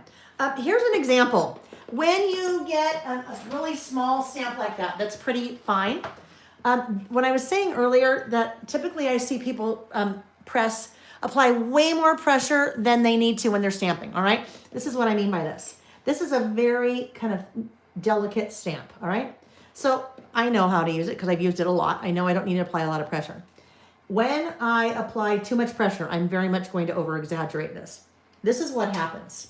When you apply too much pressure, so you can see the first one, that's how it's intended to look. Now, if yours looks different, it's okay. And this actually isn't that bad. I pressed really hard, but do you see how it's kind of feathering? I'm going to try to make that so it doesn't get blurry, because sometimes you get too close to the camera and it's kind of hard to see. But see, that's how it's just kind of spread out. It's not as, it's just a little bit, you can still read it. You still know it says Things I'm. But when you press too hard, it flattens out the polymer. It flattens out the stamp material. And when it flattens out, there's more surface area to the stamp, and so it gets a little blurry. But those, again, are all kinds of things that you can figure out if you're doing your test stamping.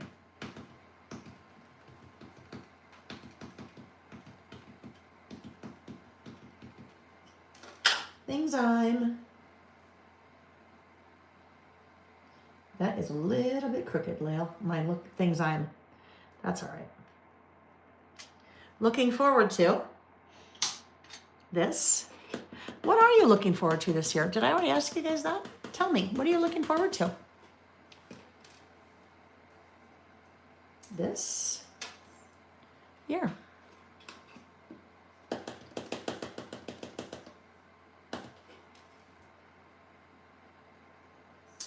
Okay, things I'm looking forward to this year. All right, let's get these little guys cleaned off. It is very helpful if you clean off your stamps right after you use them and put them away. That way, when you are ready to use them again, they're ready to go. And that way you also don't lose them.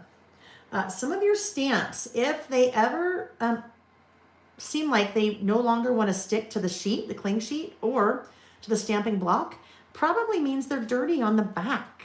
That means the back side needs to be cleaned off because, you know, they're kind of sticky. They can get lint and dust and whatever. So if you're cleaning them, maybe just flip them over to the other side and, you know, do the same thing on the back side. Now, I am always using a stamp chamois when I'm cleaning my stamps. Those you'll see on my website. And I store it in a salt cellar.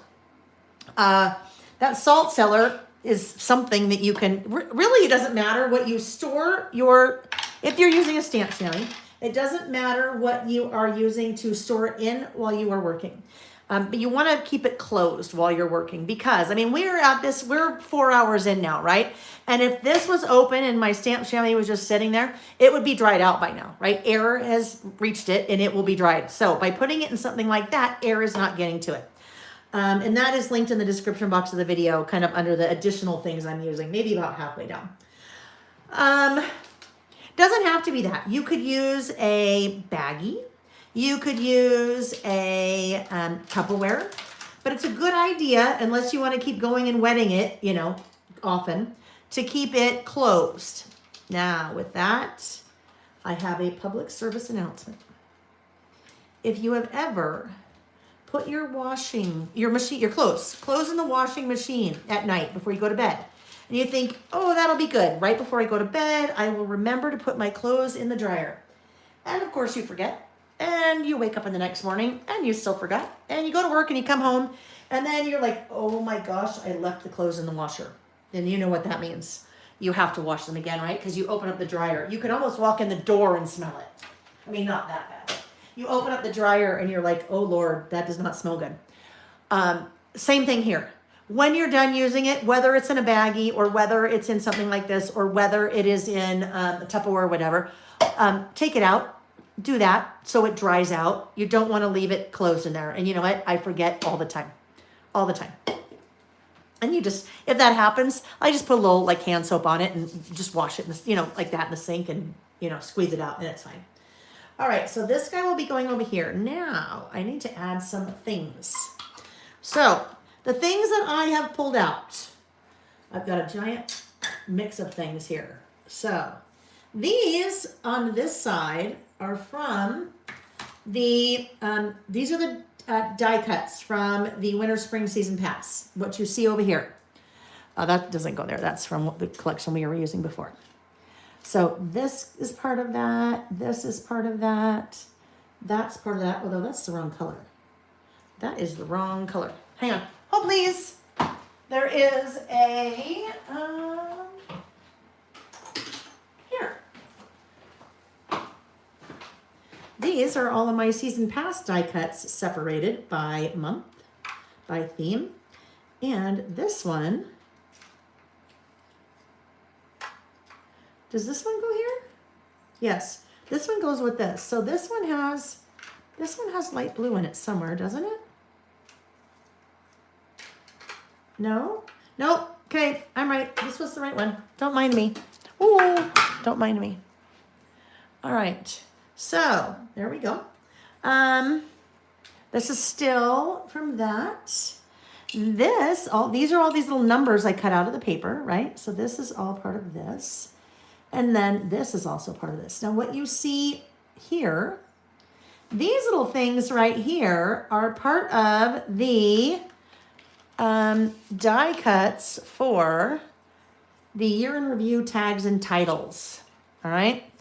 So I'm pulling both of these together because some of these work really well for this topic. Then there are all of these little guys right here. All these little winter guys. I will not use this on this list. Those are from Season Pass, but I'm not going to use those because those very much pertain to winter. And this is not a winter list, right? So somewhere in here, I will be using these things. Now, this is kind of this little fun thing. That could be fun going there. That little cheers guy. Because things I'm looking for, it's going to be a great year, right? Cheers, it's going to be a great year. Let's hope. Let's hope. I will tell you the pessimist in me this time of year is always like, well, we thought the same thing at the beginning in 25 and we thought the same thing at the beginning in 24 and now look, no, I shouldn't say that because, you know, that makes me very much a pessimist. And sometimes I am. All right, so I would like to somehow work a 2026 in. So that is one of the die cuts from the Winter Spring Season Pass.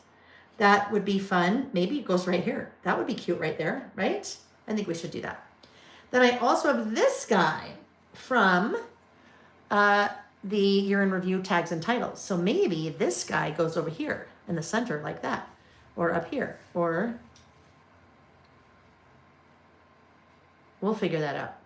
Because I'm going to put it there. This is going to be the things I'm not looking forward to. So I don't want to put this here. 2026, new year, new memories. Actually, no, I'm going to put it back here. Let's just put it on there. Let's just put it on. We need my glue pen. So I'm kind of mixing two different things here.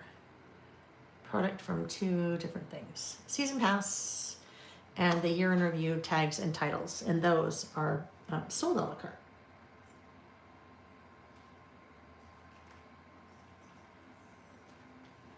Okay, there we go. And I have an idea for that too.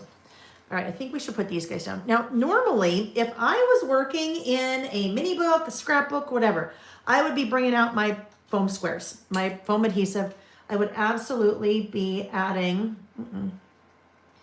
some dimension to this, but I am not because when it comes to working in a traveler's notebook or you're working in a planner or a journal or anything like that, typically not a good idea to add any kind of dimension because it's super cute and it's fine when you're here, but as soon as you turn the page and try to work on the opposite page, Now you have like dimension and all kinds of stuff underneath you that makes it a little bit hard to work with. So I am not using any kind. I never use die cut, or excuse me, foam squares or pop dots or something inside my Traveler's Notebooks for that reason.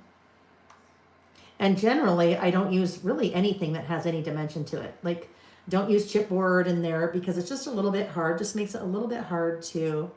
What am I doing here? How am I going to work this? I feel like this. I don't know. I'm going to cut these apart.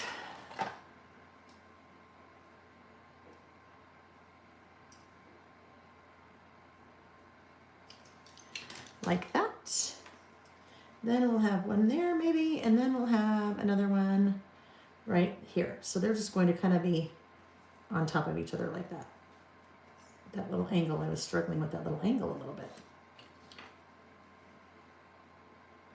Get rid of those little bubblies. Okay, there we go. It's going to be a great year. There. Better add some more. I don't think I put any adhesive behind those yet, did I? Okay. There we go. It's going to be a great year. Now we have this. Hello 2026. This could come here maybe. We've got this over here. Hello 2026. Maybe come in right there. Sure, why not? I'm going to go ahead and adhere this down. It'll make it a little bit easier to work with. And then if I need,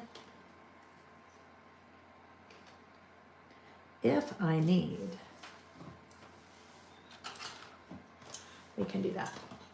It'll make it a little bit easier. There we go. Hold it down. This guy right here. And then we liked, where did our little guy go? That little one that said, oh, hello 2026. I'm just looking at the chat. I love that you guys are all chatting together. I have no clue what's going on. I have no clue what's going on. Oh, Gabby, I saw something about Portos. I saw you chatting about Portos. Portos is a Cuban restaurant in Southern California. Oh, it's so good. So good. Like lines out the door. I'll just pop that little guy right there. Looks like it's stapled. Okay, so now what do we have? We will be ready soon to start our list. What I'd like to pull out now, though, these guys, rub-ons. So you have 2 rub-on sheets in the Season Pass rub-on packs, or rub-on. Let's try that again. 2 6x8 rub-on sheets as part of the Winter Spring Season Pass. These are a la carte. When the kit is back in stock, they're also part of the kit. But these are still in stock because I bought lots of these because they're manufactured overseas. So I needed to make sure that I didn't have to reorder. All right, so we have new year, new chapter could work. Yes to this could work. Little pencils. I think we might end up with a little pencil in here. In fact, the yellow pencil rub-on will be great because I have a little bit of the yellow here. It'll tie the yellow in over here. So let's pull this open. Rub-ons, yes. So this year, rub-ons in the Season Pass have replaced the washi. So this is the first of, we have 4 other rub-ons that are already done and that have already been manufactured and that are already here. They will just be released over the next couple of months. And the first set of rub-ons, besides Season Pass that you will see, will be released in January. Oh, this month, January 14th. January 14th. So that is the next release. And Season Pass rub-ons, the 2 sheets, one is color and one is black. All the other rub-ons black. Because then that means they work for whatever you need them to work with. Because the others that are coming out are more like this. They're more generic, right? They don't really have color that would apply to them. And better for them to be black because then you can use them with anything, whether you're using them with one of my products or collections or not. All right, so rub-ons. You may have noticed I had already used a couple of those. The first thing I do when I get a new set of rub-ons, when I get rub-ons, I will staple the sheets together. And when I say staple the sheets, you have the rub-on or the transfer sheet, and that is the protective sheet behind it. That little protective sheet is making sure that your rub-ons don't stick to something you don't want them to. So as soon as I open a pack, I staple those two sheets together because it's a way, way, way easier way for you to make sure that you don't get rub-ons where you don't want them because they're connected, right? That protective backer is always there. When you are ready to use them, I cut the rub-on that I want to use away from the sheet, all right? So this is the rub-on I would like to use. Rub-ons are not like the rub-ons back in the day, all right? They are very different now. They are very different, thank goodness, right? These rub-ons, my rub-ons are amazing. They're like butter. They are very good quality. And so I'm going to put this little pencil right here. The way rub-ons work, you are transferring the image from the sheet onto whatever you are rubbing it onto. There's something that's really important about that. Once they're down, you pretty much can't move them. Don't try to move them because there's glue on the back of them. It's like tacky. So they're meant to tack as soon as you put them down, but then you still need to rub them on. If you put them somewhere you don't want them, you know what? Get over it. It needs to stay or else you're going to make a mess. So I am holding on. You want to hold on. You don't want to let go when you're working with the rub-on. Your rub-ons will come with a popsicle stick. So there is a popsicle stick or a little applicator in my rub-ons. So you can use that. You can use a bone folder. You can use a Teflon tool. I use this little guy. This is actually an embossing tool. On my website, I call this a rub-on tool because that's what I use it for. So, rub-on tool. These little ends are fixed. They do not roll around on you, but I'm using that and I'm holding on, right? You'll notice I'm never going to stop holding on. I am just starting to rub that image. Sometimes you can see it when it's actually transferred because it gets a little cloudy. Notice when I was done rubbing the top, my finger moved to the top so I could get at the bottom, but I am always still holding on. You don't want to let go. The reason why you don't want to let go when you're working with a rub-on is if you let go and it moves, then you will end up with a crack in your rub-on. So for example, if I was doing this guy with that solid black heart, if I'm rubbing on and then it moves and I keep rubbing on, I'm going to end up with a white space, a clear space in between that rub-on, all right? And if it happens, it is what it is. But if you always hold on, you are going to, prevent that from happening. So I think it looks good. I think I probably feel pretty confident. It's good. But I'm not 100% confident because you should never be 100% confident with rub-ons because you never know. Sometimes the whole image may not have quite rubbed on. There may be a little bit that hasn't rubbed off yet. So I'm going to take my tweezers and slowly pick that transfer sheet up. And I can see it's all rubbed on. But guess what? If part of it hadn't rubbed on yet, because I am still holding on, all I would do is put that back down, grab my rub-on tool, rub on it again in the place where it didn't transfer, and do that again. All right? So those are the tips that I have used I've been paper crafting for 28 years, more than 28, almost 29. And that's what I've always done with rub-ons. That right there, you'll be pretty successful with rub-ons if you follow those tips. All right. And that's just the way I do it. Do what you want. Heather said, I need those rub-ons. I'm on a no spend after Christmas, but maybe if I work a little overtime, I can get them. Let's see. Joyce said, I love rub-ons, so easy to use. Wish I had known about them sooner. They went away for a really long time. They were not part of the paper crafting world for a long time, or planner world, whatever. What makes rub-ons really so cool, I think, in my opinion, is that there's no halo. Sometimes if you have a sticker, you have a little halo around the edge, right? White. Or if you have a die cut, like, let's look at, like this one. Let's look at the typewriter. There's a little halo around our die cut, right? There's white around it. And that's just the way that they are. But with your rub-on, there's no halo. So it looks like it was printed on whatever you put it on. Also, it's about the flattest thing you're going to get. Flatter than a sticker, definitely flatter than a die cut. So if you are working in a planner or a journal or something like that, you have zero added extra bulk. All right, so now let's see if we have some other things here. The way that the rub-ons work for season pass, your color, they're going to be very specific to the month. So all of those things are kind of New Year in January, February, March. But the back side, you'll kind of have a mix. So bring on the new, this right here, well, Happy New Year. Some of these are very specific. This moment right here, here's the story. My heart is so happy. Simple pleasures, highlight of the month, documented this life. This is my story, happy little moment. So a lot of those are super generic. They work for lots of different things. All right, so now let's see. I feel like, man, I don't think we need another 2026 over here because we already have 2026 here. So we'll see if we end up putting something over here. I mean, we could put just some little hearts. I don't know. We'll see. We'll see where we end up. I think we should probably start our list on things that we're looking forward to. Okay.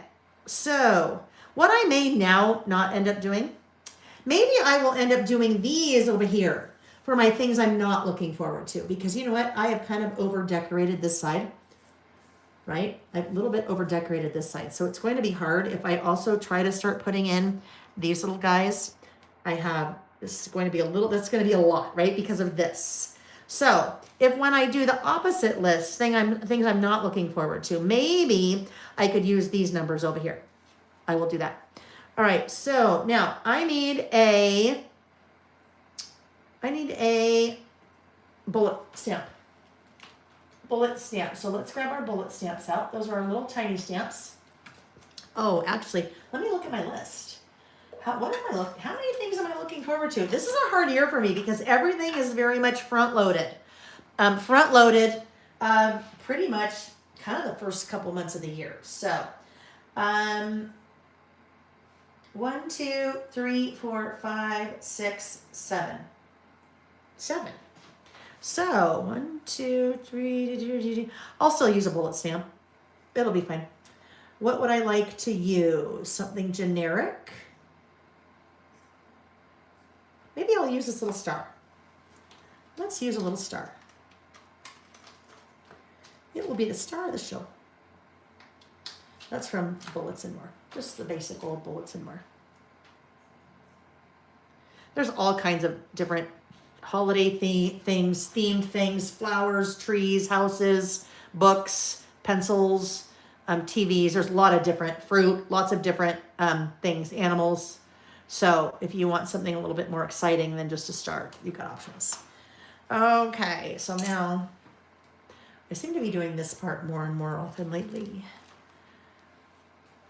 Where is my little metal ruler? I remember I had it when I was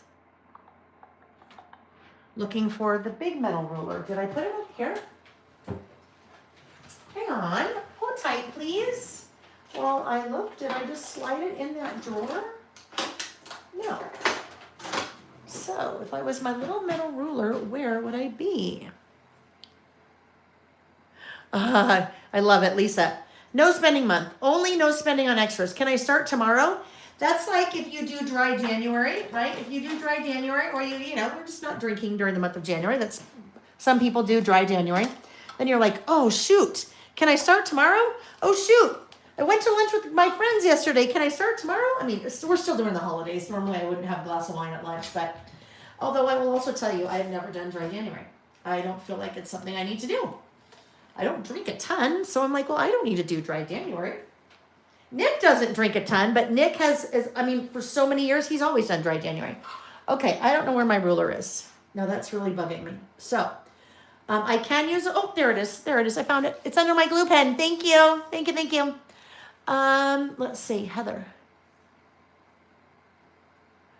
I miss all it's funny. I miss all kinds of things in the chat, and then I totally try to chime in, and I'm like, I can't even chime in because I don't know what that's good for. I mean, I don't know what it said. I don't know what the other part of the conversation was, so I better not chime in. All right, so mostly I would say 99.9999999% of the time, when I'm making my list, it is in black. That's just because, I don't know, just what I do. I don't really use colored pens. I have them. I just don't really use them. Don't know why. All right, things I'm looking forward to this year. All right, so now, where's my little star? Oh, did I line that up properly? Oh, I did. Okay, good. All right. And this is really in no particular order. The first thing, we have a wedding! A wedding! Jack and Kat's wedding in Seattle, plus all of the festivities, whoopsie, starting the last week in February. Now, Jack went up to Washington State for school. He has never come home. That is his home. That's where he met Kat. Kat was born and raised there. So Jack is our oldest son. So what's interesting with the wedding is now our whole family is here, although my sister is up there. But our whole family is there. Nick has a large family. Nick was one of 4 kids.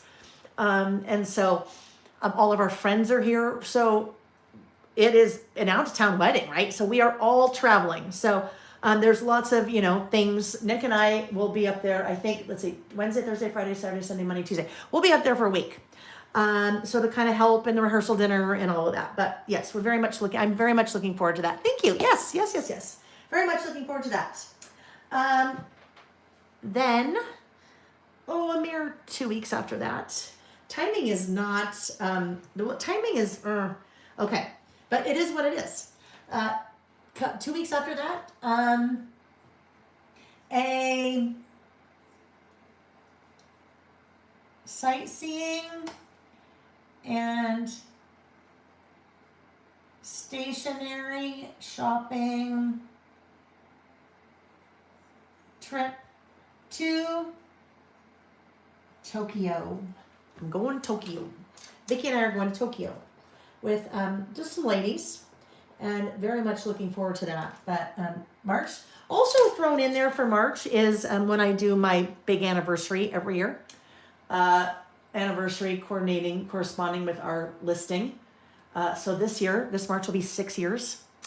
It'll be my 7-year Lail by Mail anniversary. So 7 years I've been on my own side hustle into the full-time thing. So it's kind of a lot happening in March there. So end of February into March. Looking forward to that very much. Weeks. I think it's going to be a weeks long trip in Harvey to the Pacific Northwest. And I think it's 3 national parks on that trip. Nick and I love national parks. I have the biggest soft spot in my heart for national parks. They make me so happy. And so we will cross 3 more national parks off of our list in 2026, at least 3. And those will be the Pacific Northwest, Mount Rainier, Olympia, and Glacier? No, Glacier? What's the one in Oregon? Anyhow, yes, so very much looking forward to that. And our Harvey trips. Harvey is our RV. And so Nick will work on the road, and I will also be working on the road. We may be listing while I'm on the road. Now, we've never done a trip. Well, we have done a trip that long before. But on this trip, it's going to be 2 or 3 weeks, and we will probably stay in a hotel maybe once a week, just to, anyhow, I think that's what we're going to do. We still haven't quite planned it yet, so we'll see. What are you guys looking forward to? I know some of you chimed in. I would love to know what other things that you guys are looking forward to. Journey to Adventure said, love national parks as well. Nevada and Utah are my next adventure. Reach out to me if you need any input when it comes to Utah National Parks. I have been to all of them. And I would be more than happy. If you can't hit all 5, I would definitely give you my opinions on the ones that I would see if I couldn't hit them all. So I'm more than happy to chat national parks with you. Lail by Mail Cruise. Deanna, I don't know. It's a lot. It is a lot. So there's nothing in the works. I will just say that. There is nothing in the works. There's not a plan in the works. Heather, one of her big bucket list items is to get her own RV and travel to all the national parks in all 50 states. That is one I can get behind. 100%. 100%. Kathy said she is looking forward to going to Little Craft Fest. I am looking forward to Little Craft Fest for the 2nd year in a row.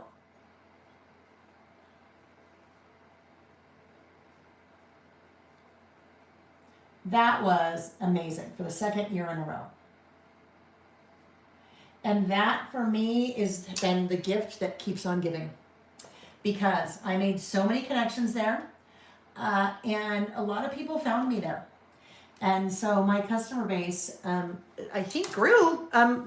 It definitely got a bump from doing that event. And it was kind of a customer base that I have been on the fringe of for a while. So that was a very good event for me. I'm excited to do that again. All right, what else do I have? Oh, okay. Moving into a warehouse. If you are new here and don't know much about Lail, I own my own business. This is my own business. It is all self-funded. My husband has nothing to do with this business. I like to say that now because someone thought in the past that it was all Nick. Nick has nothing to do with it, literally. He's a very supportive husband, but it is all self-funded, and it has been self-funded since day one. There is zero debt. I've grown very slowly. It took me years to get to the point where I started manufacturing my own product. And it is the sales of that product, then that goes right back into the business to continue to bring out new products. So, but up until this point, and still, as of now, my business is in my home. In Utah, we have basements. That's a big thing in Utah. Because of the frozen ground and the foundation, and it's just, we have basements here. And our basement is finished just like the main part of our house. And it is considered part of the square footage of the house. That's another thing that is interesting in Utah, because I understand that some states it's not considered part of your square footage. But upstairs, just like the downstairs, finished and painted and carpeted and all that. But the main, more than probably 2/3 of the basement is my business, and it makes it. It's just time to move. It is time to move. So that is one of the, all of these things I'm looking forward to, but for different reasons, right? This one, moving into a warehouse and having my house back. Now that does mean that I will need to leave the house and, go to the warehouse. But that is where Lily and Denise will work strictly out of there. All of the order picking and packing, order receiving, all the product receiving will come into there. It will all be done there. That is all now done out of my house, which is just a lot. So that I just can't wait. Always, every year, our annual trip to Hawaii. And that is Nick's business. He's in the water industry, and not like bottled water.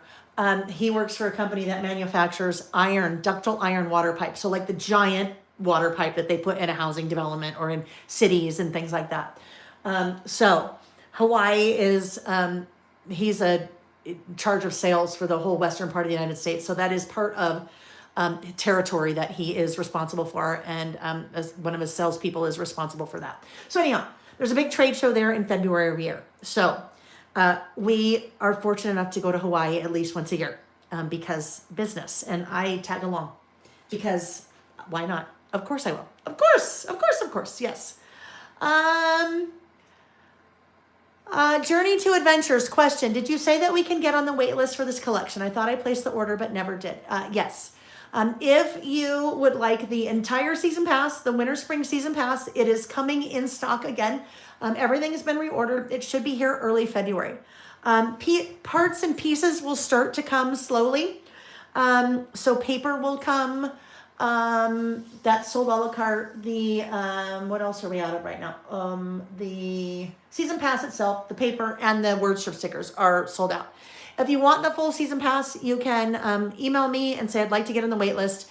And then when all of that comes back in, I'll start wait list first and then go from there. So yes. Joyce. Yes. Okay. Another one is associated with moving to the warehouse. We will take one of the rooms downstairs that has a bunch of product in it right now for my store, online store, that will be converted to a filming studio. So, filming studio with all of the nice equipment. Okay, so right now, I have my phone to film. It's fine. It's on a little stand and I have to turn it so you can see my face. And then sometimes the stand does weird things and you see my feet. And then if I forget to plug in after 4 or 5 hours, we lose our connection and we can't get it back because my phone died. And then I have lights that kind of, it's fine. It's been fine. It's been great. It has served me incredibly well for the last 6 years, but it is time to upgrade. And I have actually upgraded, bought all the equipment, bought the software and everything, but I need to wait until we move to the warehouse and then I can take all of these things and down into a new filming studio. So yeah, but I'm very much looking forward to that as well. That will just kind of take things up a notch. So my camera doesn't fall when I'm trying to list on us, right? This is a big one. Getting back on track with my health and wellness journey that I started last year. It's been a year. As with many things, I did really well up until about August. I have pretty much stayed the same weight. Pound here, pound there, up 2, down 2, up 3, down 4, but it's pretty much the same. But that is because when we were gone most of August, and then I move into my I'm making excuses, aren't I? Then I move into my serious travel and design time for my business, and so I kind of pop out the other end of that mid-November, and then I got sick, and then the holidays. So. I did very well last year. Very proud of myself. Lost 38 pounds. Took me a year. Well, it really took me about 7 months, I guess, because then I just stayed steady. But I am very excited about continuing with that because I'm ready. I'm ready to keep going. I still have some more that I would like to lose, and getting back on my treadmill and lifting weights again because that is really where at this point I need to be. So yeah, I'm looking forward to that again. Yes, lots of exciting things happening, Carrie. Thank you. Will I still keep your current room and craft room when you move filming downstairs? I will. This upstairs this is where I work. And actually, it will be easier for me to work in here because a lot of times all this stuff just stays up and it's a giant mess. So I work in the kitchen or whatever. Yes, so I'll still have my craft room upstairs. I will design here. I will work in here, but the filming will all be downstairs in another really small room. So then it can just stay set up all the time. That's the key, having it stay set up. All right. Okay, thank you guys. You're so sweet. And you know what? I keep saying, none of it would be possible, as hokey as it sounds, it really wouldn't be possible without you guys because you guys support me and you're here. And if you shop from me, that supports me. If you don't shop from me and you're here and you support and you're following all the socials, all of it is good support. So I could not do it, without you. I hope you guys know that. All right, and then releasing a second travel collection. Oh my gosh, we are in the depths of this right now, and it is coming out so cool, so very different than Postcards and Passports this year. I mean, Postcards and Passports was awesome, but if you're gonna do another travel collection, it needs to be really different than the one you did. It is. Very excited about that. Releasing a second travel collection, a second Christmas collection, which that one we haven't started yet. That one will come out in August. That will start probably in April. The second Christmas collection. Oh my gosh. Hey, Sonos. Hey, Sonos. Hang on. Stop music. Apologies for yelling at you. I don't know. Somehow the Sonos just started playing music. Nick probably turned it on in the other room. And I had to get that off very quickly because YouTube does not like you to play music in the background. You play music in the background, copyright issues, and they will put you in YouTube jail. So I had a little panic moment there. A second travel collection, a second Christmas collection, and several new product types. Things we've never done. So lots of fun things that I am looking forward to. So some family things, some business things, some travel, right? Lots of fun things to look forward to. Okay, so I'm just about done. There's a couple more things I'm going to do here. I am going to put, I need a little word strip sticker down here. You know what I always say, if it looks like something is missing, actually, I'm not going to put a word strip sticker. I will put a date there. That would be a good one. We'll put the date. I will use word strip stickers on the backside. So today is January 3rd. Ooh, if you use a roller date stamp, now is the time to advance from 2025 to 2026. All right, that's important.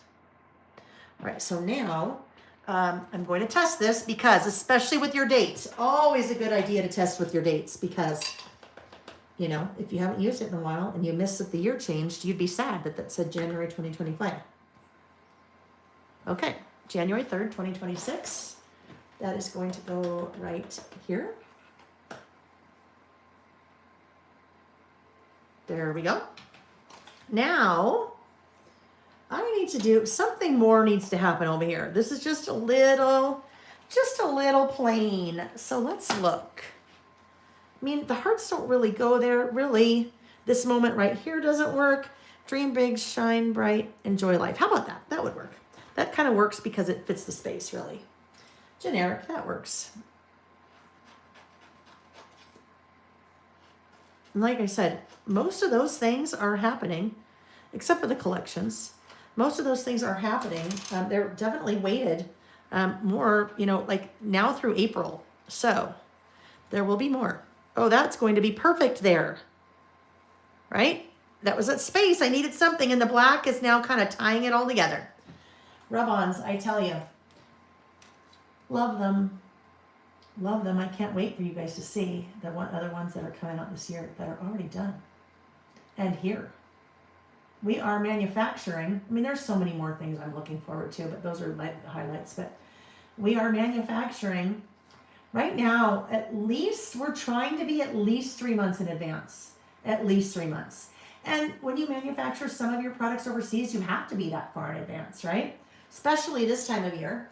There's a factory that we work with in China that they observe Chinese New Year, where in that country, some of the factories shut down for 2, 3, some of them even 6 weeks for Chinese New Year.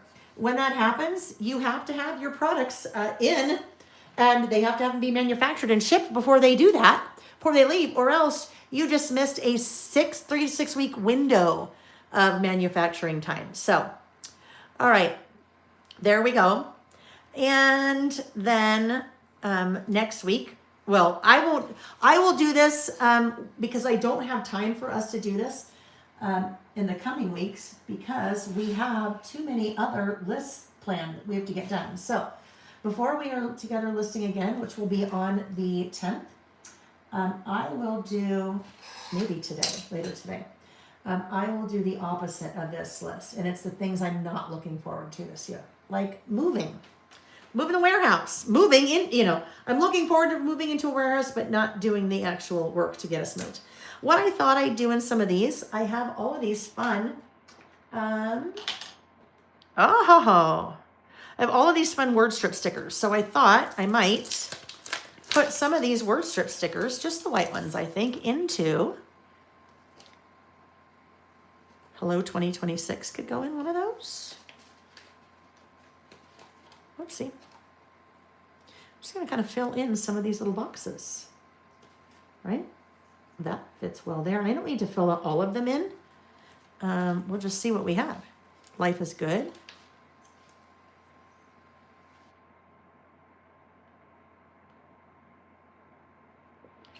And then what matters most? Little moments matter. I don't know. We'll just see, right? We'll just see what we have. I don't need to fill in all the boxes, just some of them maybe.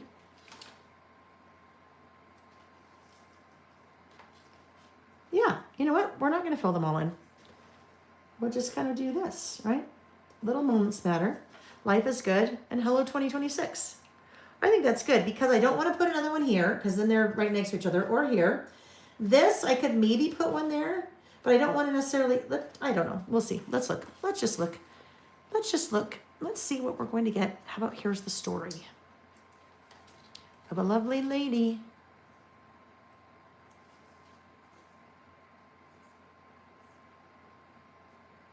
That does work. Then I feel like we need one more here, and then we'll call it good. All right. Little moments matter. I don't know what matters most. Sure, why not? Why not? This will go here. All right, there we go. So we are well on our way. That one will be things I'm not looking forward to this year. What I might end up doing, we're going to see. I might end up, this is kind of stark. I might figure,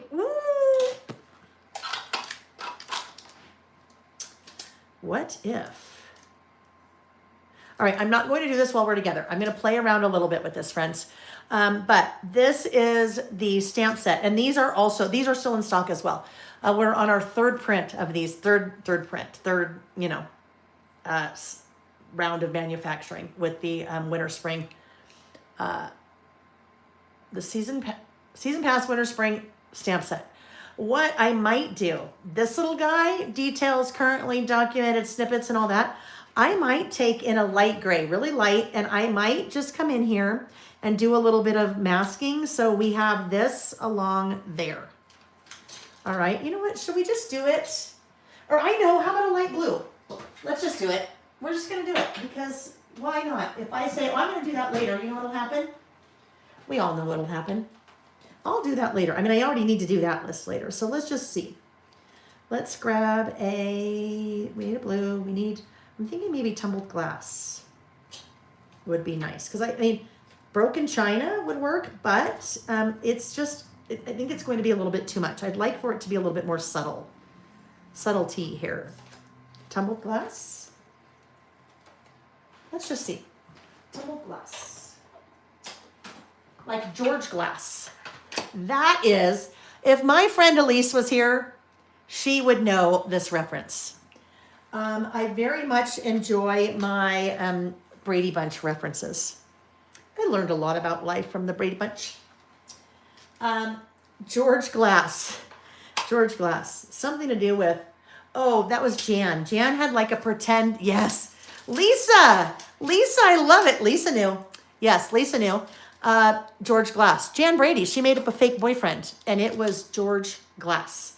And she didn't know what to name him, and she looked on the table, and there was like a glass sitting there, so she named him George Glass. That was kind of funny. So now, this part is, let's talk masking. When you are working with a stamp, this can be my little mask here, all right? So when you're working with a stamp, I do not want the stamp to, this one I could start right here, but I really don't want it to go off the page, right? So I had to put something here so it masks what's underneath it. But I also have it over here. I don't want it to go on here either. So I'm going to, let's cut this in half with my trimmer. There's some really cool things you can do with stamps. Masking is one of them, right? So that will work there. And then we'll put this guy here. It's just preventing me from stamping somewhere that I don't want to stamp. Kind of like when we did that 2026 mask with washi, right? We didn't want ink to go there so we could write in it. So let's do this. Now, let's get this on a stamping block. That would help, wouldn't it? Fit on there? Oh, yes, perfect. Oh, we have two of those out. All right, so let's test this. we will test it.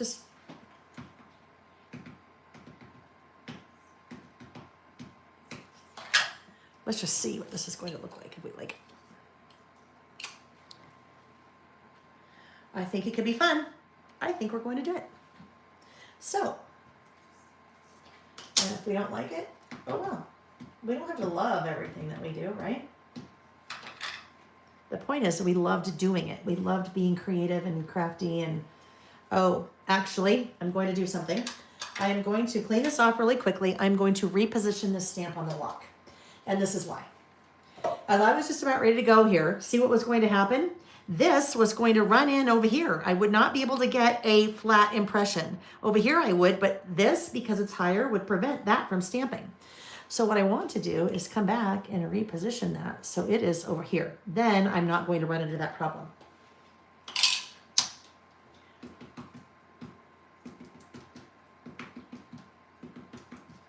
And things like that, anticipating that ahead of time, is usually, it just comes with practice, right? It comes with practice, and I actually might have even had it happen there again. Okay?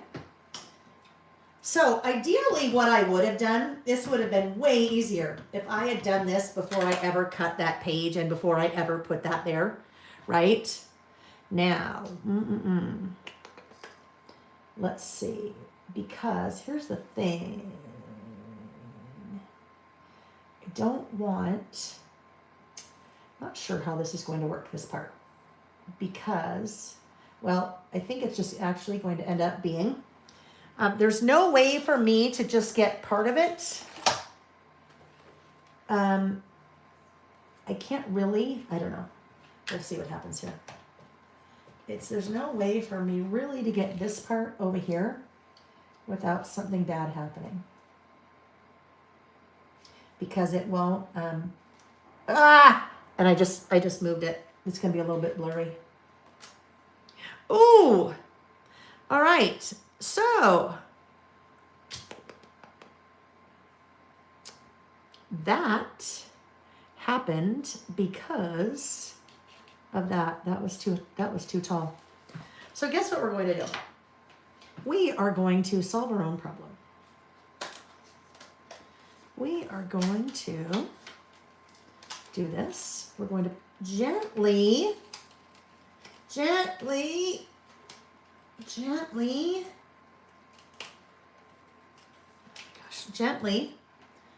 lift that out.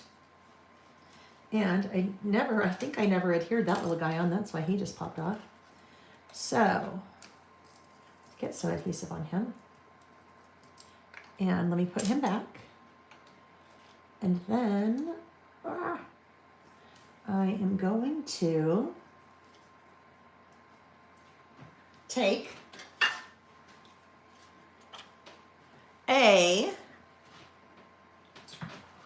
another Traveler's Notebook insert.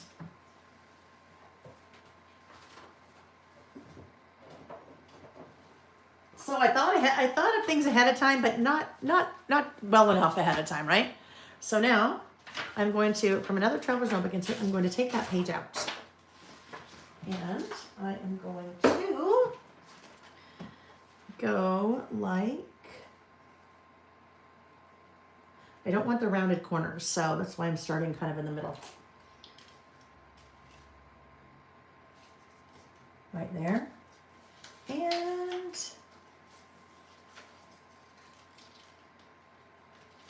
right there. Okay, let me just cut this very quickly. There's always a way to fix a problem. So that's what I'm doing, right? I'm fixing a problem. And actually, it will make this work way better than what I was trying to do. We're going to like this outcome way better. So I'm just over here. I don't know if you can see what I'm doing, but I'm over here off to the side trimming my paper.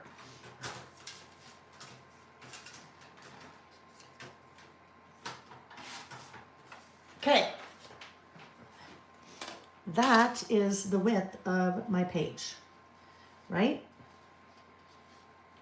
Yes. So now I am, oopsie, going to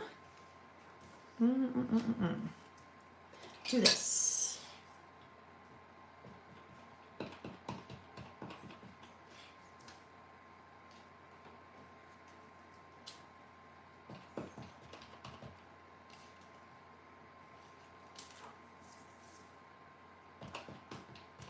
See how now I can like stagger all of that?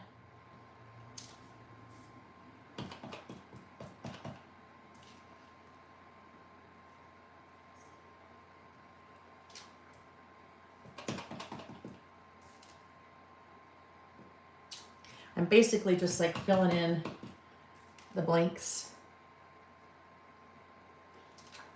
And by repositioning that stamp everywhere I go, then it is going to give it a little bit of variance. Basically, I'm creating my own pattern paper here. Because I wanted something really subtle to be behind that. I decided it looked too plain, right? And I just keep continuing on. But really, I want to try to really vary because we don't want it to be, I mean, if you ever looked at a piece of pattern paper that had like the exact same words and phrases like stacked on top of each other, and then you're like, something doesn't look right there. That's why we want to vary those a little bit.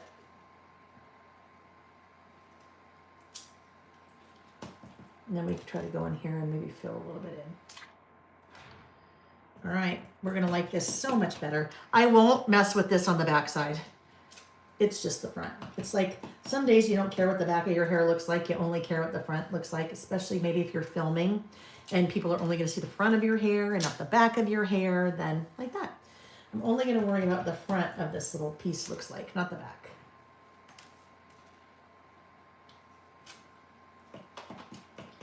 Now, this, you may have noticed, this little design, this kind of stacked fun word art, you're seeing it in Season Pass. You will start to see that in other products throughout the year. And one you will see in one of the products, one of the new rub-ons, come mid-January. It's kind of this fun little stacked word grouping. All right, done. Okay, there we go. See that, if we had started with that at the beginning, but I didn't think of that idea until the very end. So if we had started that at the beginning, that would have been way easier. Because now we just go ahead and adhere that in. Way easier. Oh, okay. So I'm not paying attention to the chat at all. When I started doing that, that was head down, working.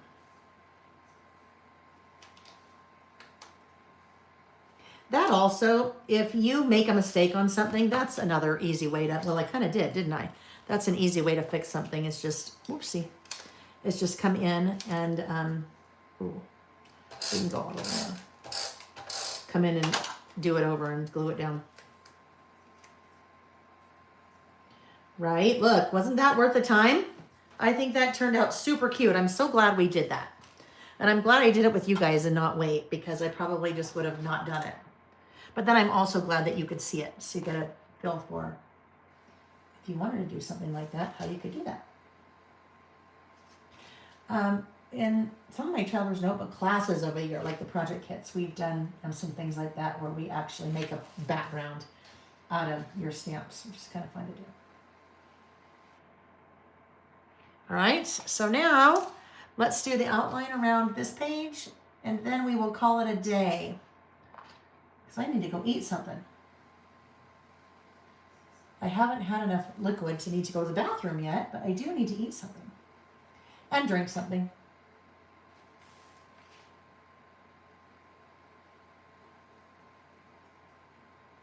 All right, there we go. Things I'm looking forward to this year using the new winter spring season pass. And then on the back side, on the flip side, I will do things I'm not looking forward to. We won't do that together. I will do that before we're listening together again. All right, my friends, let me turn on the overhead light. Move the studio lights so they're not like deer in the headlights with me. we will rotate our camera and say our goodbyes. All right. All right. Hydration break. I know it's time to drink something, isn't it? All right, rotating the camera. Okay, here we go. Whoop. There we are. And I can't wait till I don't need to rotate the camera anymore. And I've realized lately that I talk up like this, and I really should be like this, but then that's weird. So all of those things will go away. And there's software that's going to be so cool because I can hit a button and you'll see me, and I hit a button and you see this. And sometimes you can see me and that at the same time. So it'll be fun. All right, my friends, thank you. Thank you for joining me. Happy New Year. I hope that you'll have something that you're looking forward to. And again, guess what? If not, then let's chat. I'll help you find something. We'll come up with something together because I want you to have something that you can look forward to. That's important. All right, we will be listing again next Saturday. January 10th, we are listing. If you're ever wondering when we're listing, there is a calendar page on my website, and doesn't look like a calendar, just things are listed out. It has our Saturday listing sessions all there through the month of March. All right, so I usually schedule those 3 months at a time. So if you're ever wondering there, I will pin, I have it pinned to the Lail by Mail Facebook group. I will also pin to the Lail by Mail Facebook page. There is a blog post on my website for the schedule. Every time I do a blog post for one of our listing sessions with our listing topics, there's a link to the schedule. And every email that goes out also has a link to the schedule. So I do my very best to make sure that you know where to find us, where we're doing and when. Well, where? Always here. But when we're doing our creative listing sessions, because when I travel, we're not doing them on Saturdays. I've got some weird travel coming up, so we'll throw in a couple weeknight listing sessions. So something to just be aware of. I think that's it, you guys. Thank you. Have a lovely rest of your holiday weekend, because some of you have been off and it's still kind of the holidays. I couldn't go to sleep last night, so I turned on the Hallmark movie channel. And yes, they are still playing Hallmark Christmas movies. So I think maybe until the end of the weekend. So if you need to get 1 or 2 more of those under your belt, then you can even watch that to kind of extend your holiday. All right, my friends, thanks for joining me. Thanks for giving me a place to do this, because this fuels me. I am a creative person. I like to be creative. And when it is your business, sometimes that's the last thing that you have time for is to be creative. So thank you for giving me a place where we can all hang out and be together and create, because it energizes me and I love it. So thank you guys. Thank you.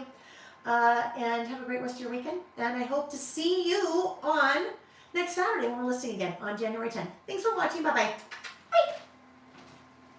And now it's not like I'm just exit stage left. I really have to exit because I have to go around to the back of the camera and tell it to stop. All of this will be done. All of this will be gone soon. Thanks, you guys. Bye-bye.